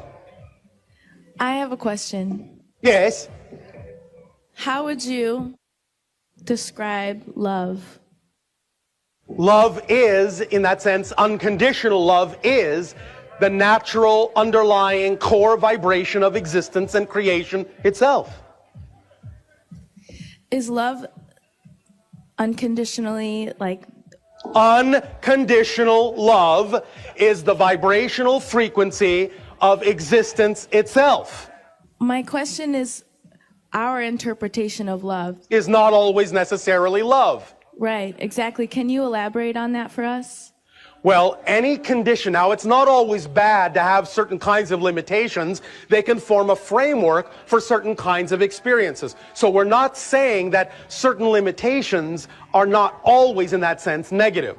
But any limitation placed on unconditional love in that sense is not the actual core vibration of existence itself. It is some variation of that idea that is being designed to be experienced in a certain way for a particular purpose. It just depends on what that purpose is and how clear you are about why you're expressing that variation. You understand? You have to have your own integrity, your own clarity, your own honesty about what interpretation and what spin you're putting on unconditional love, because many people on your planet interpret unconditional love in a way that is actually not an accurate interpretation. For example, some people might say, well, I will just let my child do anything and everything because I love them unconditionally. That's not unconditional love.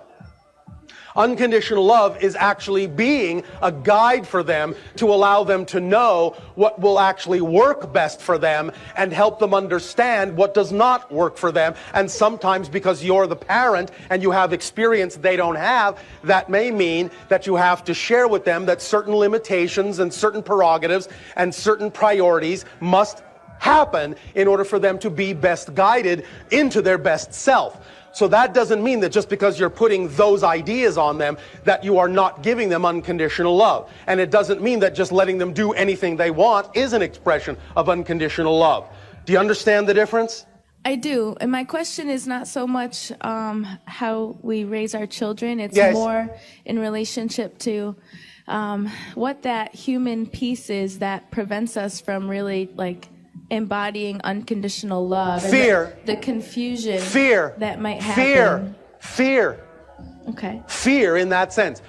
If you have a negative definition, if you have a fear definition, a fear-based belief system that is out of alignment with your true self, then that fear-based definition, by being out of alignment, will allow you to experience the idea of love as fear. You see, you only have one energy. You only have one energy. Fundamentally, that energy is unconditional love. But if you filter that energy, if you flow that energy through belief systems that are out of alignment with your true core self, you'll experience that energy as the sensation you call fear. So, if you know how to use fear in a positive way, you will recognize that when you feel fear, what it's showing you is that you have a belief system you're unaware of that's out of alignment with your true self. So you can say, oh, thank you, fear. Thank you. I love you unconditionally for bringing to my attention I have a belief I don't prefer.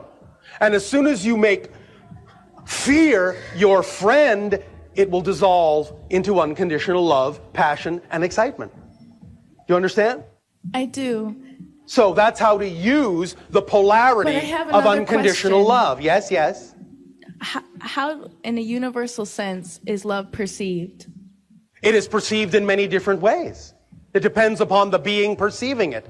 But fundamentally,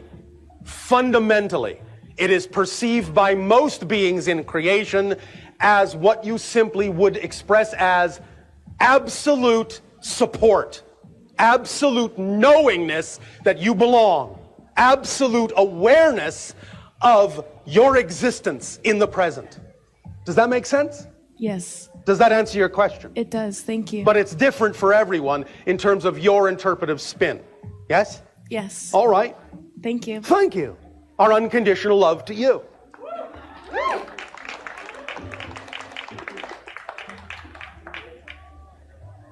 Good day to you, Bashar. And good day to you. How's it going?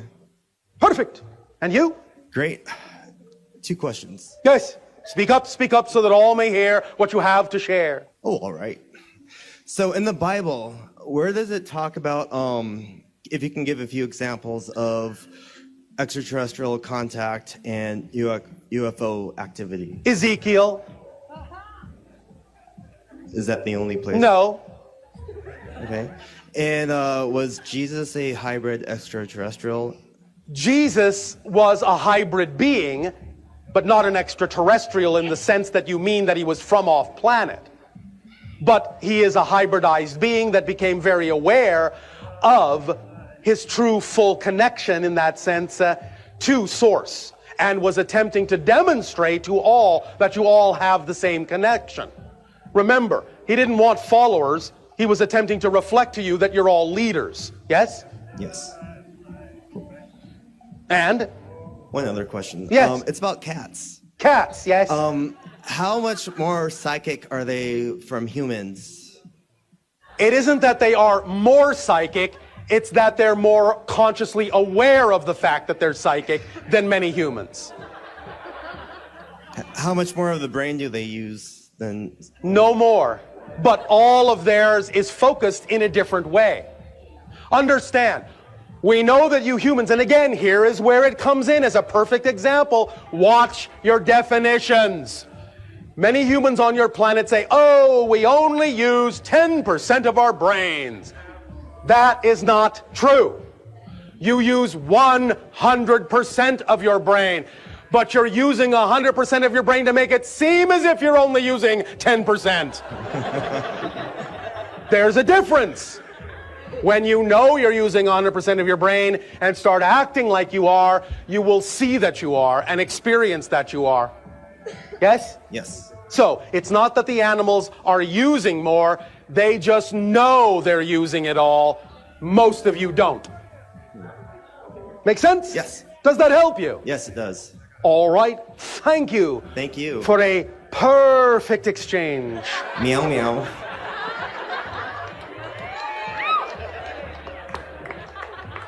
Hello, Bashar. And you, good day. So I've heard you talk about parallel dimensions and shifting realities into different frequencies. Speak up, speak up. Into different frequencies. Yes, and it's all about frequency. It's all about resonance. Yes. If you're shifting into different Earths with different frequencies and your friends are there to create the illusion of consistency. Yes. Is their consciousness actually experiencing this different Earth with you? Yes. Okay. So, like, because sometimes I wonder, like, if, like, because you mentioned before, like, when people, like, kind of disappear from your life, or... Sometimes that can be representative of the fact that you have shifted to a parallel reality where they don't have a version of themselves. Okay. All right. Sometimes. Not always, but sometimes. All right. Thank you so much. Thank you.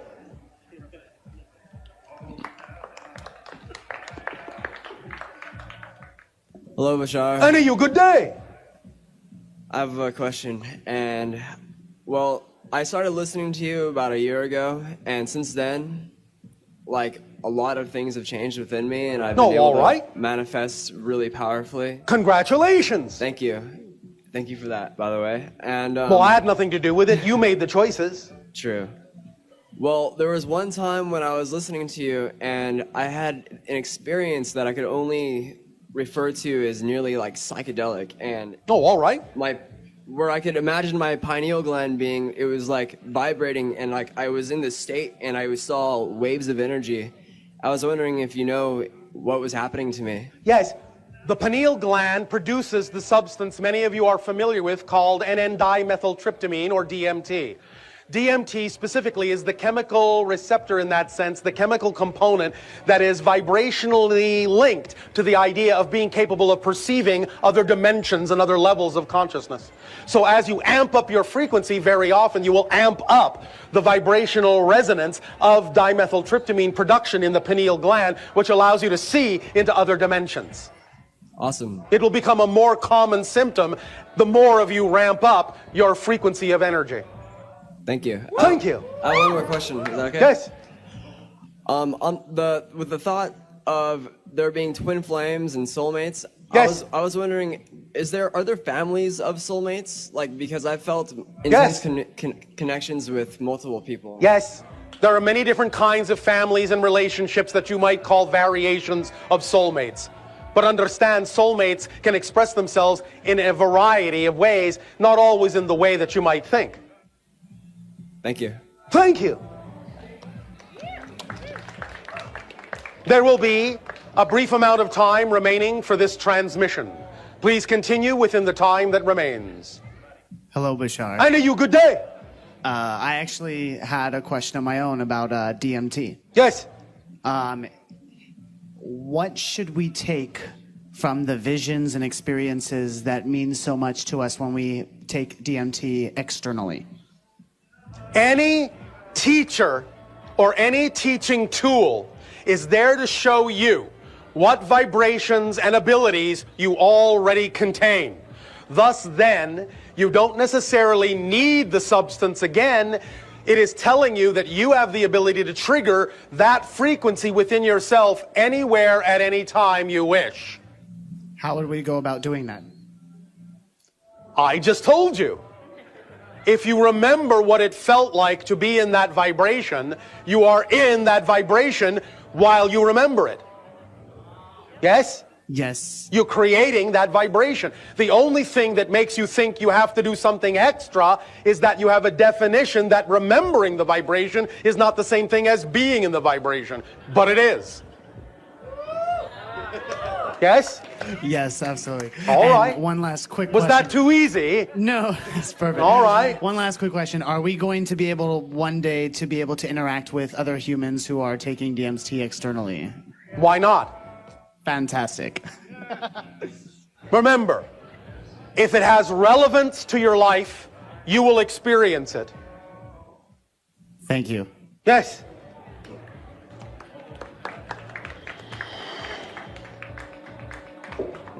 Greetings, Bashar. I know you. Good day. I have a couple of questions. The first one, my wife and I had talked of this a few times and experienced that being here in this dimension is almost like what we would perceive as an avatar, so to speak. In a sense. If you would agree with that, if we are being Well, in a sense, but again, remember, it's a euphemism. Okay. Yes, you could say it's an analogy to the idea of what you do when you go underwater scuba diving. Yes, you need to put on the mask, and you need to put on the breather, and you need to put on the tanks, and you need to put on the fins to go and be able to live and breathe underwater. And then you come up and you remove all those things. Well, physical reality is a similar idea. You put on this idea of a body that has these physical requirements, and you swim around in physical reality for a while, and then you leave your body and you get rid of all those things, and you go back to what you might consider to be your natural self. You understand? I do. But really, in a sense, it really isn't that your spirit or your soul is in your body. In reality, your body is in your spirit or your soul. The idea is that you're simply concentrating your focus in such a way as to have what you call a physical experience. But the physical experience is happening inside your consciousness. And all you're doing when you die or go out of body is you're simply expanding your point of view again to be something broader than the focus you had that you call physical experience. You don't actually exist in your body. Your body exists in your consciousness. It's just an idea. Yes? I've never thought of it that way, but that well, makes now sense. you can. How exciting. Well, thank you for that. Yes. My second question, Now, it's kind of touching on the last question that the last gentleman had. Oh, all right, then maybe we will kind of touch on it too. Okay. Basically, the things we do, everything here that we're expanding our consciousness with, everything from yoga to meditation, psychedelics, music, and all these experiences. Yes. Are those different ways of, would you describe it as opening up, say, the bandwidth to our higher self, Yes. the consciousness? All of these things we refer to as permission slips. Every tool, every technique, every idea, every ritual, every object that you use in that way to trigger expansion of your consciousness is a permission slip. You are saying, I have a belief system that believes that if I do this thing, it will allow me, or I will allow myself to give myself permission to be more of who I am. It's a permission slip. It's not doing it for you. You're doing it yourself, but you're using those tools, techniques, and rituals as permission slips to make it all right, to give yourself permission to be more of who you are. Doesn't matter what you use. It's up to you. If you believe it works, use it. If you don't believe it works, don't use it. It's that simple. It's just a permission slip. Does that make sense? It makes absolute sense. Because it's all coming from within you anyway. Yes? It is. And the point really is to get to the point where you understand it's a permission slip and you no longer need the permission slip. You're just willing to give yourself permission to be who you are no matter what, because that's what you prefer and you don't need another reason. Except that I permit myself. Yes, because at that point, when you arrive at that point, when you simply choose what you prefer, it's because there simply is no other choice for you. Period. Yes? Right. Make sense? Makes absolute sense. I'm pleased to have this conversation with you. Thank you, Bashar. So are we. Thank you very much.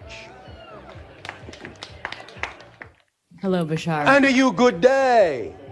So this question is about disease, the suffering that these bodies experience. Yes, dis-ease. And some seem to be communicable, some are called incurable. Yes, nothing is incurable. Can you speak into a little bit about that? So we have some certain therapies that are cutting edge, like O3 and certain herbs. Permission slips. Permission slips. Any tool, any technique, any ritual of any kind is a permission slip. Some of those things will work for some people, some of them will not. Because people simply need to find whatever permission slip is most aligned with the belief system that they believe will help them, because it is their belief systems and energy fields and resonance that created the dis-ease to begin with. You understand? Yeah, it's interesting how some people can have a dis-ease and they don't know they have a dis-ease. Yes, but it is because they are not willing to look at the belief system and they are allowing it to remain unconscious because they are too afraid to look at it. It is fear that causes most manifestations of disease. Fear to look at the things within yourself that you believe might be true. Nothing negative you could ever look at within yourself will ever actually empirically be true. But you might be afraid that it is, and afraid to look at it, and the longer you're afraid to accept a portion of yourself, then the longer that portion will begin to shout and protest and get your attention in whatever way it needs to. And if it has to create an imbalance within you to do so, and get you to face that it belongs to you as a part of you too, and get you to love it as unconditionally as you may love every other part, then it will do whatever it can to grab your attention, even if it has to destroy you to do so. So, if you don't prefer that, the more you pay attention to everything going on within your consciousness, within your beliefs, the more transparent you are with yourself, the more honest you are with yourself about what you hold to be true, the more disease-free you will be. Yes? So therapies for curing, for healing, are basically based on belief. It is all based on belief. There is nothing in physical reality that is not. It doesn't matter that there might be a physicalized component or a physicalized reflection that you call chemistry or physics or medicine or science. Those are still just reflections of what you already believe in your consciousness to be true for you. Yes? Yes. So it's all based on belief. It's all based on consciousness. It's all based on vibration. It's all based on resonance. It's all based on state of being. That's why we say, circumstances do not matter. Only state of being does. because it's state of being that creates circumstances. Circumstances don't create state of being. It's the other way around. Does that make sense? Yes, thank you. Then our unconditional love to you. Good day, Bashar. And good day to you. All right. So I exist. Speak up, speak up. I exist in this universe, and I surround myself by people who exist in this universe, and I wish to observe certain things, and the people I surround myself with, I surround them with people who wish to observe similar things. Do you have advice to deal with those who wish to observe opposing things within me? Things that I don't wish to observe. When you are truly vibrating in the resonance of your true natural state, you won't care what you observe because it will always have a positive effect on your life. Good day. Does that make sense? Excellent. Thank you. You see, you must understand that as you expand your consciousness, the paradox is you don't become less aware of the negative, you become more aware of the negative. That doesn't mean you experience the negative more, but you become more aware of it, because all that is all positivity and all negativity, and it must be kept in balance in order for you to choose to experience what you prefer.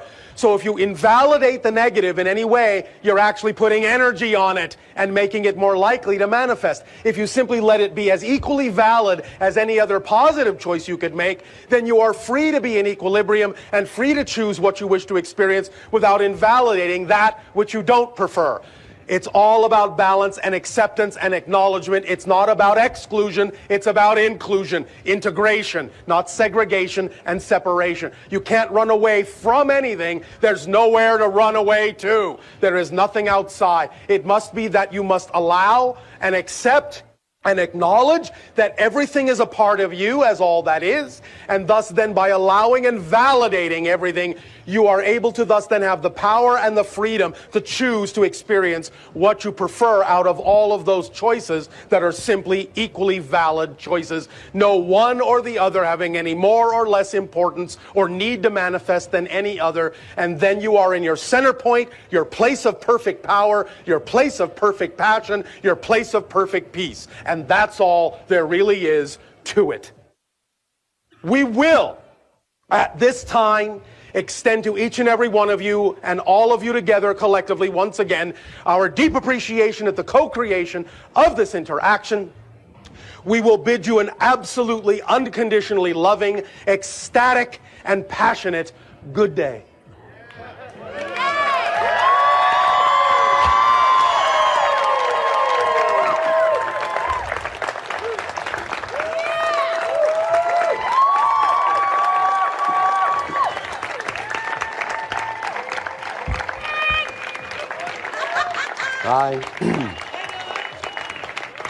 Did you have a good time?